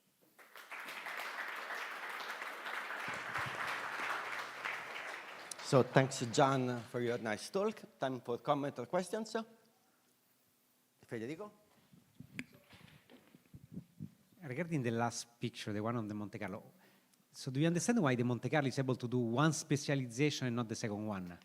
So and not the second one. Yeah, because once you Yes. can specialize the first layer, then the second layer becomes the first layer of what remains to specialize. Yes. So you should be able to do one by one. No, because the thing is that here, the readouts are all equal to 1. And basically, you have a kind of bottleneck, because the information propagates from the outputs to the input. And the fact that all the readouts are equal induces that disentangling the weights of the last layer remains hard. Even if you learn the first ones, it remains hard. If I was taking a continuous distribution of readouts, the two would specialize. Okay. But it really comes from the fact that the network cannot disentangle the last due to this. I mean, it's a consequence of this. And once you learn so you do the specialization. Now, if you suppose that you fix the weights, can you Which ones? Those of the layer where That you you get learned? the specialization. Okay, exactly. yeah. If you really fix, so Yes. you're not marginalizing, you Yeah. fix one particular configuration, can this help in specializing also the next layer? I don't think, because what we do here is supposed to be the best you can do in polynomial time. It's Monte Carlo. So I don't know. But it's Monte Carlo on all the weights. You are not fixing the weights. Yes, but so no, I doubt so. Because the thing is that once you fix the inner weights, you recover the learning problem of a shallow network. Okay. And when the readouts are all 1, we know that the problem is hard. So, Riccardo? Very interesting. It's well known that, I mean, the learning algorithms are strongly out of equilibrium, let me say, because you have inject noise, you renormalize, you do whatever you want. So I'm just wondering whether this equilibrium analysis can be connected to Yes. kind of learning in deep networks. yes, so it's something I actually wanted to discuss with you. I don't know. What I know is that there is a whole literature, which is actually pretty recent, that people are kind of showing that SGD, ADAM, behave as Bayesian samplers on certain problems, less controlled than this setting. And we see the same. It's basically the only thing I can say. I think that what may be very different than maybe settings you have in mind where equilibrium does not describe what these algorithms find, are settings where you have kind of golf course type of, so the response is I don't know. I don't know why here it's the case, but the equilibrium describe what these first order methods find. It's the only thing I can say. Why is a good question. Okay, so you already answered a lot of questions while you talk, so to stick with the plan, let's thank Jean again.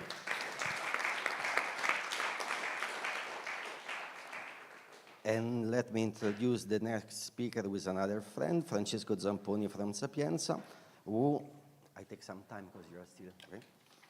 Francesco is going to discuss demonstrating a real advantage of machine learning enhanced Monte Carlo for combinatorial optimization. Please.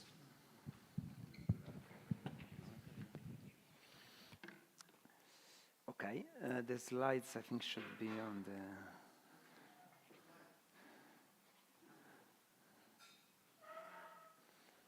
Okay, and this is next. Oh, and this is back. Okay. Okay, so I would like to start by thanking the organizers, also the audio, video management staff for setting up this very nice workshop, making it possible. It's really nice to be here in this beautiful place in Rome and talk about science.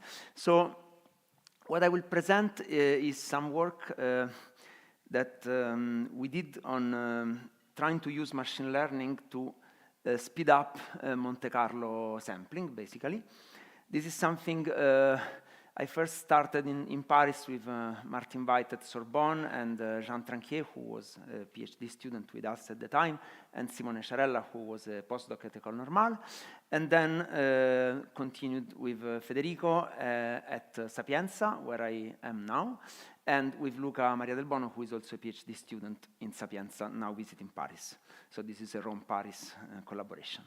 The papers are here. There is one paper with this group and 3 with this group. The last one just out a few weeks ago. Okay, so what is the goal? I already said it's to use machine learning to speed up Monte Carlo, so let me try to be a bit more precise on that. So what we want to do is to sample from a Boltzmann distribution. Why we want to do so? Because, for example, the energy H can be some cost function, and maybe we want to optimize this cost function, so we want to find low cost, low energy states. And so we can do this by sampling at lower and lower temperatures.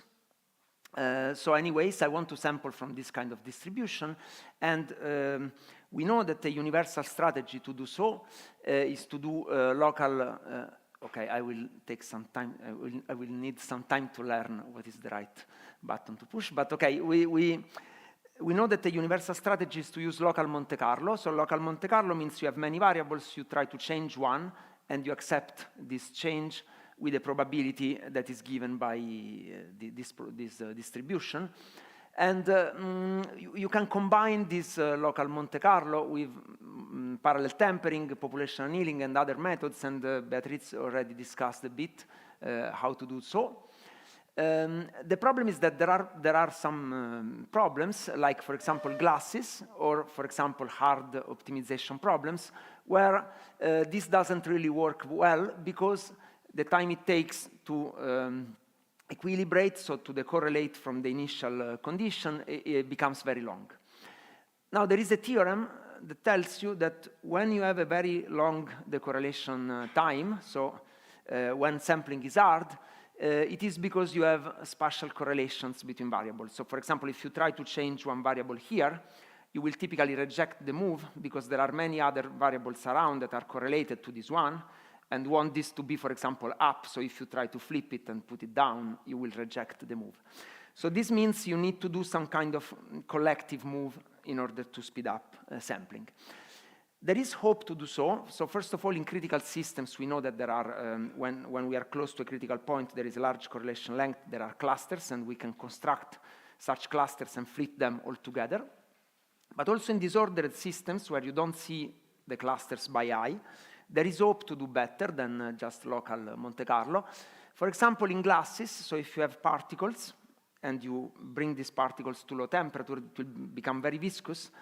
But in a computer, what you can try to do is to take two particles of different size and exchange them. So nature will not do it, but you can do it in a computer. And if you do it, what you see is that you can get a speed up in equilibration of 10 orders of magnitude. So by doing this kind of unnatural moves, you unlock some relaxation pathways that help the system relax.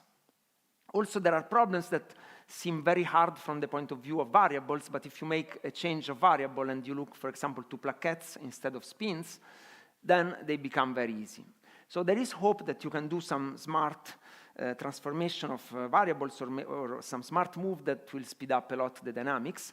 The problem is that, yeah, these solutions are kind of system specific, so you need to look at your system and you need to be smart and find them by your intelligence.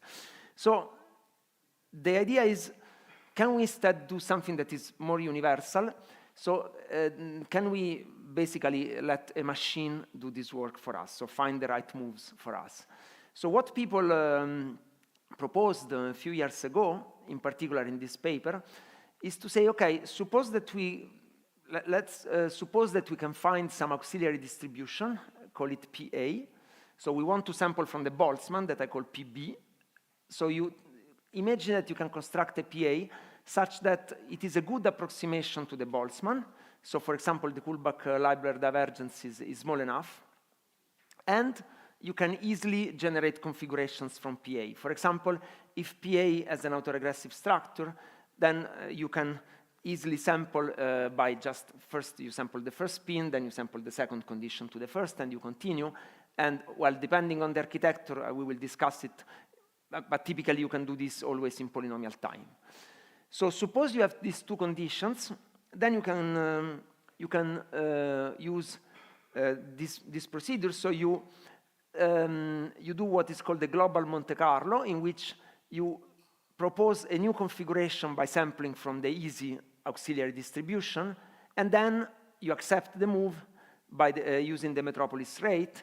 So you compare the probability in the Boltzmann and in the auxiliary model, and you accept the move with this probability. If you do this, you are guaranteed to converge to the Boltzmann distribution. Now, if you see this, you say, okay, but this is just important sampling. It is. So it is just a way to do important sampling.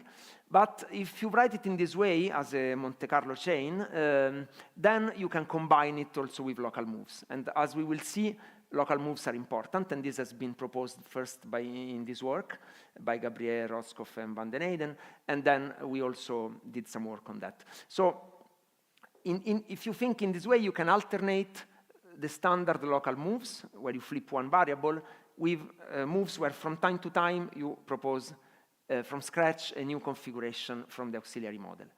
Now, this will work, of course, if the acceptance rate is good enough, which means that the ratio of PA over PB should not fluctuate too much, and also the states, the samples that you generate from PA should cover all the support of PB, and both conditions can be encoded in the requirement that the Kullback-Leibler divergence is small, because basically the Kullback-Leibler divergence is the average of this reweighting factor over PB.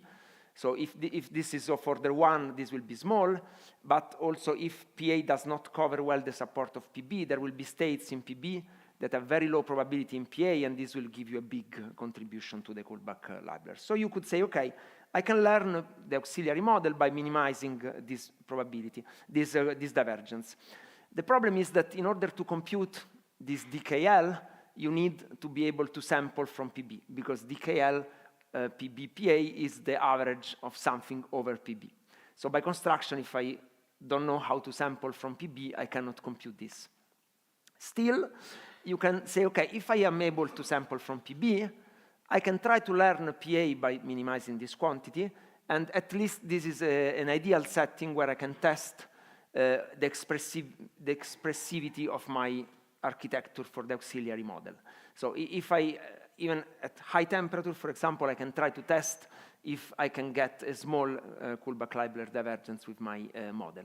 So this is the first thing you should always try to do, I think, when you try to do things this way. But okay, if you want to push this to the hard region where you cannot sample from PB, people came up with two main ideas. One is to do a variational approach, so you exchange PA with PB in the Kullback-Leibler. If you do this, now the average is over PA, and since you can sample from PA easily by hypothesis, you can compute this quantity, and actually you realize that this is nothing but the free energy difference of the free energy of PA and the free energy of PB. So then this is the usual variational approach to statistical mechanics, so you can use PA as a trial probability and you minimize.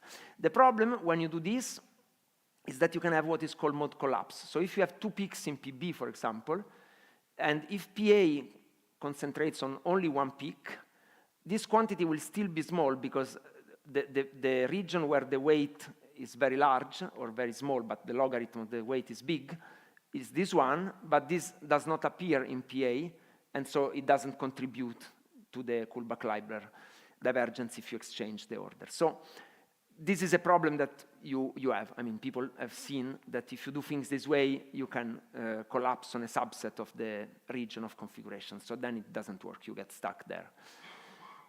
Another proposal is to do what is called simulated tempering, but we also renamed it global annealing because it's more an annealing. And it works this way. You start from high temperature, where you can sample by local Monte Carlo. You generate a sample of configurations. You train a model by maximum likelihood, so you minimize the correct Kullback-Leibler divergence. Now you have your auxiliary model, you reduce the temperature a little bit, and now you use the global Monte Carlo using the auxiliary model to propose moves. You generate a new sample. From this, you retrain the model, and then you go down in temperature slowly. This was proposed in this paper and also studied in the second one. Okay, so what do we want to do? What I want to do today is to try to investigate this approach. And in particular, I would like to understand what is the right architecture for the auxiliary distribution. How does it depend, how the right architecture depends on the physics of the model you want to study, for example, the correlations. I would like to understand if we can use this approach to sample at low temperatures and, for example, to find the ground state. And what happens when you have really hard problems that have many, like an exponentially large in n number of states. Okay, so before I go into our own work, I will quickly show you things that people have done before. So in this paper that I mentioned before, where the method was proposed, they used a simple autoregressive architecture, which is of this form, where each of these probabilities is just a Boltzmann distribution itself. So basically you do a linear combination. So each of these terms takes as input the spins up to I minus 1 and gives you the probability of I. So it's, if you can think to it as a network that takes as input a certain number of spins, the ones that you have already fixed, and outputs one number, which is the probability that the new spin is up, for example. And so here you just write it as a linear layer plus and then a softmax. Of course, you can make it deeper by adding stacking layers, but in this work they just took, and also we are going to keep just one layer. So the number of parameters here is n squared if you have n spins. So it's a fully connected architecture. Okay, so this architecture that was proposed in the work here was then used in this other work to study the two-dimensional Edwards-Anderson spin glass, which is a moderately hard to sample problem. It's not like a very hard problem, but it's hard enough to do some tests. They considered a 10 by 10 square lattice with periodic boundary conditions. The data that are shown here are from our own paper where we reproduced the previous one. And what you see here is the energy as a function of the inverse temperature and the entropy as a function of the inverse temperature, where MCMC are the exact results from local Monte Carlo. So this model is easy enough that you can do local Monte Carlo down to temperature, inverse temperature 1.5. So the green lines are the exact results from the local Monte Carlo, and the other lines, you can focus on the red one. These are the energy, the average energy, and the entropy of the configurations that you generate from the auxiliary model. So you see that the auxiliary model is very good in the sense that it produces configurations that have energy very close to the one of the Boltzmann distribution, and also it has the same entropy, so it's not mode collapsing. It's covering all the space that the exact Boltzmann distribution covers. What you see here, you fix a temperature. Here it's relatively high temperature, 1. It's not even shown in this plot. And you study the acceptance rate of the global moves as a function of the number of samples that you use to train the auxiliary model. And what you see is that in order to get a good acceptance, you need of the order of 10 to the 5 samples. So this is a number you can keep in mind. You need to run in parallel 10 to the 5 configurations in your Monte Carlo. And what is shown here as a function of inverse temperature is the relaxation time of local Monte Carlo. You see it goes up, and it becomes very large around temperature 1.5. This is where we stopped. And this is the inverse acceptance rate of the global moves, which is always of order 1, the green, so the scales are different, which means every time you accept a global move, you are fully decorrelating. So this is basically the correlation time of the global Monte Carlo. You see that in this case, for this instance, the Monte Carlo is working very well. So the auxiliary model is always very good, and you can always accept the moves with very good probability. Now, what's going on? I touched something. Okay, good. Okay, now the next step I wanted to mention is some work from the group of Giuseppe Carleo, where they tried to construct better architectures for this kind of things. And the idea was to show exactly that if you compute, what you want is the probability of spin I conditioned to the previous ones. So this means you have to sum the Boltzmann distribution over all the next spins. So you take the marginal. And what they show in this paper is that the marginal only depends on these quantities that they call psi IL. So psi IL is the local field on the variable L that comes from the variables that you have already fixed. So you sum J sigma over F, where F are the fixed variables, so the one before I.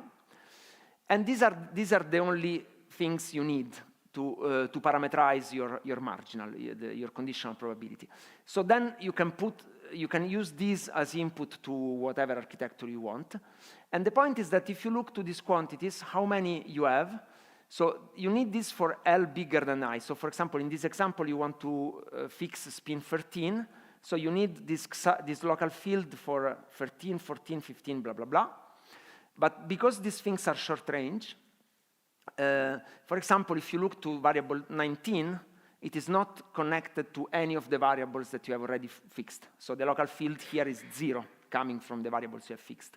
So basically, you only need a band around site 13. And so the number of variables you need is of order L, where L is the linear size of your system.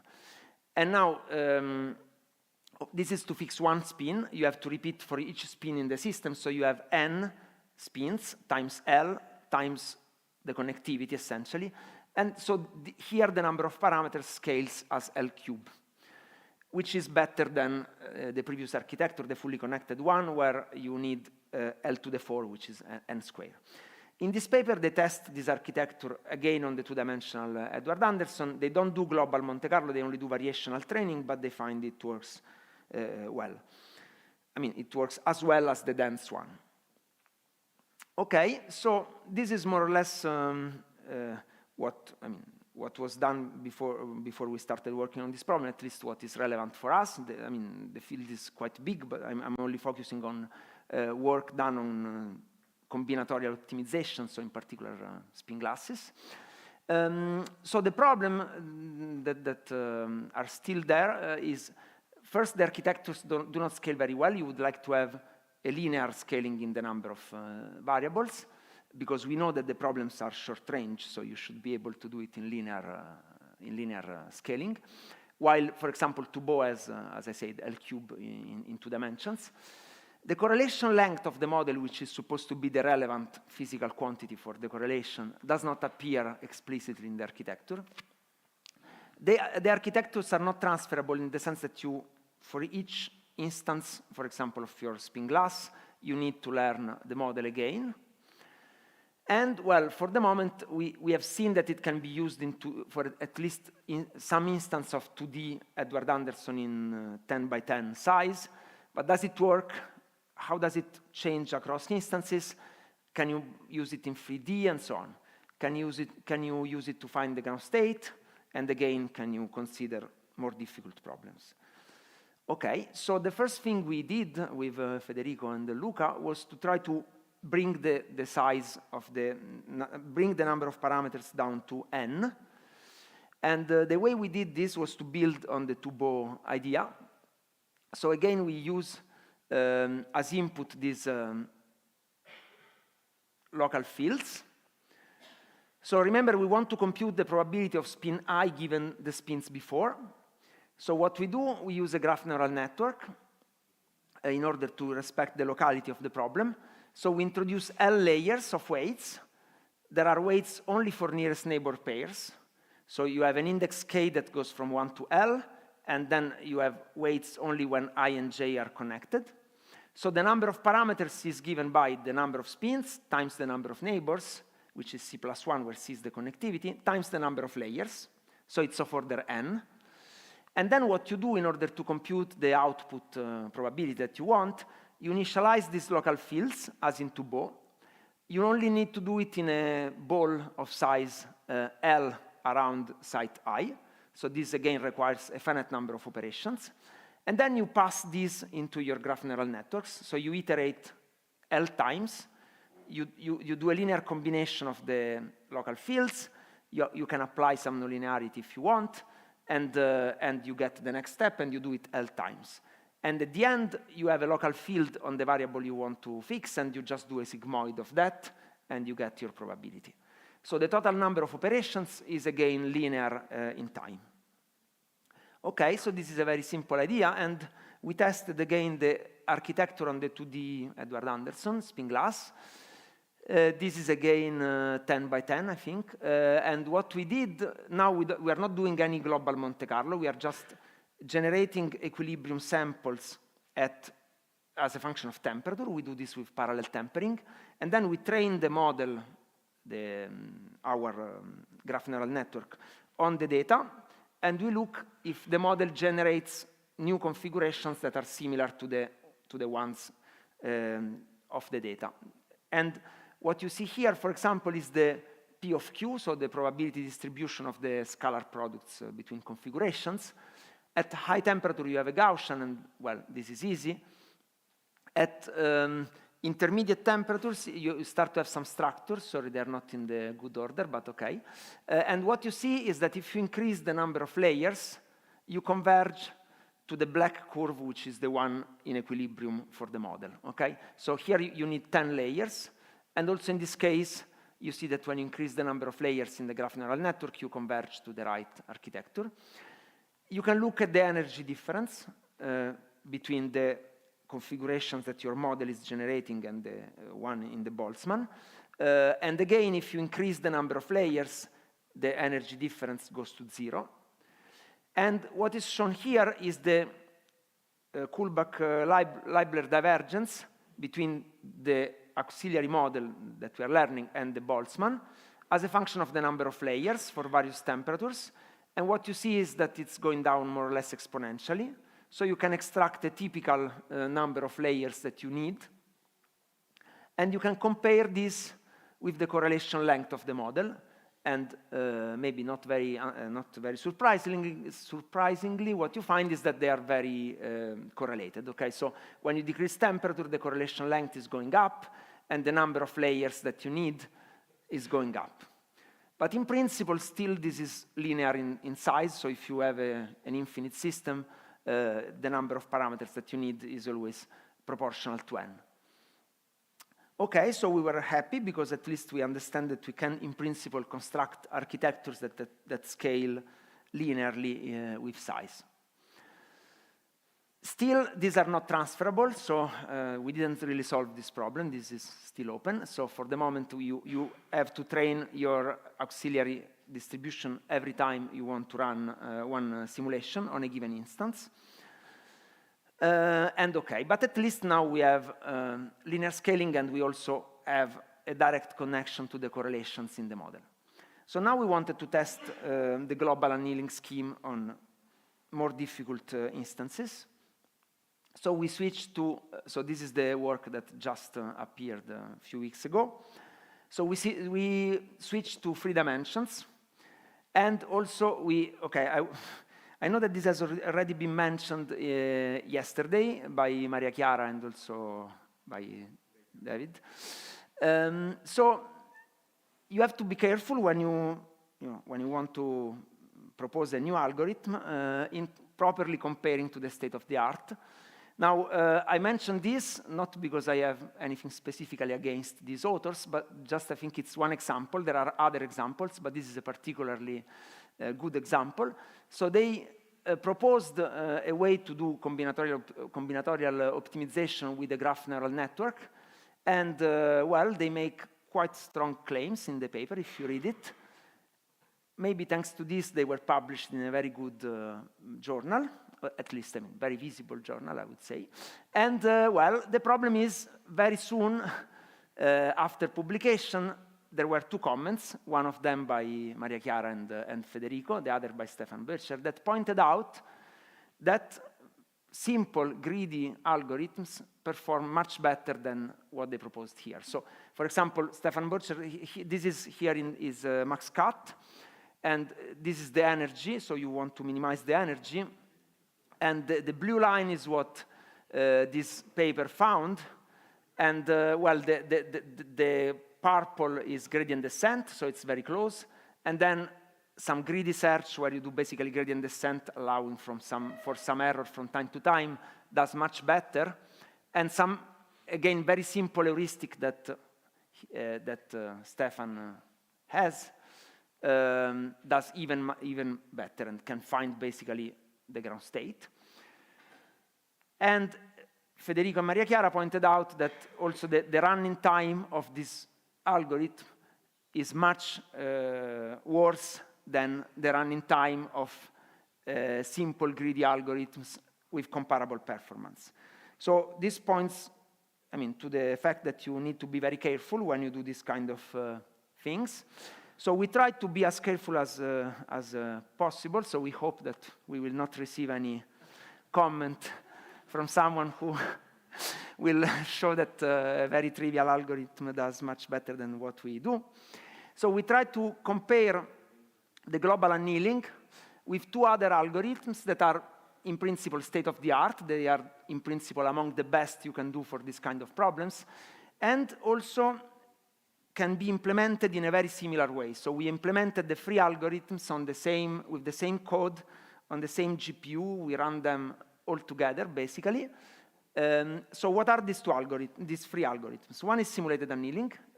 So you start with a bunch of configurations here, around 10 to the 5 configurations at very high temperature. Then you lower the temperature. You do a bunch of Monte Carlo, local Monte Carlo moves, and then you lower the temperature again, and you do it again, and you run. Here the 10 to the 5 samples are basically running independently, but we run them all together because we want to run on a GPU in the same conditions of the other algorithms. And then at the end of the process, when you reach some target temperature, you check what is the lowest energy you found, and this is your estimate of the ground state. Population annealing is an improvement of simulated annealing, where you take advantage of the fact that you have a population. So you add a step. Every time you lower the temperature, you resample the population. So you resample according to the ratio of the Boltzmann weights at the new temperature and the old temperature. So the states that are in low energy, the configurations that are in low energy states are resampled more, and so they are more present in the population, and then you keep running local Monte Carlo, and you do it again, and then it's the same. So you can, of course, you can implement these two things on the same architecture. You just need to add this step. The global annealing, again, is very similar. You start with 10 to the 5 populations. You train your generative model, your auxiliary model. You lower the temperature. And then you add, on top of the local moves, you add one global move, every theta local moves. And then you do the same. Okay? You retrain at each step. When you lower the temperature, you retrain a little bit your model, and you go on like this. So once again, the implementation is identical. We run on a single GPU, the same GPU. For the generative model, we use the fully connected autoregressive architecture, just for simplicity. Of course, then we would like to use the sparse one that is linear in size, but for the moment, we use the fully connected. And we choose a benchmark of quadratic unconstrained binary optimization, which is the three-dimensional Edwards-Anderson spin glass. We take random instances, so we're not picking instances we like. We take random instances, and we check how the different procedure scale fluctuate from instance to instance. And we compare everything in terms of wall clock time, including, of course, the training of the generative model in the global annealing scheme. And we also check how things scale with system size. So we hope we have done things as carefully as possible, but if you want to write a comment, please feel free to do so. Anyway, so these are the results. So this is for illustration. These are two instances. One is easy, one is hard, where easy and hard just means that this one takes more time. So what you see here is the following thing. This is the success probability. So for that instance, we run each algorithm here 50 times, and we compute how many times we find the ground state. Here, the ground state can be computed by an exact solver, so we know the ground state. This is a three-dimensional system, 10 by 10 by 10, and what you see here is the success probability as a function of the mean running time, where here the mean, this is wall clock time, and we change the time by adding more temperatures during the annealing, okay? So at each temperature, we do a certain number of moves, and in order to increase the running time, we do more temperatures, which means slower annealing. It's not, I mean, in some case, we also add points here where we change the scheduling in temperature. So instead of linear, for example, linear in beta or linear in T or other things. So this can make the thing not exactly monotonous in time, but okay. What you see, I mean, the full lines are sigmoidal fits. And so let's see what we observe. So in the easy case, the population annealing is much better than anything else. In particular, it's much better than global annealing. Here, GA15 means we do 15 local Monte Carlo sweeps per global move. So we do one global move, 15 Monte Carlo sweeps, one global move, 15 Monte Carlo sweeps. You see why 15? Because if we do 0, if we do only global moves, then it's really bad. This is the yellow curve. Actually, it's not really bad. It's as bad as simulated annealing, but it's quite bad. So 15 is kind of optimal. We see that it's not very important that it's exactly 15 later, why you need it. So we discard it. Simulated annealing is also bad, so from now on I will discard it. So what remains is population annealing and global annealing, 15. And you see here something interesting. Population annealing is still more or less comparable to global annealing, but global annealing is much sharper, which means the success probability goes from 0 to 1, which means it's much more robust. Okay? Here, population annealing sometimes find the ground state, sometimes not, while instead, global annealing, either it finds it or not. But still, I mean, the average time it takes is comparable. Okay. So from now on, I will discard everything but population annealing and global annealing with 15 steps. And now we can do a bit more statistics over instances. So what you see here in this plot, let's start with this plot. Well, no, maybe let's start with this plot, sorry. So now this is again the success probability over the time. So we change the time by changing the number of temperatures. And this is the success probability. Now, this is done over 10 runs for each instance. But here there are now 200 instances. So the full curve is the median success probability. The two dashed are the 25 and 75 percentiles. And then this is the best case, and this is the worst case. So what you see is that on typical instances, population annealing is better than global annealing. But as before, the fluctuations are much bigger. In the worst case, for the worst instance, population annealing is never really able to have a good success rate. While for global annealing, you see that it's much sharper, the jump from 0 to 1, but also the best and worst case are much closer to the median, okay? And now what is shown here is the time it takes to get 90% success probability, instance by instance, in global annealing and in population annealing. And what you see is that the histogram is much narrower for global annealing than for population annealing, which again suggests that global annealing is more robust. And indeed, there are instances where population annealing has a very hard time finding the ground state, while global annealing still works, okay? So at size 10, this is what we see. But then you can scale to bigger size, so you can go to 14. So now we are close to the state of the art, 14 by 14 by 14 in 3D for the Edward Anderson model. And what we see now it's harder, so we can only do 10 instances and 10 runs per instance. But what we see here is that now population annealing is doing really bad. And so in this case, global annealing is really doing better. I mean, it's much better. I mean, this one is. So, and again, the fluctuations from instance to instance in global annealing are much smaller. So I think now we can say that we really have an advantage in using the global annealing. We tried to understand what was going on. And so we tried to compute the P of Q. So this is a run on the hard instance of the first slide, so this one. which is not a super hard instance, it's a moderately hard instance. And we took a successful run for each of the three algorithms. And this is the P of Q at various temperatures. So what you see is that simulated annealing is basically never in equilibrium. And it finds the ground state in the end, but just because you do 10 to the 5 samples and you are lucky that there is one that is falling into the ground state. Population annealing instead, thanks to the reweighting, the resampling of the population, is able to be always in equilibrium. But because you want to be always in equilibrium, you need a large population, and this is why at size 14, the population you need is too large. So this, and you need to go slow enough. So this is why in the end, when you scale it to large sizes, it becomes slow.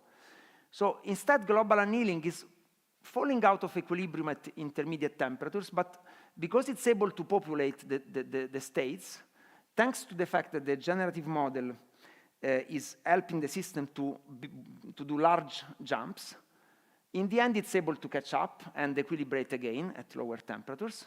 So there is a transient where you fall out of equilibrium, but you are able to equilibrate again.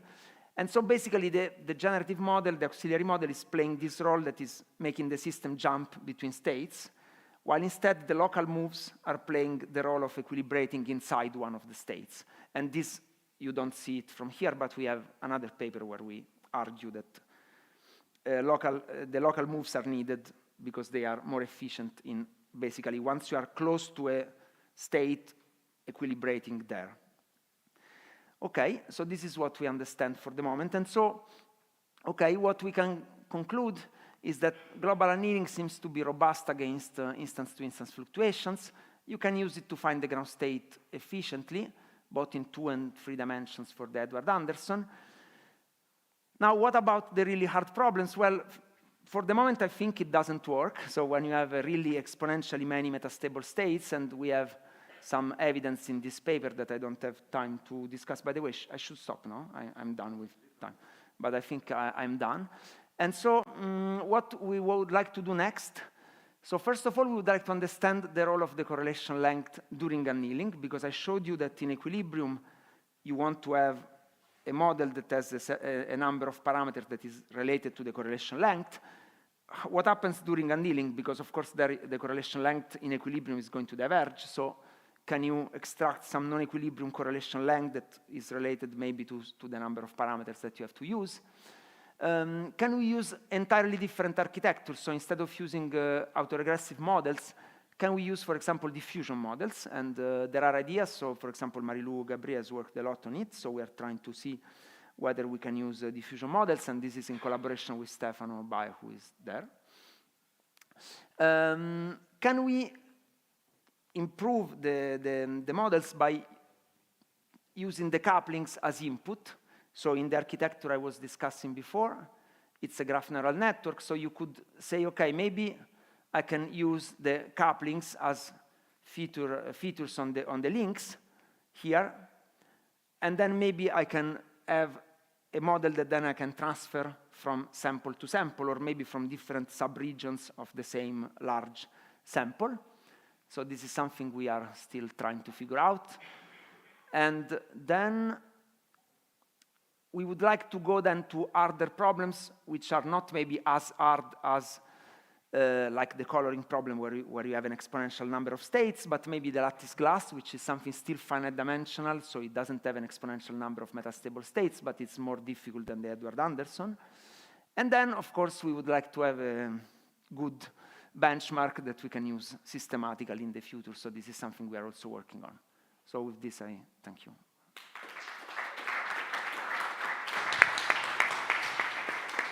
Thank you, Francesco, for this interesting talk. And it's time for comment and questions. Bea, I'll try to use 2 microphones. Bea. Hi, thank you for the talk. In the spin glasses, you have a temperature chaos. This means that when you retrain your autoregressive model, it also sees the chaos in temperature? Yeah, we didn't really check that for the moment. So we would like to understand a bit better how the different models at different temperatures compare. So for the moment, what we do is every time we decrease the temperature a little bit, we retrain the model starting from the previous one. And the model seems to be able to follow up.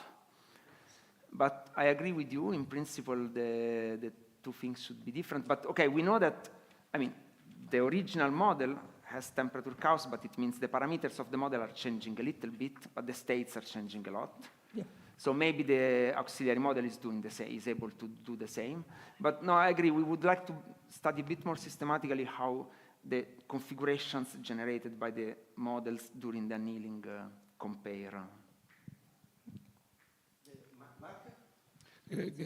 Can you go back to the slide on the P of Q, on the overlaps?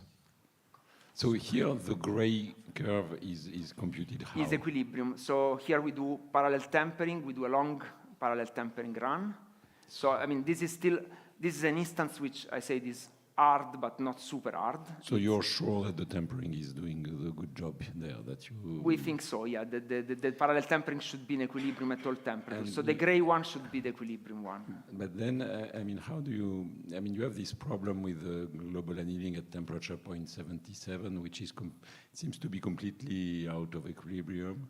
And so the whole procedure that you use, which is that PB over PA should be close to 1 for having acceptance rate, which are okay, it should just fail in this regime.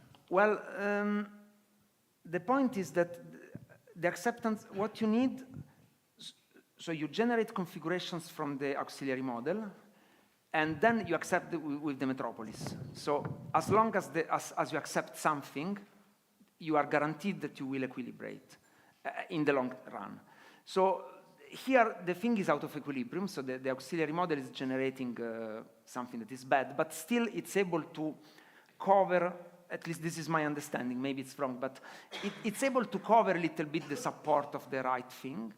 So from time to time, with finite probability, you generate... Did you monitor the acceptance rates of the global units? Yes, we did, and so what's going on is that the local moves are accepted at high temperatures, the acceptance rate goes down, and the global moves go up. So at high temperature, probably here, most of the job is still being done.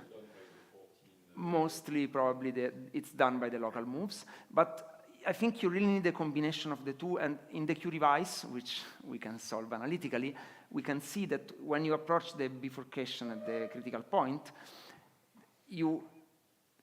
what is going on is that the global model is allowing you to switch from one state to the other in a decently good way, but the local moves go downhill. So you are on the barrier, you want to go downhill, and the local moves is much more efficient to do that. So our idea is that basically when you are approaching a saddle point and you have a bifurcation of states, the local moves bring you downhill, and the global moves allow you to keep jumping a little bit. Even if you don't do it very well, as long as you do a bit of that, that's my understanding. Maybe it's wrong, but... Last question by Giorgio. Yes, I am slightly confused by parallel tempering. Have you used parallel tempering and measured the time? No, because I mean, here we wanted to look for the ground state. Okay, so we wanted to do an annealing. Okay, but can you use parallel temperature up to temperature 0? Yes, we could try to run parallel tempering and let it equilibrate and see what is, in the same time, what is the lowest energy you find. We didn't do that, right? I think, Federico, we didn't try. This is for Gaussian coupling, that's correct? Yes, Gaussian couplings. Okay. So, but I think for equilibrating, what we found is that parallel tempering was lower than population annealing. So it shouldn't do better than population annealing, but we can check. Okay. There are no more comments or questions. Let's thank Francesco again. Coffee break, and we will resume at 5 o'clock.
secondo che si siedano.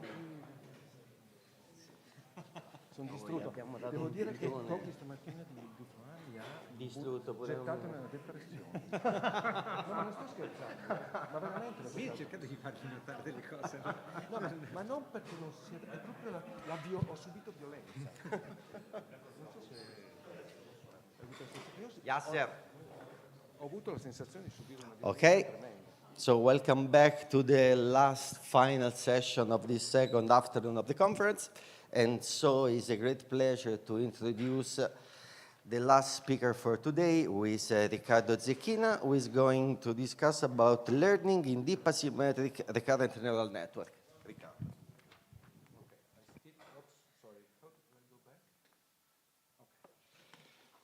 So thank you very much to the organizers and also to Huawei for organizing this, this event.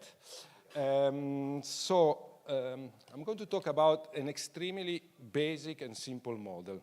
Okay, so it's kind of difficult to talk about basic models because we are in a historical phase in which either we have very complicated AI systems or kind of very sophisticated mathematical analysis on simplified settings, and so it's very difficult for me to talk about a simple model, but anyhow, I'll do it. So this was work done in collaboration with these guys, so 2 PhD students, Carlo Baldassi and Marc Mézard, and you can guess who is on the wrong time zone. I mean, the one on the right. Okay, so let me skip this. So this is the plan of the talk. So just a few comments about the state of the art in AI, and then again, I will discuss elementary things about physical learning processes. And then I will talk about fixed points in a symmetric neural network and how one can exploit the existence of fixed points for learning. That's it. So we are at the level of field-like model. Okay, so first of all, I mean, this is just a slightly provocative question. So why did spin-glass approaches miss the first and the second revolutions in machine learning, namely deep learning and generative AI? There are many reasons. No, first and second. What is the third? The next one, I don't know yet. This is what is the one that we should not miss. That's the idea. So clearly there is the issue of dealing with the structured randomness. So, you know, not just IID variables, but then, I mean, in the past at least, we overlooked certainly the role of overparameterization and non-convexity.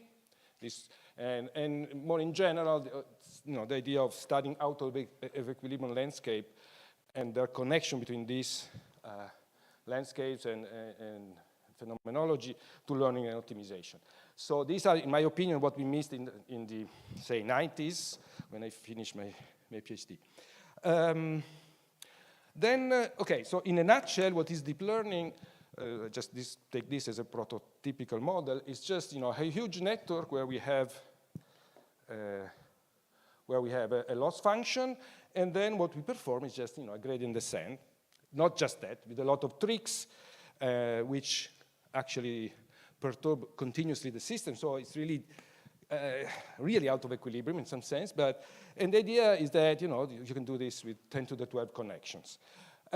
Now, gradient backpropagation was designed for convex problems, and it works yet on highly non-convex problems. And so the take-home message for me is that it's nothing about magic about backpropagation. It's about how the landscape is structured. And so the kind of consideration I would make is that other schemes should work as well, and not only backpropagation.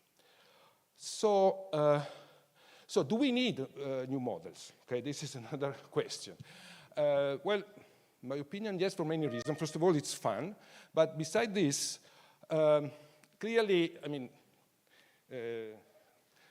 transformers and, you know, UNet for diffusion and so on, I mean, as far as I understand, have limited connection to computational neuroscience, at least not very direct.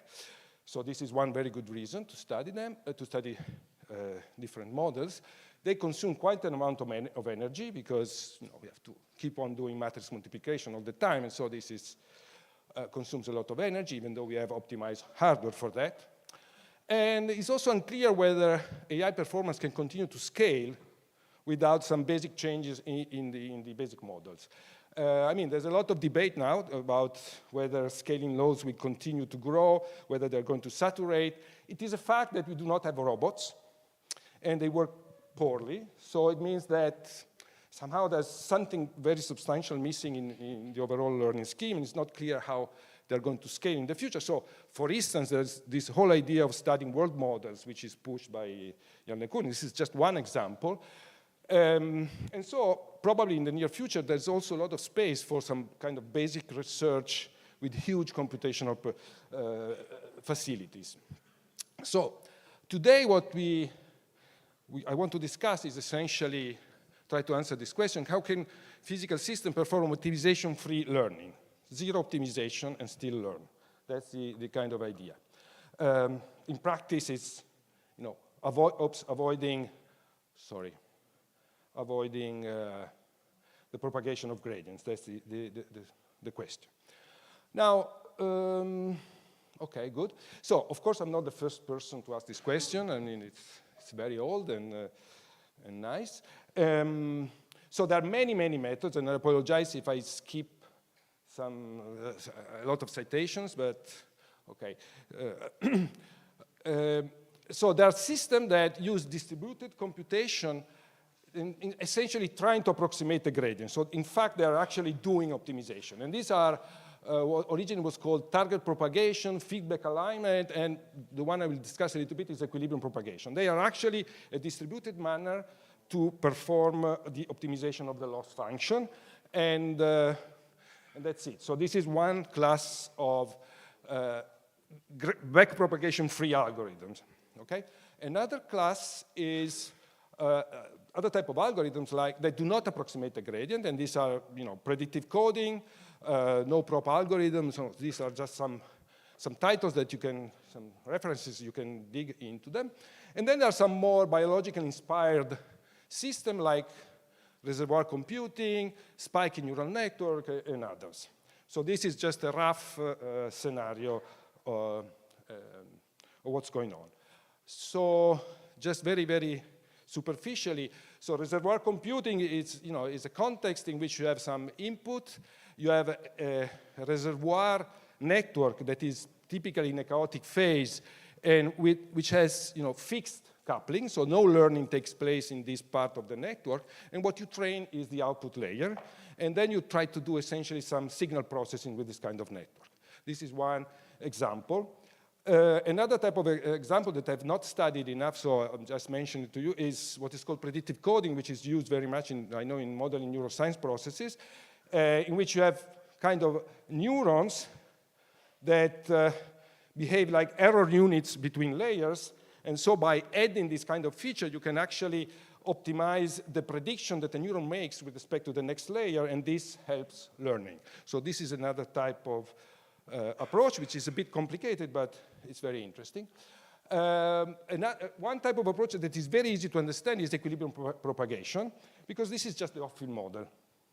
The equilibrium propagation, you start with a Lyapunov function of the dynamics, so an energy function which decreases along with the continuous or discrete dynamics, and you take symmetric couplings, some transfer function, some activation function for the neurons, whatever you prefer, and the system is going to converge because it's totally symmetric, so it's going to end up in local minima which coincide with fixed points. And so what it's just it's a saturating. Yes, you take linear and yeah. What is the next base for S? It's a spirit and a sphere, or it's a spin, or These are continuous variables. I actually don't know if they're normalized. Yeah, I mean you have these are constraints on a sphere. Yes. Yes. Sorry. I never ran a simulation. So I didn't really. Yes, you're right. Good. Good. Sorry. Twice. I'm sure there will be others. So, okay, so you have an update dynamics which minimizes this function, so you're actually going down.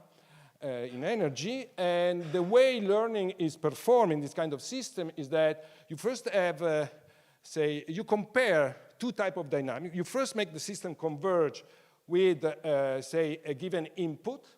Then you have a second phase in which you make the system converge with a given input. So some neurons are used as input neurons. Then there are some bulk neurons that just implement the dynamics, and then there's some output neurons. Sorry, I forgot to make this clear. And so you have a first so-called negative phase in which you fix the input neurons, you let the system converge, and you read out the output of the network. Then you have a positive phase in which you give the same input, and then you couple the system to some loss function. So you bias somehow this neuron in output with respect to a loss function.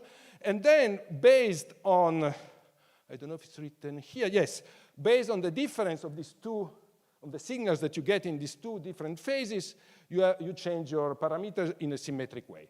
And one can show, I mean, I'm not a, but one can show that this kind of system, in fact, minimize this. If you make the changes small enough, they minimize the loss function that is used to couple, that is coupled to the system in the second phase. So the idea is that you bring the minima of the loss function, of the energy function, which includes the loss function terms. So just to be clear, I call energy function the energy of the spins that, that is minimized through the dynamics, and then loss function has to do with the errors that you make.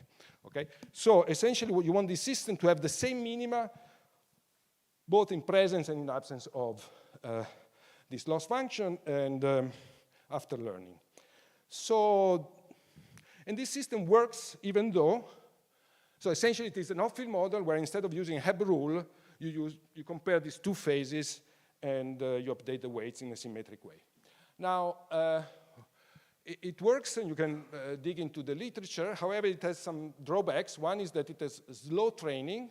So this convergence process and this modification of the minima takes quite some time because you have to do small perturbation in order to minimize the loss.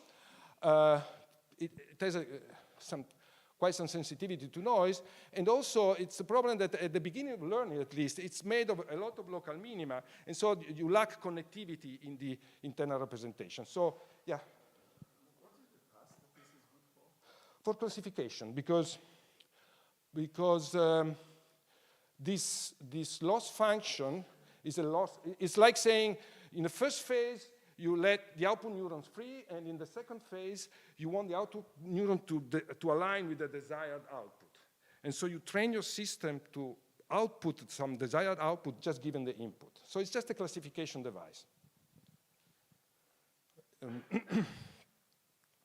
Okay, so the approach that we are going to discuss is kind of different from this, because we do not have local minima at all.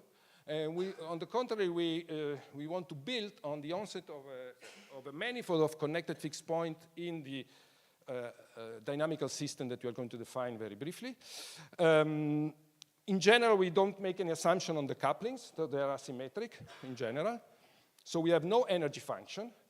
We don't need to use small perturbation in order to approximate some gradient. We can use non-perturbative signals. So these are the ingredients that we want to use. So, okay. So here is this is the starting point. And Haim could tell you much more than me about these kind of systems. But we consider an asymmetric neural network. So we have neurons. In this case, we consider binary neurons. And we have a random coupling matrix in which Jij is not correlated to Jji, so we call this totally asymmetric. We take them Gaussian, that could be plus or minus 1, that's not a big deal. And the model is just defined by the update equations. That's it. Full stop.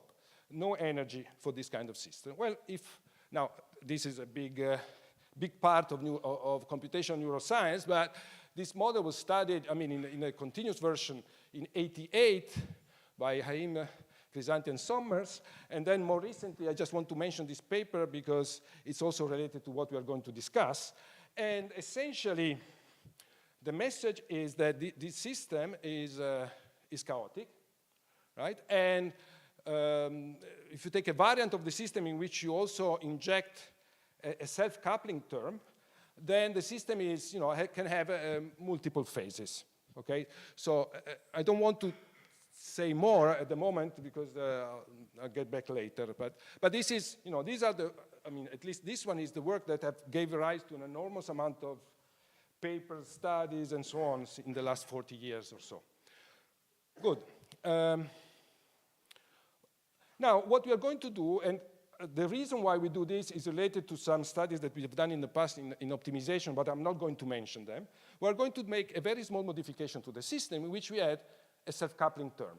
Now, again, we have no energy function. These J are asymmetric, so uncorrelated, and we add this JD term. And what we're going to study for this system is the landscape of fixed points. How many configurations of the neurons exist such that this function here evaluates to 0, right? Because this function, each term summed over the neurons equals 0 if the neuron is in a fixed point and greater than 0 if it is not in a fixed point. So we are going to study on the hypercube the configuration S such that this function is 0. Okay, good. Clearly, if this J was absent, then there will be no solution to this problem. The reason is that if you look at this equation without this term, they're very similar to the equation that govern learning in the binary perceptron. And we know that the binary perceptron has a capacity of 0.83. And here, the number of constraints to the number of variables is 1. So we are above capacity. So there is an analogy with learning in the binary perceptron. Anyhow, with JD equals 0, there's no chance of satisfying this equation, finding fixed points. And so this is quite consistent with the fact that the system is chaotic. Not only it doesn't relax, but they do not exist, the fixed points for this dynamical system. Now, if now we ask ourselves, how many solutions? Yeah? JD equals to 0, you're saying there is no fixed point. No. Is this an adequate of non-symmetric case? Because if it's a symmetric... Oh, yes, sure. Absolutely. Yes, for a symmetric matrix, yes, there are plenty of fixed points. Yeah. But nature is not very symmetric. It's a bit, you don't care. Well, okay, now, so we can compute, which is the number of fixed points as a function of JD, of this self-interaction. This has been done in your latest paper in 2014 for continuous neurons. Here we do it for discrete neurons. And one can do the calculation just by first moment, just doing the annealed calculation, and one finds that this is exact. You do the second moment and you find that it gives the square of the first. And you compute this as a very simple function. You get this curve. This is 1 over n, the log of the number of fixed points. Clearly, if JD is equal to 0, you have 0 fixed points. And if JD goes to infinity, all configuration are fixed points, because, if you go back to this equation, if JD is big, you can neglect this part, and you have S equal the sign of JD, which is positive S, so everything is a fixed point. Good. So this makes a lot of sense. However, if you, and here comes the connection with optimization, if you do some replica analysis on this fixed point and you try to see whether they're connected or not, what is the geometry, what you find is that the fixed points that dominate the measure are isolated. So, and also point-like. So the Q1 is equal to 1. So in the replica formalism. So now we learned this morning or yesterday, I forgot, but anyhow, from David, we know from David that this is a kind of situation in which you expect your system to be always chaotic, because I assume that the dynamics is a stable kind of algorithm, the equation that I'm updating, and so there's no chance this dynamic is going to ever discover this fixed point, right? So optimization is very much consistent with chaoticity in this case, right? It's a different way of looking to the same problem. Good, but, okay, so there's a gap property. So, well, I prepared the slides before knowing that David was here, but in any case, so the overlap gap property is telling us that if the landscape is like this, where the ground state or the fixed or the optimal solution are kind of isolated, then a stable algorithm is not able to find such solutions. Okay, so this is the talk by David. Good.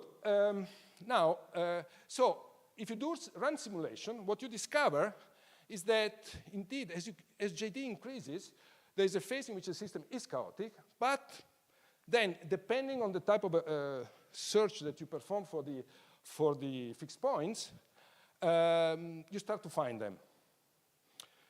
Also very quickly. So something strange happens in this system. And,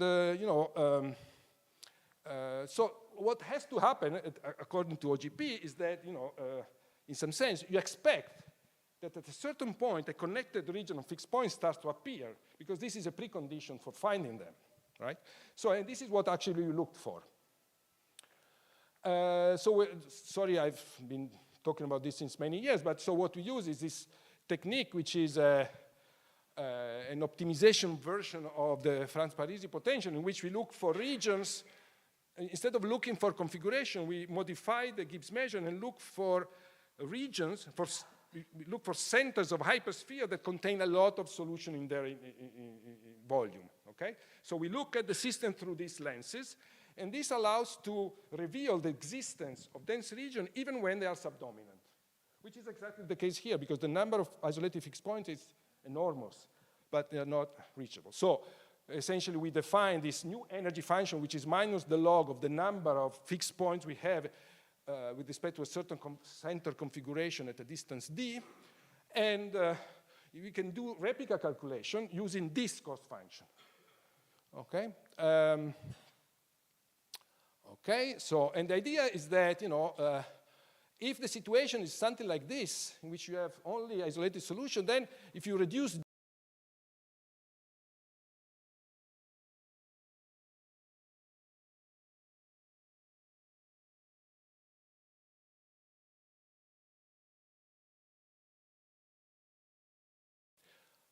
okay, so once you have done the calculation and you have computed your free entropy, what we call, because we fix the energy to be 0 in this case, you can compute the number of fixed points inside this hypersphere and the number of hyperspheres that have a given internal entropy. You can compute these two things, which, in Spengler's theory, this would correspond to the complexity of the system and to the internal entropy, but in this case, these are not states. They are not minima of any free energy. Okay.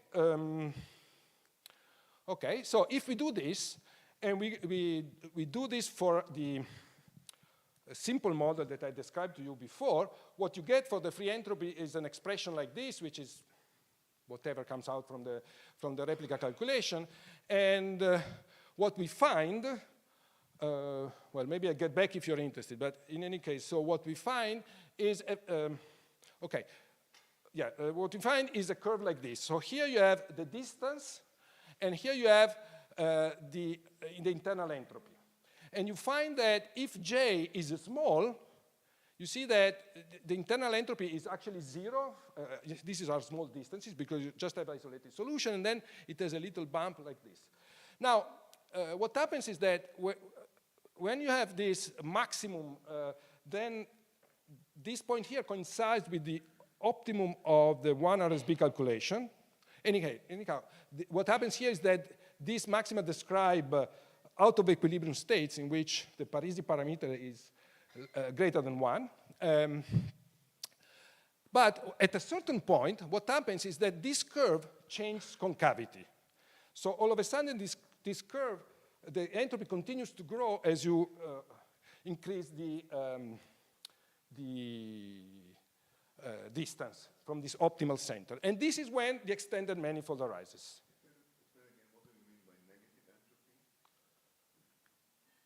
Well, the negative entropy means that this exponentially small goes to 0, the number of solution. Like it's the usual. It cannot be less than 1. So. The number of solutions, you mean? Yeah, sure. In fact, negative entropy means that the number of solutions is e to the minus n, e to the log, so it's 0. Yeah. Sorry, I didn't understand your question. So if you are here, say, it means on this bringing curve, it means that at that distance there are no solutions. It's less than 1. Yes, the expectation, sure. Okay, so the situation, more or less, the phase diagram is the following. So for JD, which is less than a certain value, say 0.1, You have a, sorry, is JD critical? Sorry for that. What do you mean? Is the control parameter? Sorry, this is a JD, this is the self-coupling, and this is the value at which something happens. Yeah, as a function of JD, sorry for I mean, you do have an order parameter that you have to compute by solving the replica calculation, but that's not, I'm not going to discuss that. In any case, what happens is that below a certain value of the self-coupling, sorry, this is a JD, what happens is that you only have isolated solutions. And in fact, the system behaves chaotically. There's no way of finding solution. However, above this value, what happens is that a kind of connected manifold appears. This is a picture, it's not a result, but and so you start to have this extended region. And depending on the algorithm you use for finding the fixed point, you have different value of JD, after which they become successful in finding fixed points. I will mention them very briefly. So in practice, the system here behaves like an error-correcting code. You have isolated points, and if you start very close to them, you can go down and you can correct errors. Whereas as you increase JD, these isolated points are glued together and they compose an extended manifold, some of them at least. Okay? So because as you increase JD, you relax the constraints, and so more solutions appear. So this was the starting point. So the first result, which I think, at least this is something new in the say.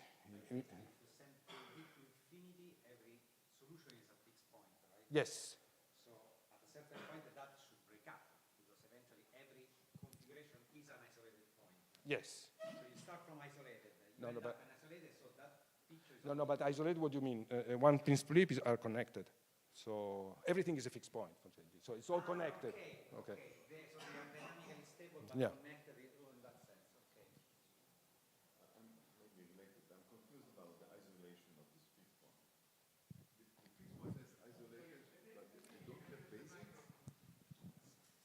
So when you say an isolated fixed point, it means that there is a fixed point and there are no other fixed points around. Yes. But what about the Bayesian of attraction of that isolated fixed point? Well, the answer is I don't know. We have not studied the Bayesian of attraction. I can only say that, I mean, in this region here, the Bayesian of attraction is practically zero, because this has a discrete system. It's not a continuous system. It's different from the one that you have studied. Okay? So in your case, sorry, it's a discussion between the two about, he has studied the continuous version. In the continuous version, you do have, if you perturb the value of the spins, you do have some Bayesian of attraction, but this is discrete. As soon as you flip something, you get away. So the minimal perturbation you can do in the... So it's unstable? Yes, unstable fixed point, absolutely, yes. Yes. I thought you wanted a more positive answer, like say, which is the size of the... Okay, good.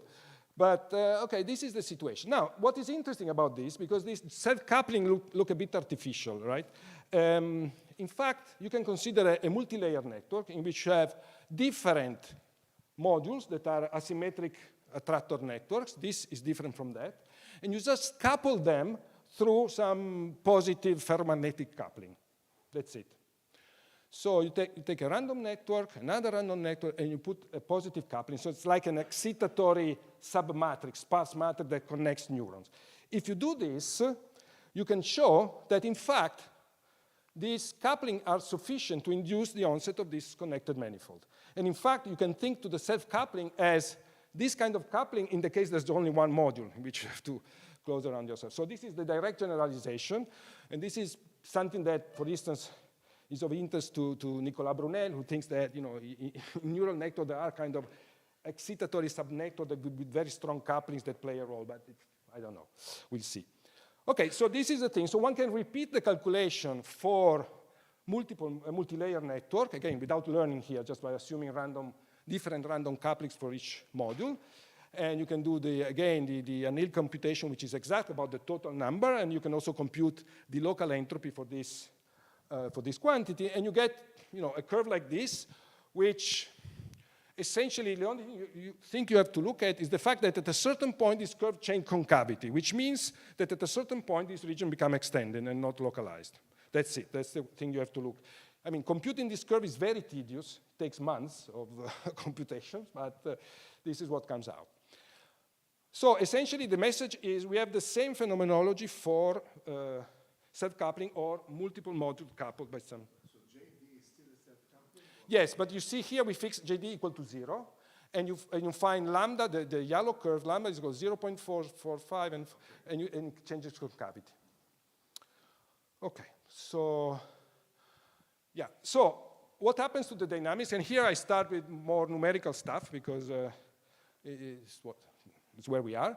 One can, depending on the type of update rule we use to find the fixed point, there are different threshold values. For instance, if you use message passing algorithms to find the fixed point, we find a minimal JD, which is around 3.5, so a finite value, and it's very fast in finding solution. It's just like BP for decoding, it just goes down, and but you need this minimum value. There's another type of search that has a finite value, and if you just look at the simple iterative dynamics, then in practice, for all the sizes that we were able to explore, you get the values that are around 0.8 or something like that, and if you do some simple calculation about what is the probability of flipping a spin, you can show that if JD is above square root of 2 log n, then the probability of flipping a spin in a random configuration goes to 0. So for sure, for JD bigger than this value, every point is a fixed point, essentially. And this number is actually pretty small for any realistic n. And also we have analyzed the sparsal regime, which is pretty interesting, but I don't want to. So let me go to learning. Okay, this is the message passing equation. I really want. Okay, one thing that, before explaining how learning works, showing what we found, I just want to mention that if we take our equation and add an external field in the regime where the system converges to this manifold, then the system, for a given external field, let's say psi, the system converges to some fixed point eta that we call the internal representation of the external field. Okay, which is typically quite close to the external signal. Okay, so and one can show numerically by some. So this is Carlo Baldassi. Insomnia, and he has been studying the structure of this manifold by numerical experiments, and he was able to show that, if you take two fixed points and you start to interpolate between them in different ways, you can reveal a very rich geometrical structure even from the very beginning, just due to randomness. Okay? So the question is how to implement learning in this system. So we have a system that quickly converges and it's very fast above a certain value, and it is connected. So how do we implement learning? Well, the idea, first of all, is that the idea is very simple. So just take the multi-layer case. Clearly, if these connections are 0, we have a bunch of chaotic systems, and so there's no correlation between input and output. So a neuron here is uncorrelated with respect to a neuron there. So now let's consider a case in which we have an input layer which is connected to the first module. Then this is connected to the other. You have a last module here and an output layer. Okay. All the connections between layers are fixed. One-to-one? Yes. Yes. They're not fully connected. No, it's sparse, or only n connections. No, but it's one-to-one, or it just... Neuron number 1 in first module is connected to neuron number 1 in the next module. That's it. That's it. That's it. Yes, these are symmetric, but you could also have, sorry, just for simplicity, but you could also have that, say, this go in this direction, and then you have some other that go in the other. So you can also modify that, but it's not the point of. So what I just wanted to say that now, suppose we switch on this lambda, then the neurons become correlated. And so we want to exploit this for learning. So let me go to the, the first experiment we did, this is actually, so I have to remember this. This was the first day I resigned from head of department. I did this simulation, so I remember this. So you just take this model, and you force these spins to be all up, and you look at what happens in the output layer, and by changing the field that you impose on the output layer, and you can show that, in fact, the system can interpolate very well and can implement any input-output relation very easily. And all the intermediate layers have an overlap that rotates. So it's a very, very simple thing, but a posteriori is obvious, but a priori it was not obvious, at least to me. Now, so what we did now is to implement learning. Let's consider the simplest case, just for simplicity. And so we consider a single module with the self-interaction, in this case, because we need it. Then we have an input layer and an output layer. And this system, for a given input and a given output, converges according to this equation. I mean, these neurons here are fixed because they depend on the input, but the output neurons have their own dynamics because they have to predict the output, right? So these are dynamical variables, these are dynamical variables, these are fixed. And in principle, these are plastic, and these are plastic, okay? That's the setup. And so what we do is that you let the system converge with a given input and a given output, and then the idea is that you want to remove the output, and hopefully what should happen is that for a given input, the system reproduces the same output, right? That's what you want to obtain to do learning.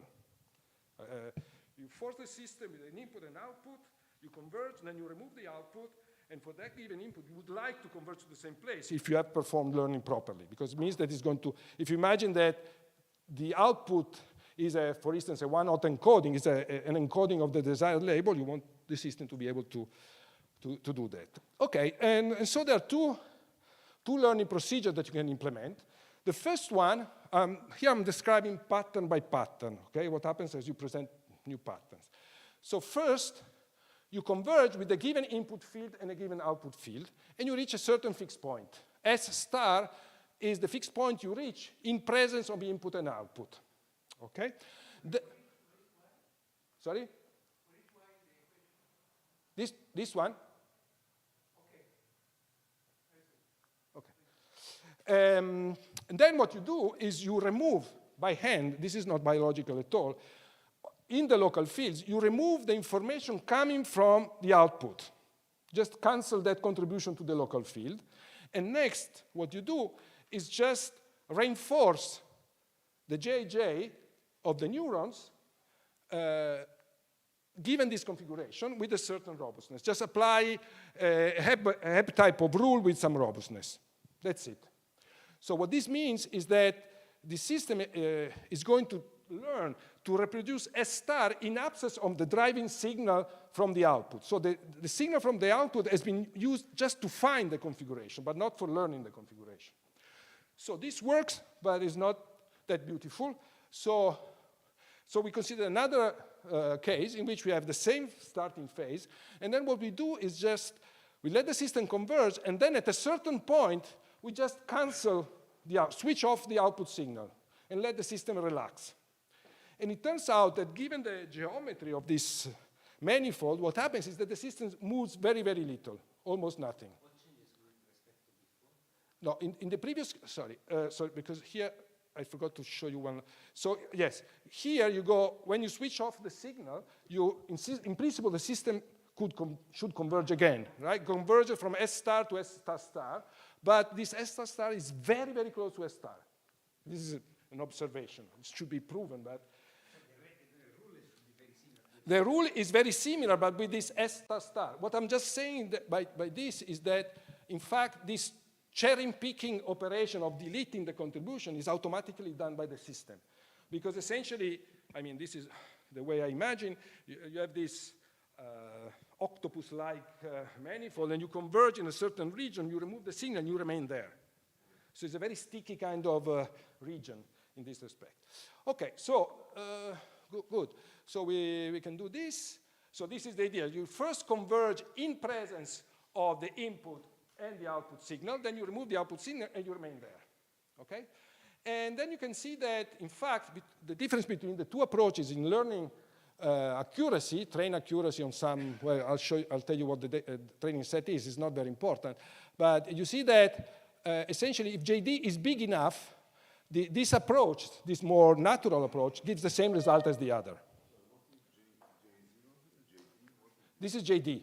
Oh, JD. So if you have JD and you train JJ? Yes. JD is fixed. It's just a control parameter. Okay, it's good. So this is the situation. Now these are some empirical facts, and you see that the overlap between S star and S star star is you know, 0.988 the minimum, so it really doesn't move, at least for the experiment we run. And a few things, I mean, the learning in this kind of system, it's very, very fast. I'll tell you about the data set in a minute, but okay, I can tell you. The data set in which we did the first experiment is just, I know, MNIST, I hate it, but this is a compressed version, which is harder. So you take MNIST, you project it in 100 dimensions through a random projection, and then take a nonlinearity to make it harder. The reason is that we wanted to show a regime in which a perceptron doesn't work at all. So a perceptron gives 80% of accuracy. And this is test? I don't know. This is train, I think. It depends on the size. I don't know. I have so many plots. I don't remember which is, but this is just to show that it's very, very fast, okay? And also that the number of neurons involved that actually have to be updated is also very small. This is, you know, quickly goes to few percent of the neurons. That's the kind of things that we observe, but now I'll be more precise. Another thing that I want to observe, sorry, I'm out of time, is that we can initialize the system in a fully symmetric, this is a measure of symmetricity of the Jij. We can initialize the system in a full symmetric way or in a fully asymmetric way, and we let learning go on, and we end up more or less at the same level of symmetry of the matrix, because the learning rule induces some symmetry, but it's not totally symmetric because it has a stability parameter. So they all both end up more or less here. So in order to assess performance, thank referee number 2 for this. I mean, we had to run benchmarks, okay? So we decided to consider a case in which we have our network, and we compare this with the multi-layer perceptron with 2 layers, and we consider a sparse network here and a fully connected, or also a sparse network here, in such a way that they have the same number of parameters. And if you do this on NIST, you get essentially the same behavior.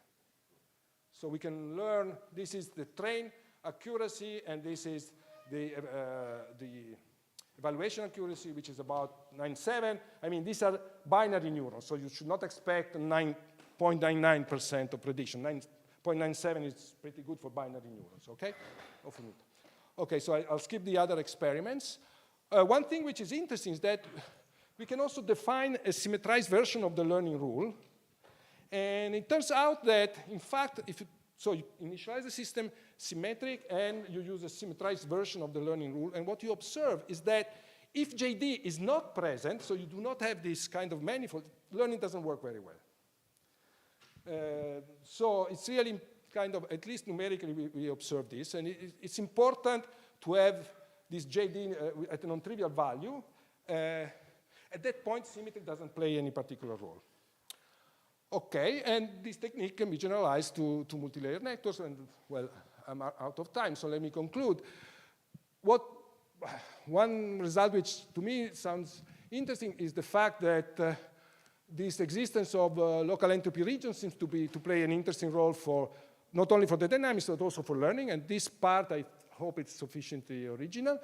And we have some ways to design models and analyze them that are complementary to OGP and therefore can allow for learning. There are many things on which we are working. In particular, we are now modeling, we are implementing this on a convolutional neural network and many, many natural things that you would like to do. So to sum up, so this is a very basic model that can learn. Most likely it's going to work on convolutional neural network. In principle, you can apply to any architecture.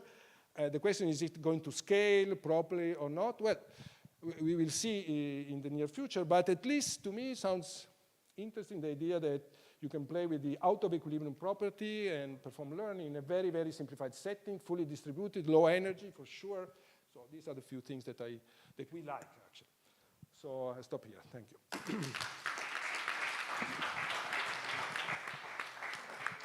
Thank you, Riccardo, for this nice talk. We have time for a quick question or comment by someone. Remy, let me wait for the otherwise. Yeah, just about the similarity between S star and S star star. You mentioned this octopus shape, but can you be maybe a bit more precise? Yes. So it's not by chance that I mentioned the octopus shape. There are several. There are two papers. One done on the negative perceptron, in which they show that these are, from the point of view of optimization, very similar, almost identical. And so you can show that, in fact, this region, they call it the star shape manifold. And in another paper, we analyzed the same problem for a deep network carefully. And we find, again, this kind of branching structure. Now, it was in the context in which the dynamical variable were the W's, not the S.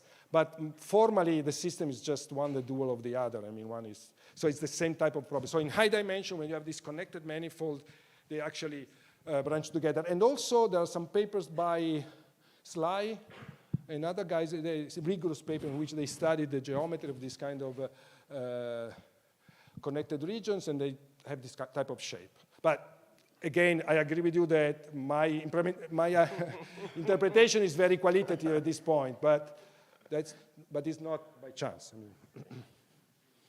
Other comments? Okay, I'm still confused about the difference or the lack of difference between a fixed point with a large basin of attraction versus a region of connected, unstable or marginally stable fixed points. Which one is the correct one? So I would say that the connected region is composed of many marginally stable fixed points. So there is no region where you have really stable fixed point with the extensive basin of attraction. The answer is, in order to answer your question, we should be able to analyze the system after learning.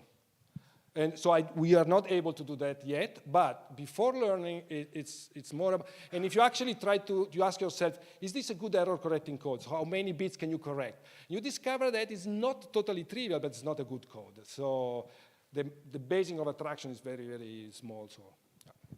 Okay. If there are no further comments or questions, let's thank Riccardo again for his talk. Grazie. And before I leave the room to Professor Parisi for his final speech, we have a nice present from our partners Huawei, and I will show nothing.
Chapeau.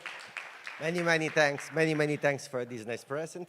And now is the time to leave the room to the next speaker. He's not just a speaker, he's an organizer, and he's not just a speaker in several sense. So, Giorgio, is your time now. Well, first of all, I would like to thank everybody which contributed to this conference. First of all, aware Charles Park for this their generous contribution to this conference. They had the idea organizing this conference here, and they all did all the real business of organization. I would like to thank the organizing committee for the one that had done the program. I would like to thank also all the speakers that have been here, and also to thank also the participants to this workshop. And let me try to say something. Well, first of all, I think I don't need to summarize the meeting, because everybody should remember what I heard in these 2 days. However, I would like to do a few things. First of all, I believe that it's clear that the type of work that the theoretical physicists are doing has been fundamental, not only in the beginning with the papers of Hoffield, Hilton, Amitz, Gutfreund, and Polinsky, and so on, which were the starting point of our present understanding. But all the analysis that can be done to understand what happens nowadays, why the algorithms are working and not working, how could one improve, is something that is extremely important. And therefore, I think that is extremely important, this meeting shows extremely important collaboration between the people of statistical physics, statistical collaboration between people of statistical physics, statistical mechanics, with the people that are doing real large scale. And one thing that I try to understand, that I really do not understand, that in the past, if you look to things on the past, deep neural network is something that already started in the previous century, in the previous millennium, and it took a lot of time to arrive to something that was widely useful. And what I wonder, which could be the ideas that nowadays are floating around that will take 10, 20 years to be quite useful. And that is something that we don't know. And so especially if we want to construct the artificial intelligence of the future, I think that the fundamental reflections based on the rigorous analysis, precise analysis that can be done with using the tool of theoretical physics is something that is fundamental, because I don't think that that language model will be the with backward propagation will be the end of artificial intelligence. I think that there will be many things that we will understand in the future, and that the contribution of physicists, or people that are able to deal with mathematical challenges of having a large, nearly infinite number of variables, is something that is essentially fundamental. And indeed, you understand that for the moment, in the present moment, in which a neural network may be trained with tens or hundreds of terabytes or tera tokens, and we have nearly 1 tera synapses, it's clearly that the numbers are really large, and statistical tools, statistical mechanics are extremely important. Also, I would like to also to try to understand the point that one is clear in some sense that we do not a full understanding our large language model do work. In the sense that, sorry, we understand how do they work, but we do not have any quantitative model. And we do not have a quantitative, non-model, a quantitative type of computation, because we cannot, I mean, we have seen the scaling law, but that have been seen by Florent.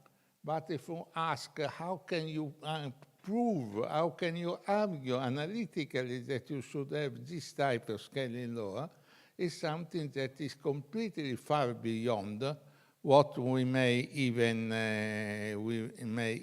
think.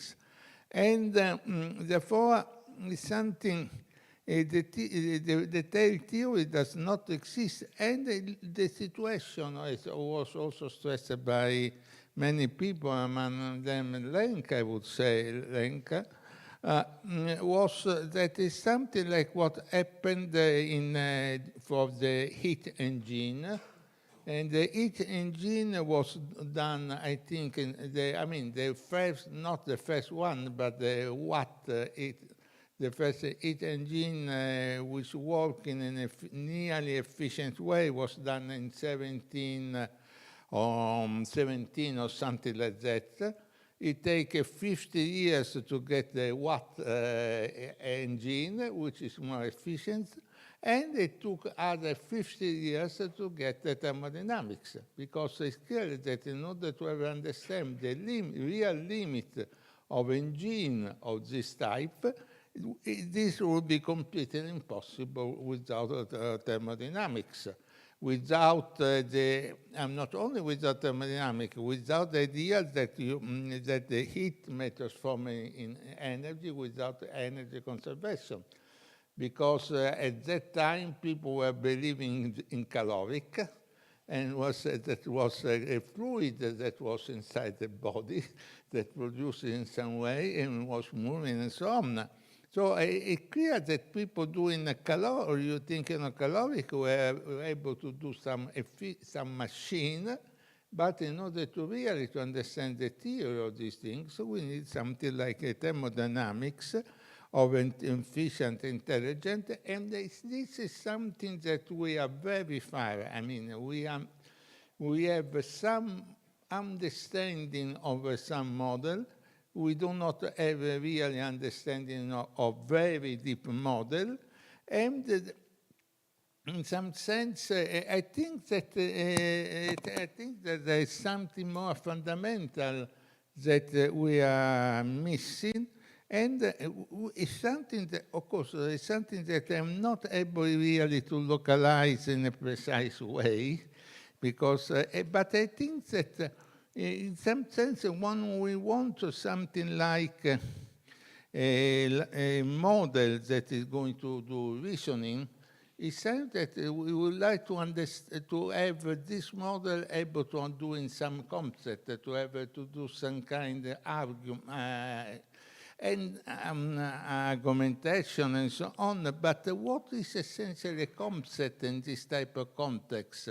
I mean, I think that we have a certain kind of description which is very near to the hardware, to the single level of spins, and we are missing some kind of high-level description, which may be things like ideas, concepts, and so on. But this is something that is escape for the tools that we have because it's really concentrated, and we don't know how to deal with this type of things. It's something like, well, let me try to do a very simple comparison. Suppose that you will think of a spin glass, with 100 spin and so on. You have a description in terms of spin configuration and so on, but you don't realize that you have some description which correspond to say that the system at equilibrium is in multiple state. And therefore, the things that happen at the end, that the existence of multiple state is a new idea that injected in the thermodynamics allows the understanding of spin glasses. I think that some idea of this kind, some high-level construction with respect to what we are doing these days, I think that probably something in order to do some thermodynamics of understanding that goes beyond the level of what can we do today. But I think that these things is missing. I think that this kind of achievement cannot be, it must be done by some people that works together. And then also I think that is very important in the long run, the collaboration between physicists, biologists, and computer science, also because the real things that the often model was very important, it was that they had a deep connection to biology. Because, and this type of connection with biology is something that we, in some sense, missing. The thing that we have done a very marginal progress in understanding how our brain really works with respect to the original things. And we really do not understand how it works in the moment of thinking,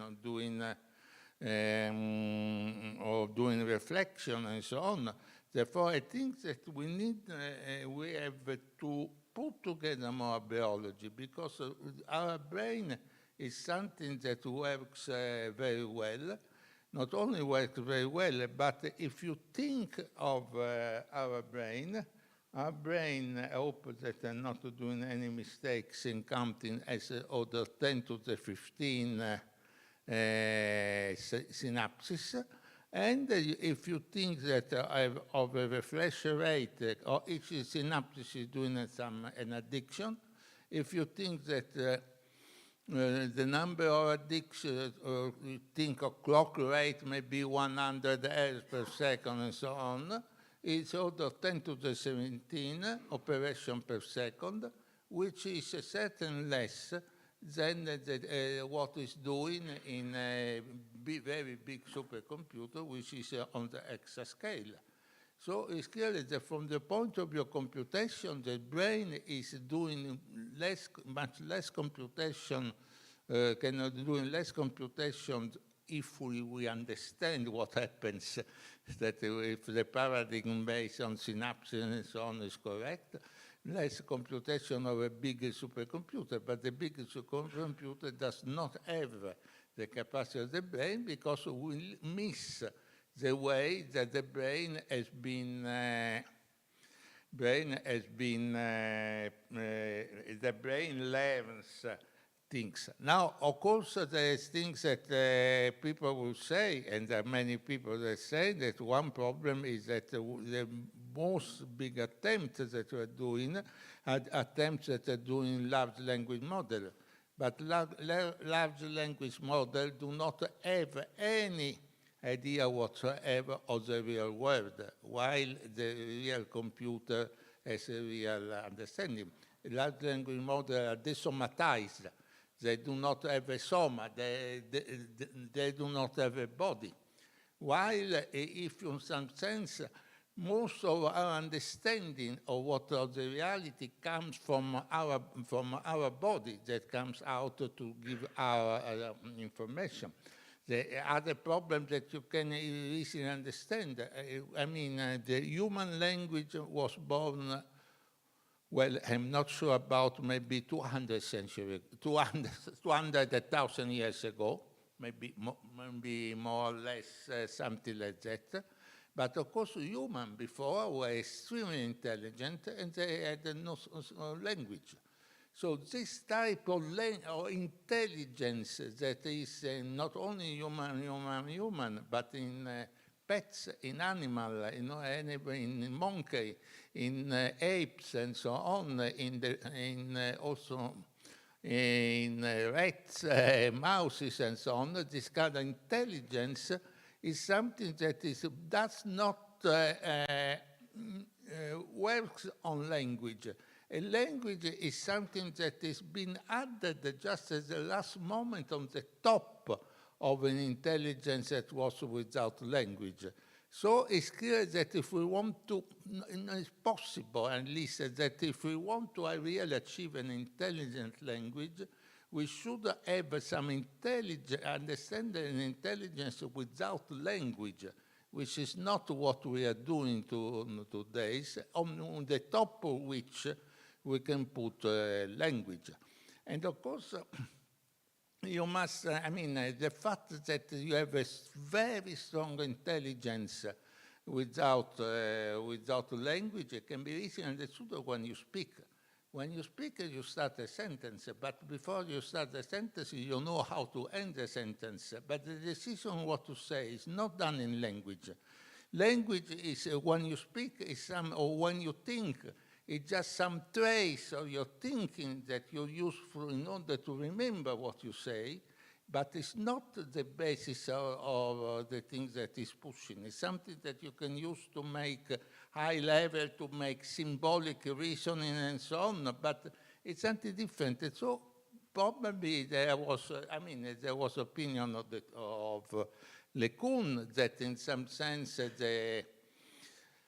the large language model are the tool with respect to the development of a general intelligence. Maybe the tool is too much, but I think that we need something ideas that are different.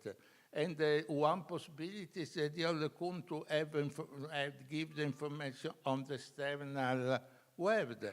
The other things that in some sense we have all information that arrives to our brain from our body, from the stuff that we suffer, we have pain, we have a lot, not only the senses, light and so on, but all other type of hormones level and so on and so on. So I think that this is absolutely unclear how could we do in that direction.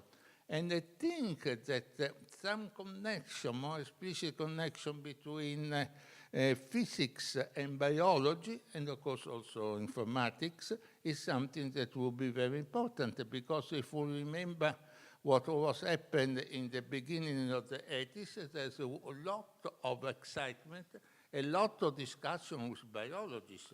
For example, I remember that Pierre Changer participated a lot to discussion about neural network and so on. So it's something that we need.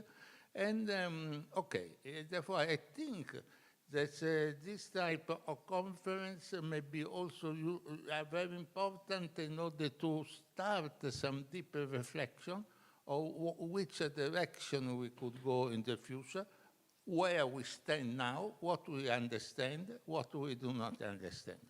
So I would like to thank everybody again for the help to organize this conference, to all people there on the back that are working hard to do it, and thank you so much. Thank you, Giorgio. I will take just the last 20 seconds, then I will leave you all, because on the behalf of the organizing committee, we also would like to express our most sincere gratitude at first to our partners Huawei, and more specifically to the CHASPERC and to the Lagrange Mathematics and Computing Research Center in Paris, likewise to Sapienza University of Rome and to King's College University of London. Furthermore, our gratitude to Xiaoyun, Tianji, Luolin, and to the technical staff for their constant help, and even for the patience along the past weeks.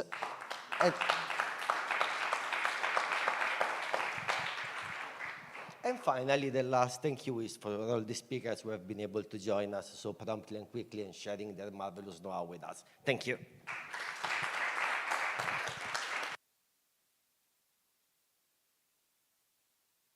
To go now, it's over.